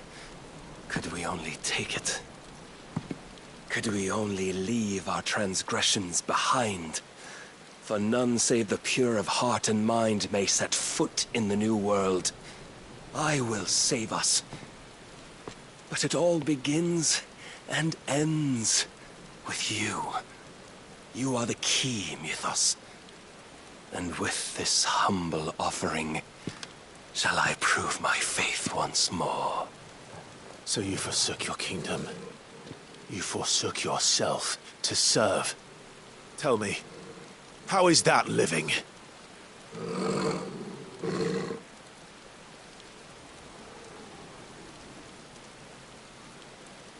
What you seek to provide is not salvation. It's anything but. Life is about always having a choice. Take that away, and we might as well be dead.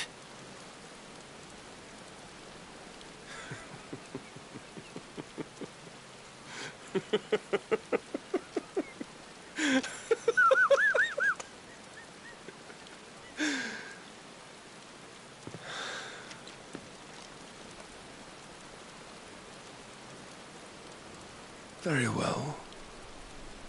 Come then. Show us the strength of your will. It's not the strength of my will that should worry you, but the weakness of yours.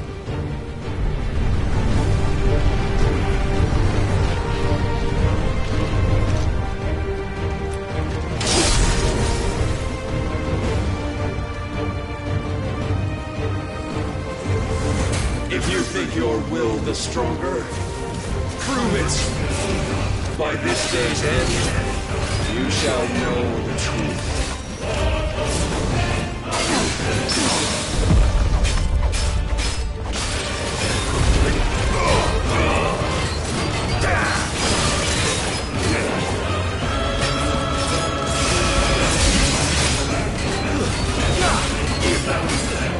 Show me more.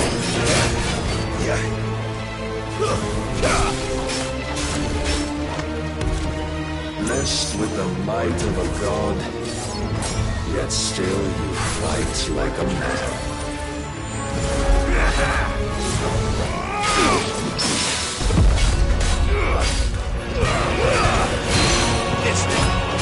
Don't disappoint me!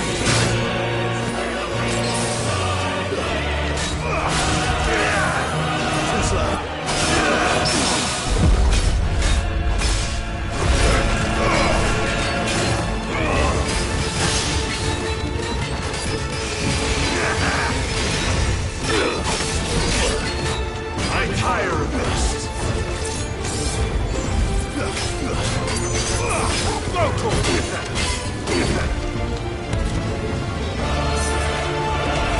You will obey!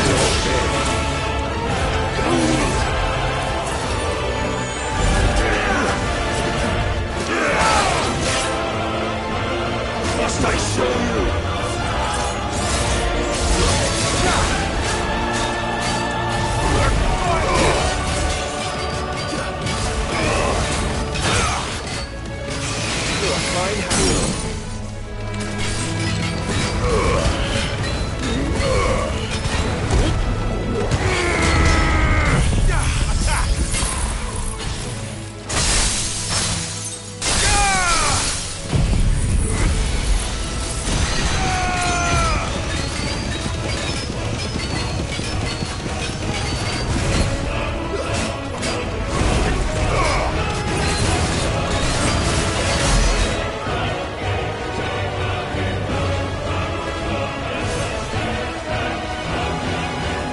Chose you to serve as his vessel, and you cling to this foolish notion of hope when there is none.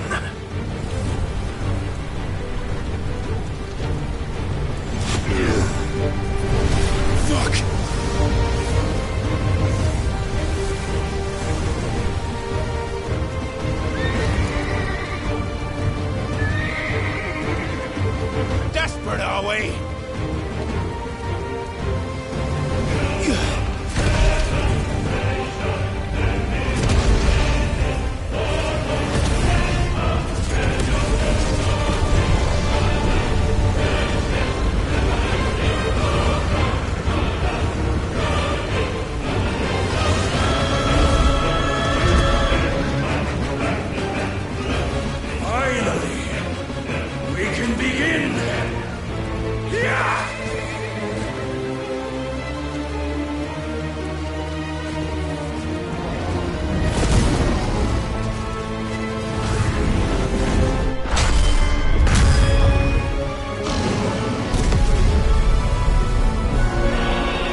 shown the path.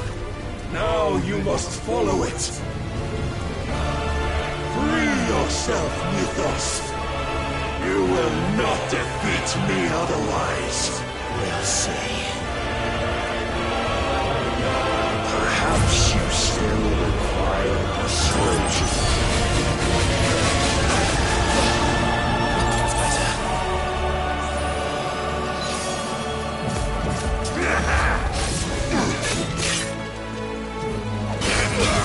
Come to me!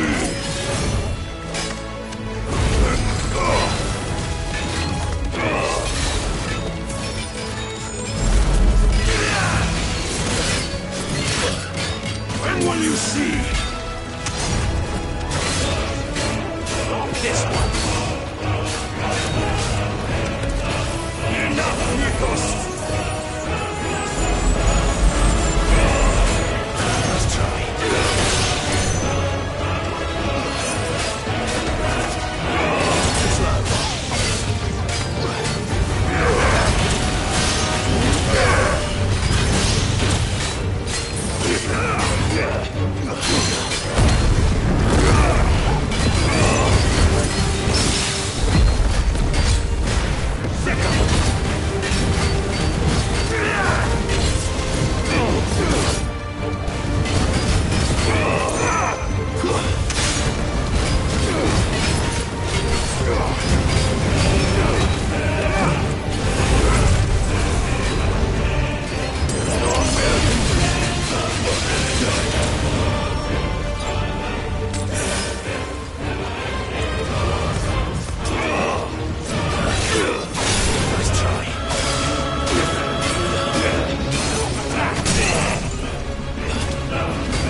You admitted defeat the moment you turned your back on us.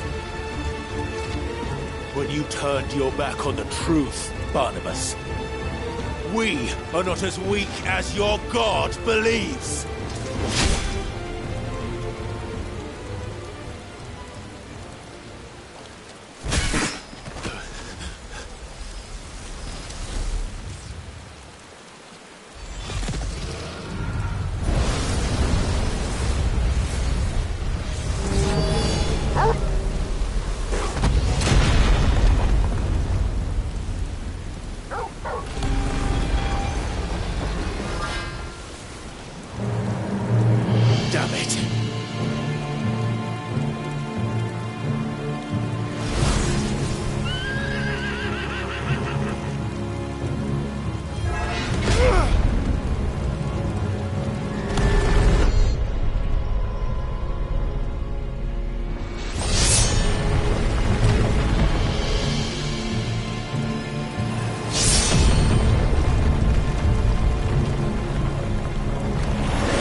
Men know nothing of strength.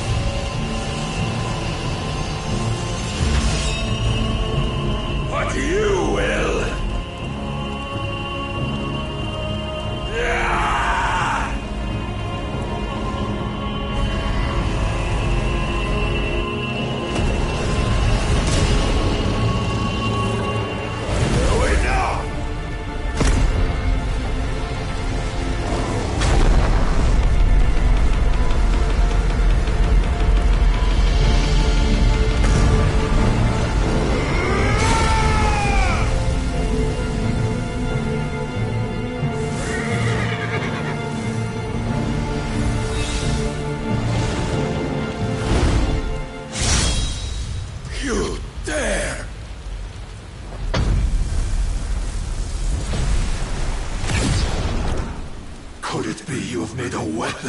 weakness.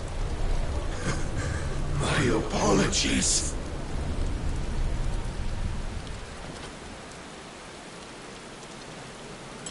You are not the fool I took you for. And so it ends. No!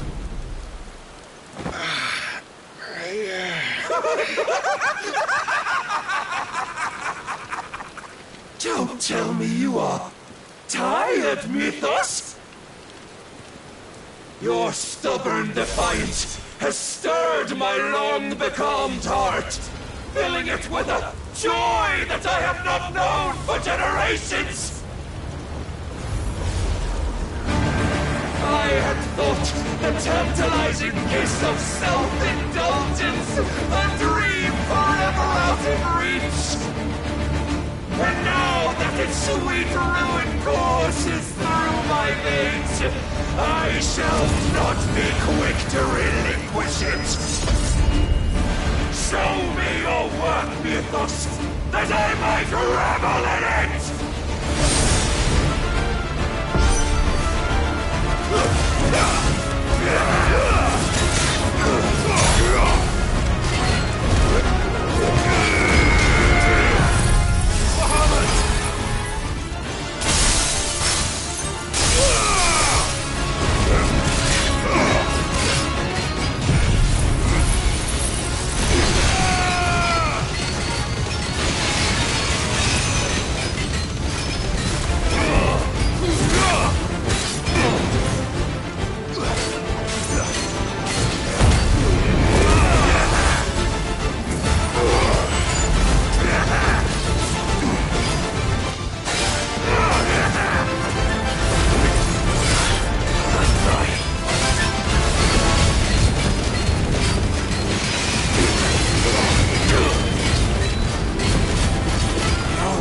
Suffered the disappointment of lesser rivals, but no more.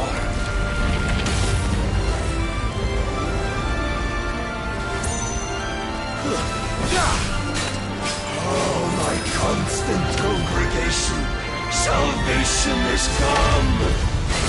Rejoice as our souls are granted peace unending.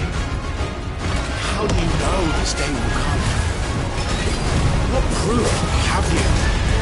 I knew, Mythos. Your mere existence is proof of the Lord's grand design.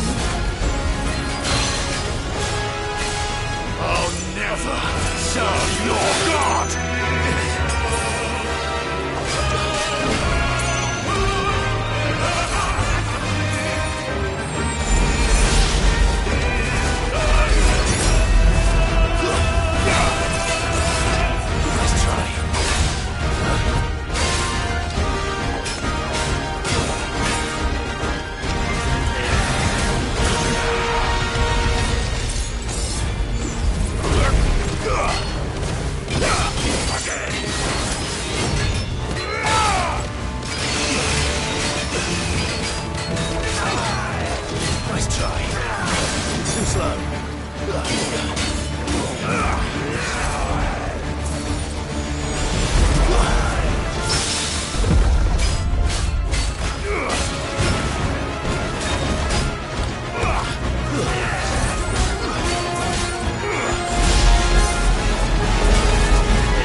wrest it from my head!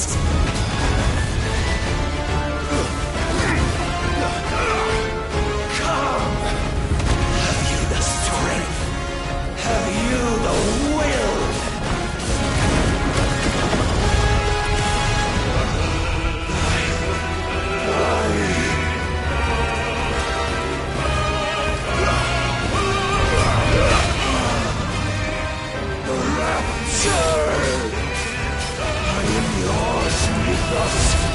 Claim me as your prize!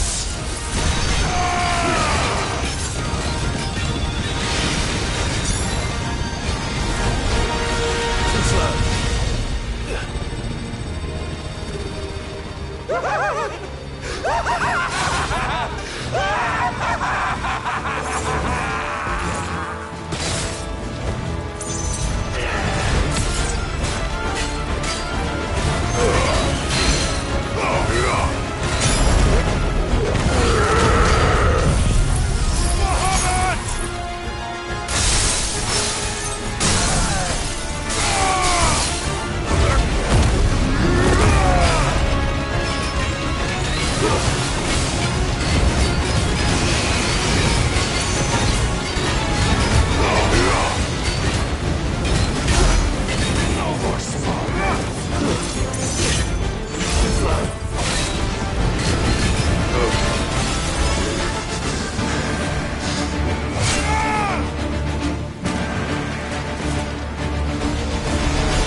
The day is at an end. And we both know the truth. It is I who stand victorious. My will that prevailed. Your will? No.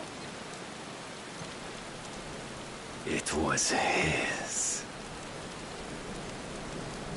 Clive Rossfield.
Perhaps there is strength in will. Would that I had not relinquished my own.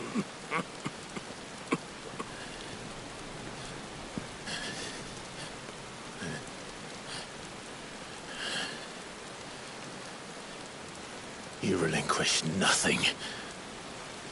What was it, if not will, that made you strive for a new world? Strive to win your master's approval?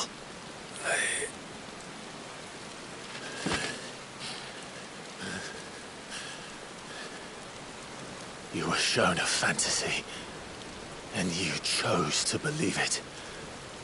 But you were wrong. There is no world but the one we live in. And that world is worth saving, even if it means killing a god.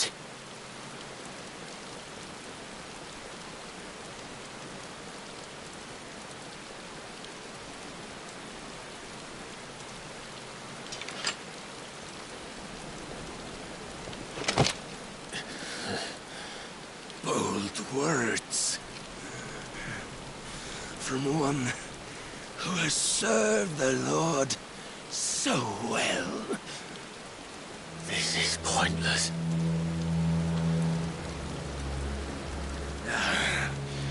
But I almost forgot. I promised that I would make you presentable. Did I not?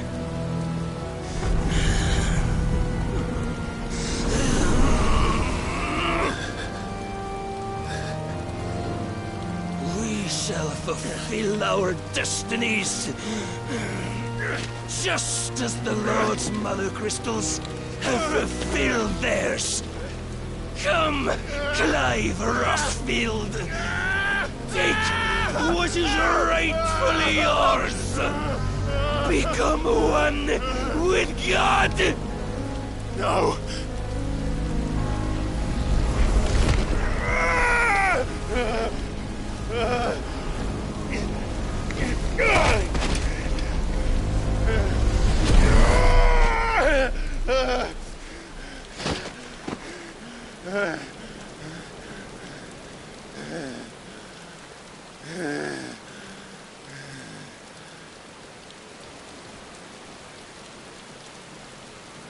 At long last, salvation. I'm coming home. Mother.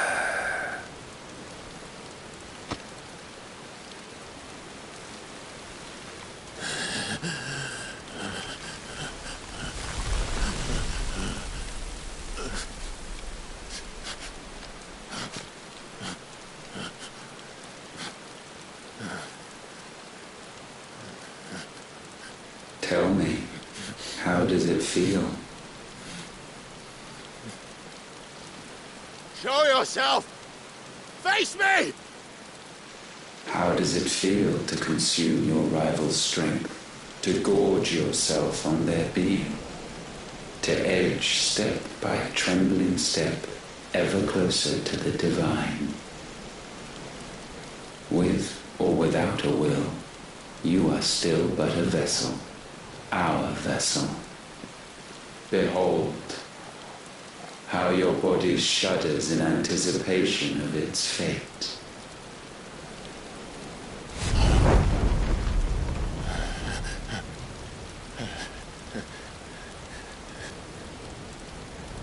Oh. It's not yours yet. No. Come then, O wayward child. We shall await you upon the back of the first worm. There all shall end and begin again.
Since when was Eugen Hamel one to hide when there was a fight to be had? Since they stripped me of my rank and banished me from the battlefield. Now I'm stuck wiping the backsides of this one while the city burns and my wife fills off with a man half my age! And then you turn up! What the hell are you doing here anyway?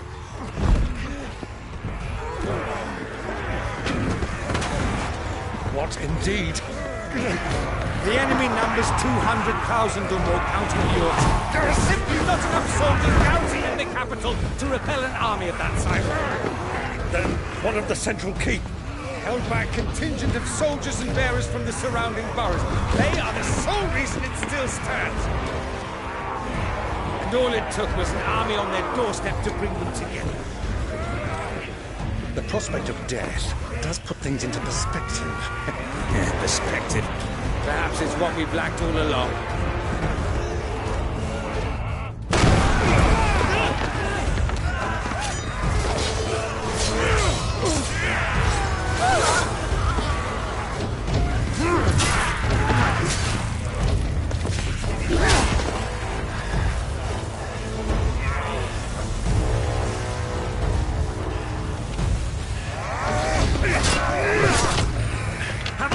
I need you to lend me some of your best men, preferably all of them. My best men? Does it look like I'm able? I admit this might not be the most convenient time, but my nephew's in trouble, and I may have already promised him your help. Your nephew, the outlaw?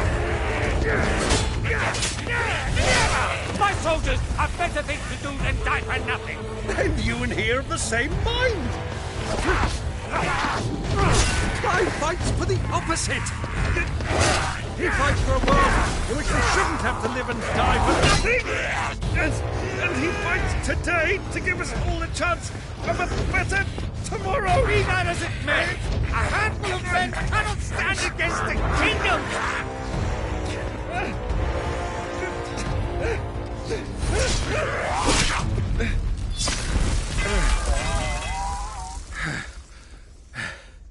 Then mayhap they are the wrong men. Well, I'll be damned.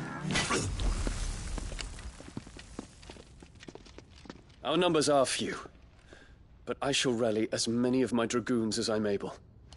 You, apprise the Lord Strategist of the state of the city's defenses. Yes, Your Radiance. And you would fight alongside us? I owe the Phoenix a debt.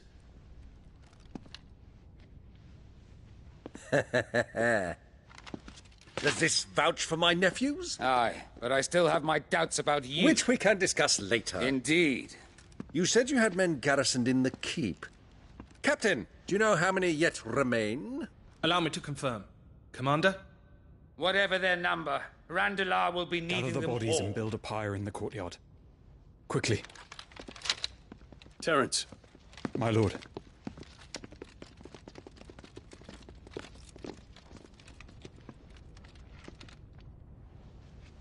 You will find a girl there. A girl? We are in the middle of a war. I owe her my life, and I always pay my debts. You are to see that she is provided for. Dion, I cannot leave. But you shall. If I'm ever to be worthy of the forgiveness of our people, then I must earn it. And I must earn it by my hand, and my hand alone. Know that I do not ask this lightly. And know that I will do it.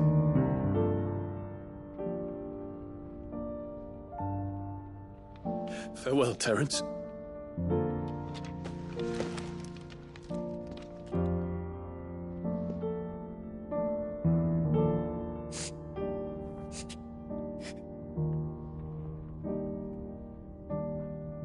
Farewell,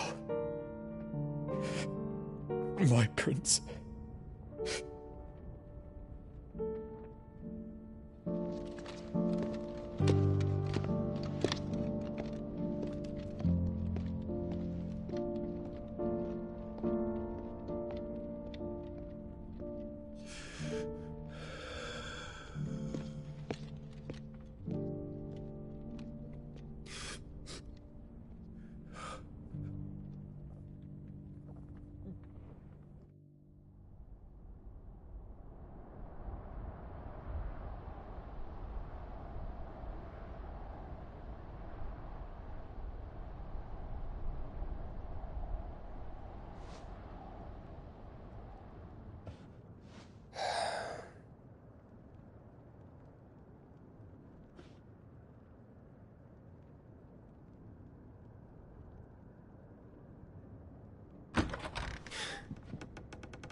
Clive. Thank fuck. You alright? I am. But I'm a damn sight better for seeing you, Joshua. And Barnabas. The king is dead.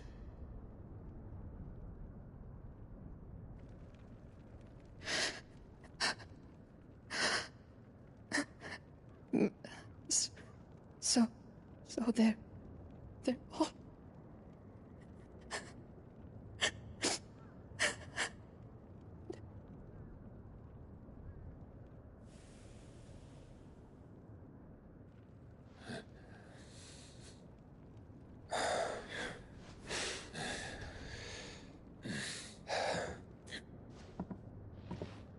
They are, but so is their killer.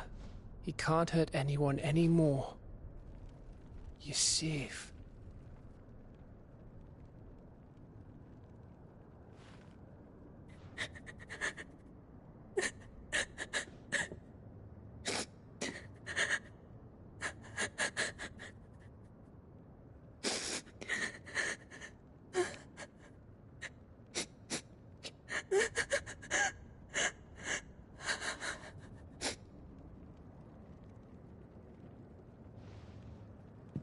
Gav, we need to talk.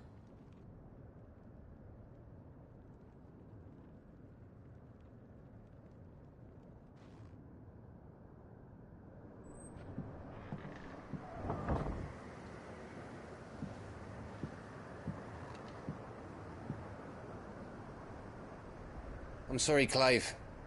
You know I want nothing more than to go with you. I do. But I'm glad you're heading back to the Enterprise nonetheless. And not just for Etta's sake. Our people need to know what happened here. You can count on me. As can she, I hope. Thank you, me lords.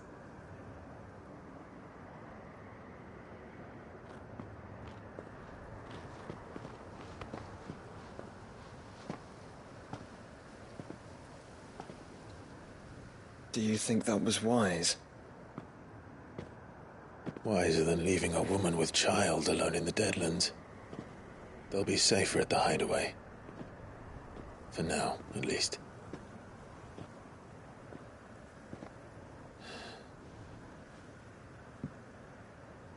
This land is overrun with Akashic.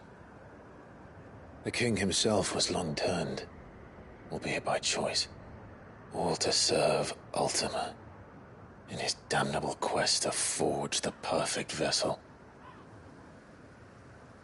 The chaos Barnabas wreaked upon nation after nation. How many were killed for this?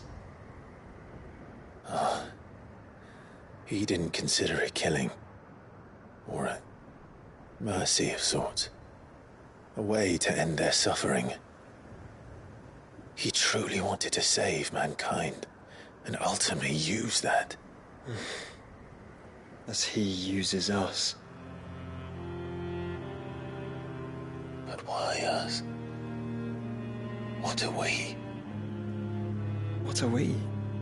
We are dominance. That is our fate.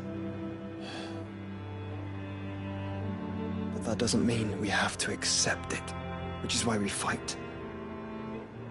For the right to deny it. Is that not so? It is. For our sins.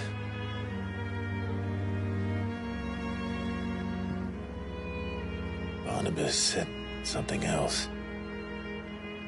That the Mother Crystals were Ultimas. Ultimas? Are you certain? We know that the Mother Crystals have been leading the land of Ether. And we also know that it's this which hastens the spread of the Blight.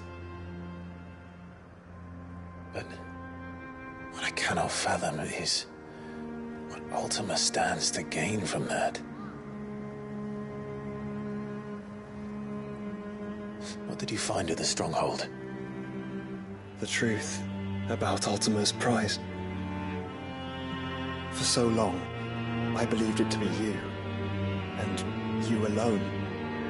Yet, it is not merely Efreet that he desires, but Efreet and Phoenix both. That which we became in the skies over Twinside.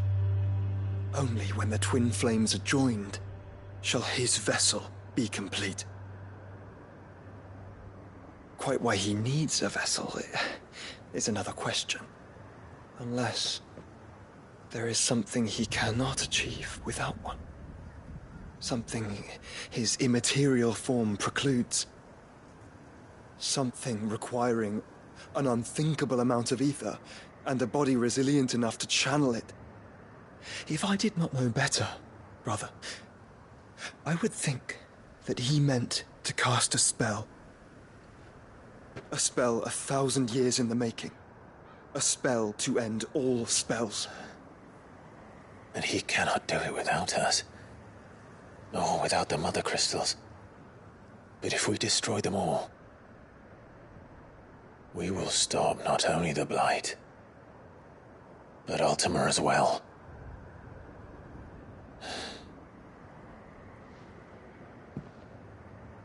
We stick to the plan then. Only this time, we face him together. Well, it's a long walk to Stone here. Let's not keep Ultima waiting.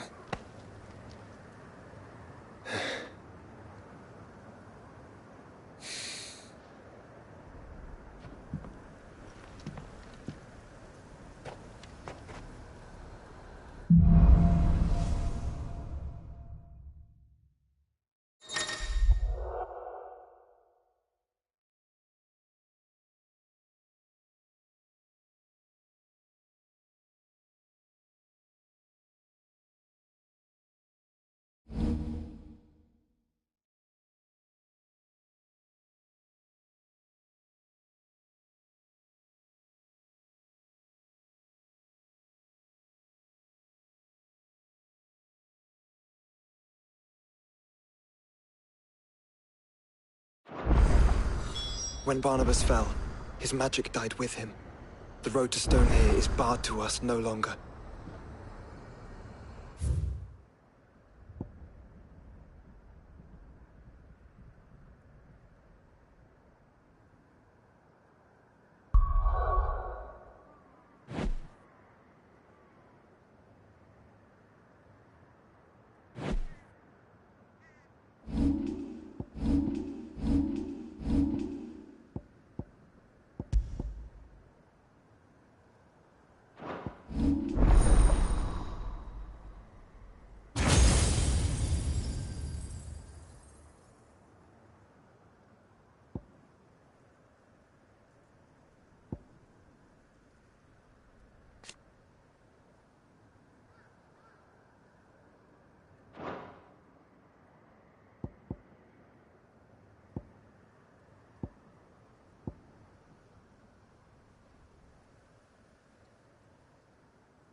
You were right, Joshua.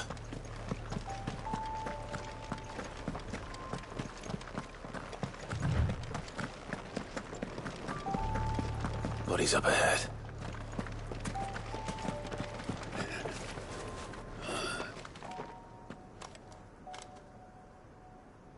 Is there no peace for a dying man?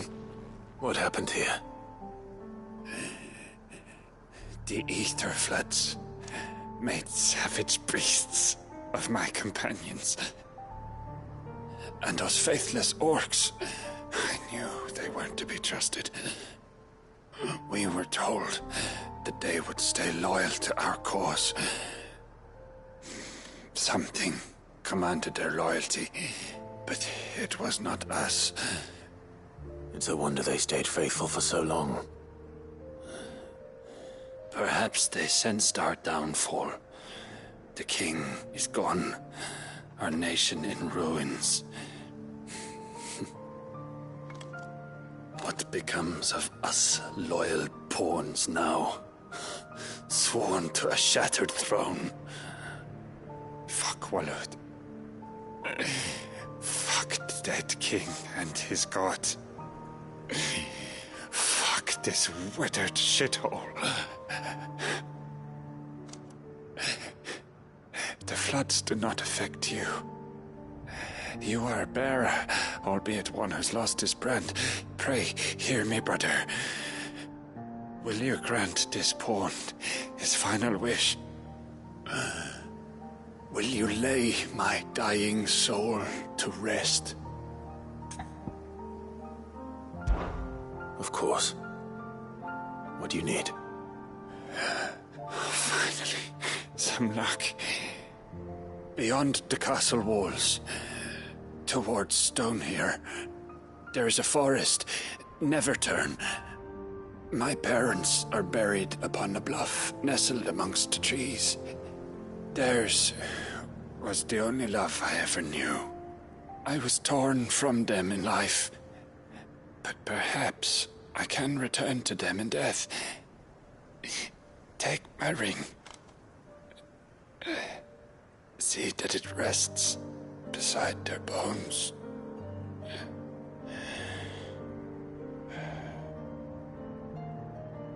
May you find peace at last.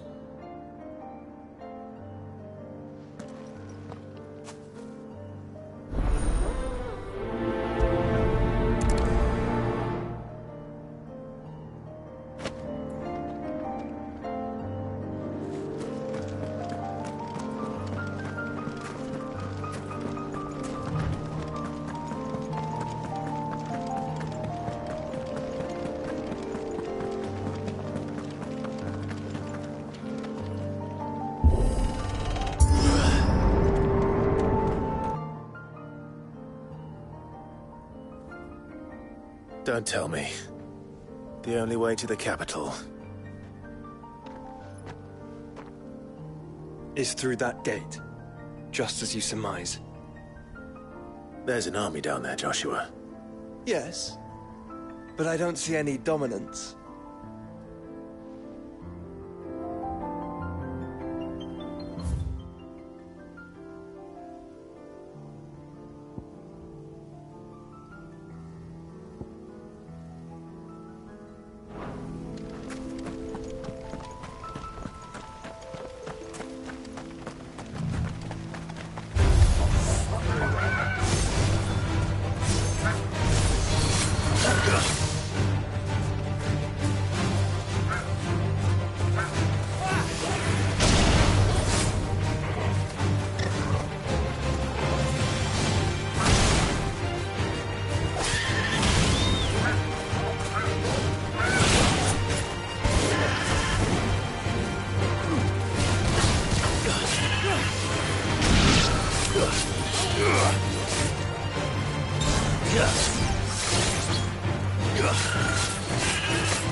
Caution, brother. Time to fight.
Not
an unturned soldier in sight. In the end, they're suffering.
of it.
We can rest here if you like. Don't worry, I'll be fine.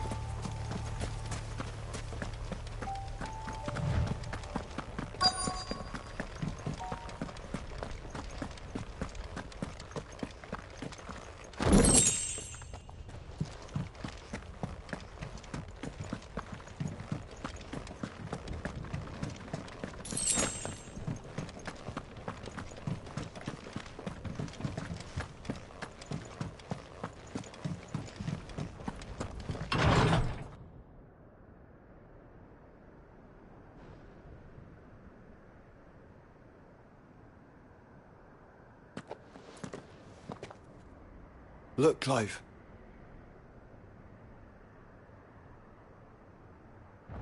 By the Founder. The place is a fortress.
No villages.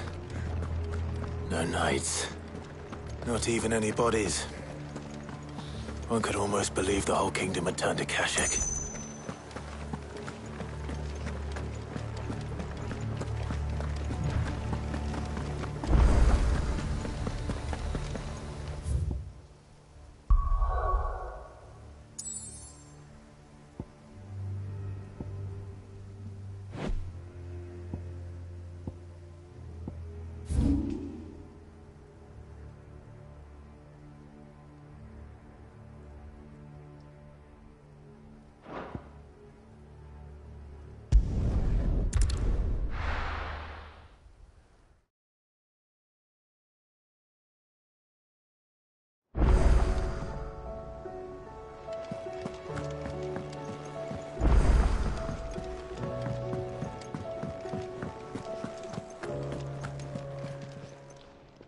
Still alive, are you? Coin purse weighing you down?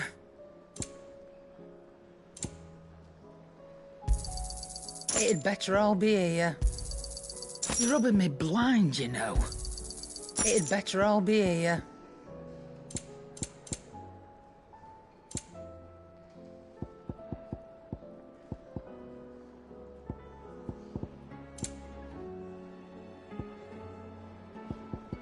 Come again. Or don't. I'm not much bothered either way. Trouble with your gear, or... something Fordian, dear?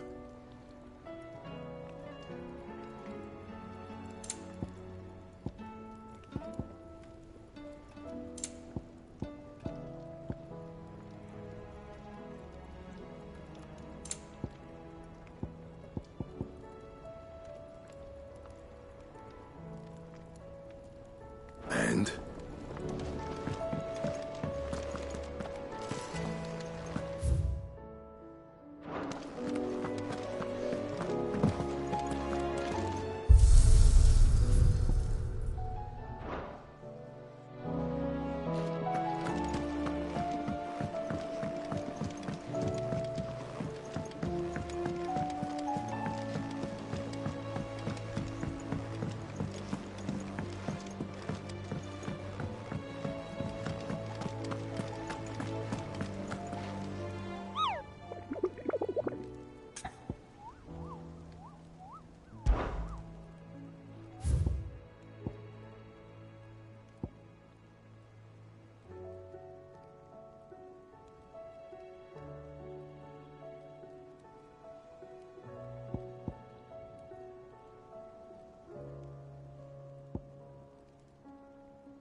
Clive. What is it that you wish to learn? Here you are.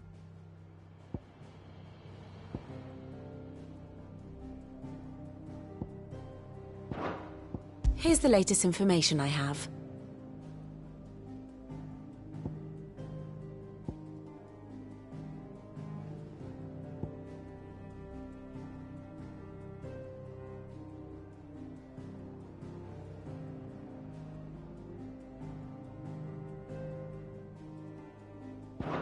The state of the realm is ever-changing, Clive. How do you split the sea?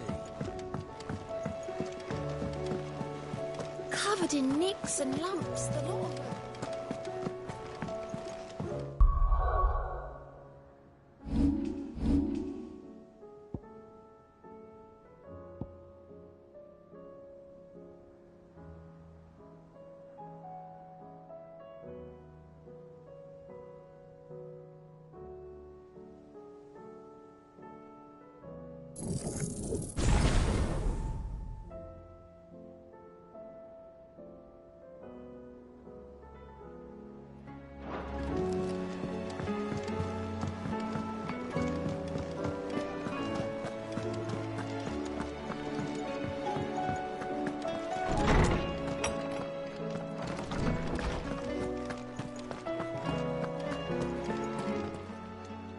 Good morrow to you, my friend. I have compiled some new entries, if you would like to see them. I have quite the find for you today.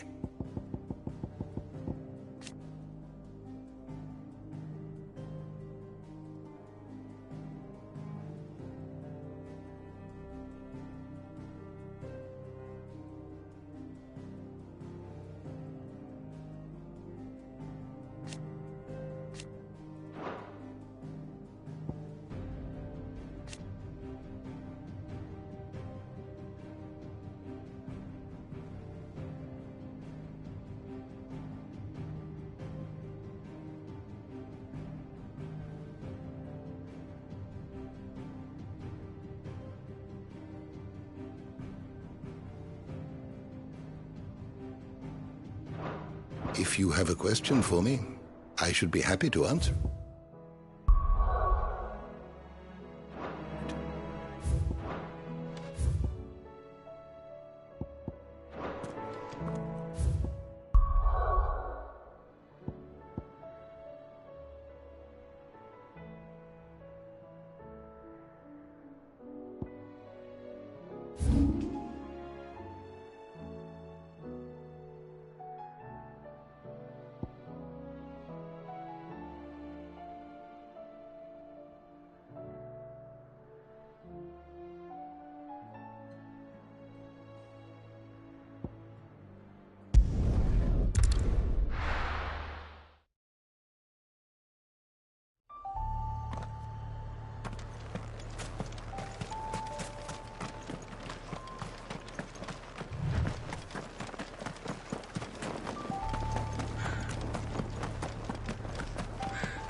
It's the king of the castle.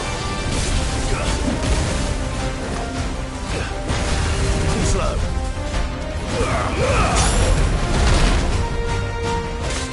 Help me, boy.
Your reign is at an end.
Caution, brother.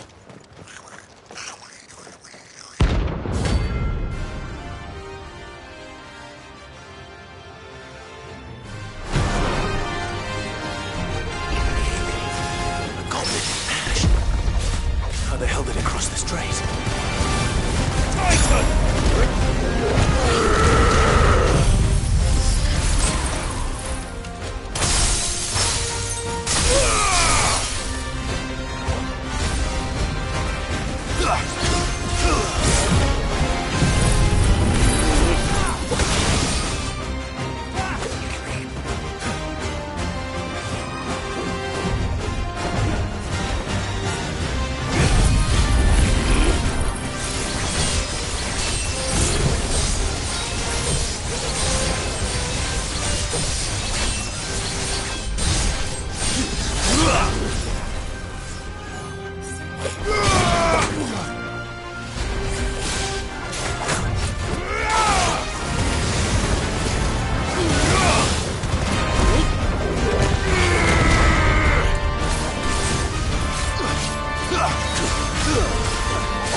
You're finished!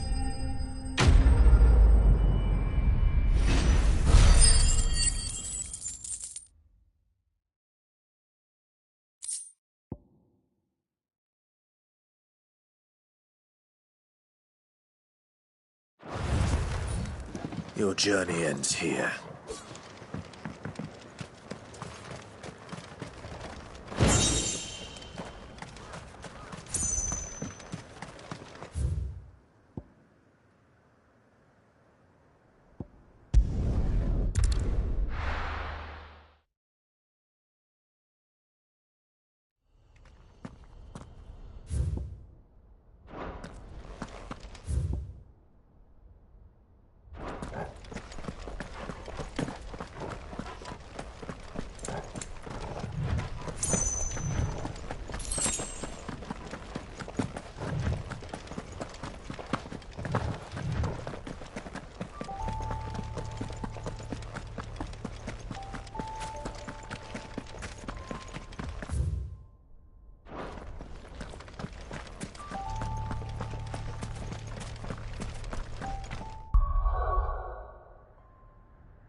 Look who's here to meet us.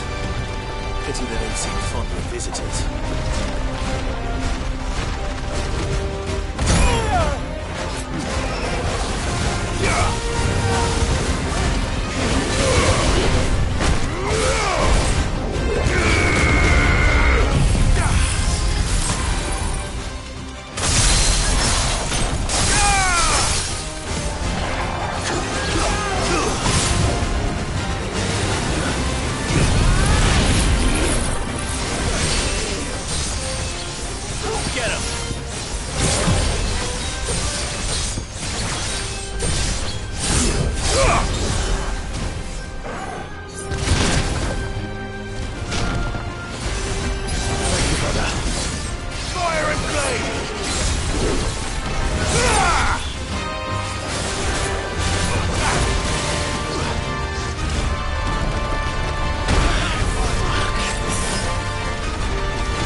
I've heard warmer welcomes.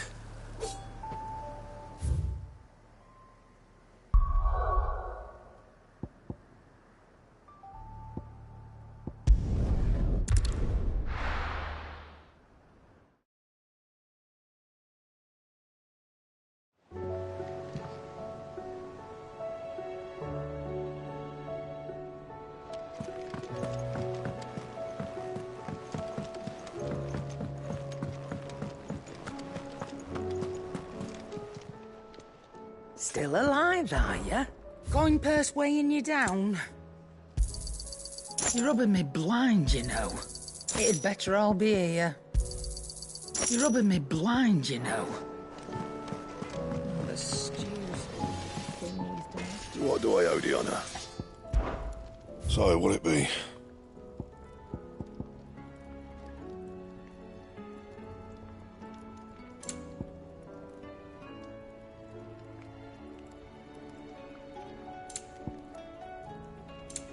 Anything else?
Let's hope it was the last of its kind.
And what can I do for you?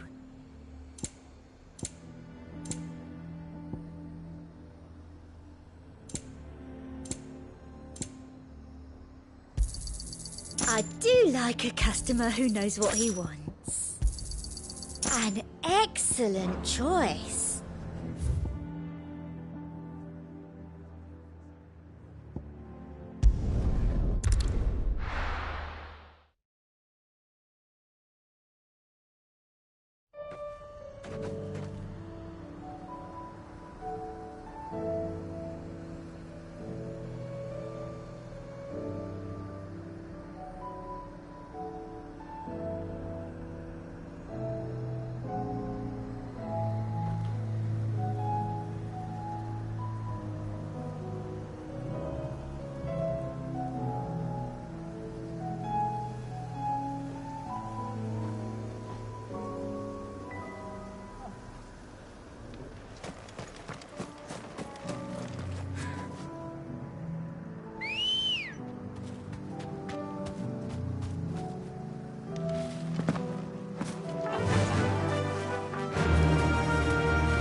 Thanks, girl.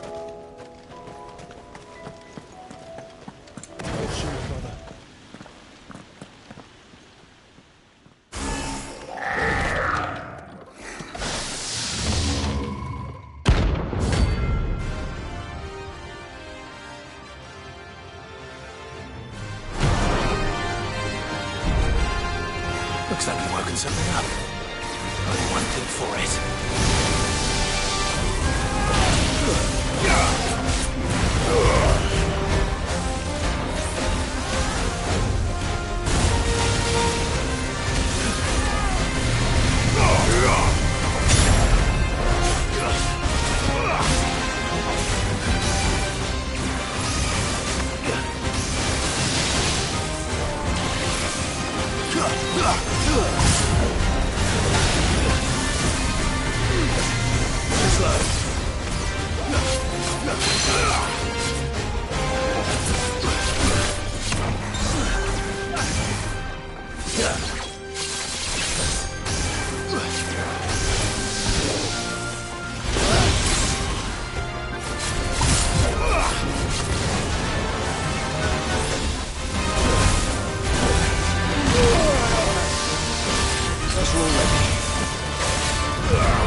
that.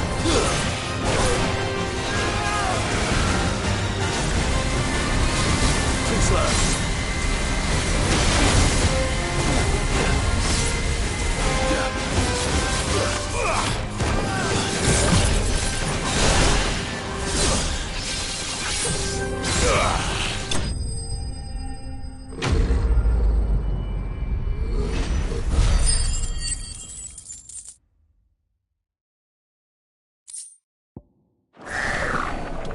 Sweet dreams.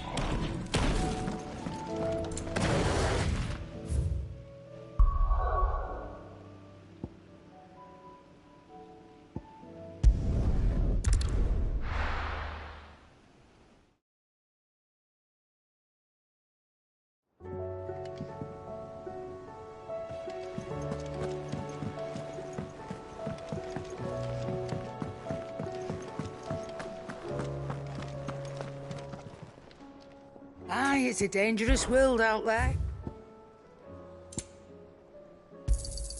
You'll not find a better price than that. It'd better all be here. Is that all?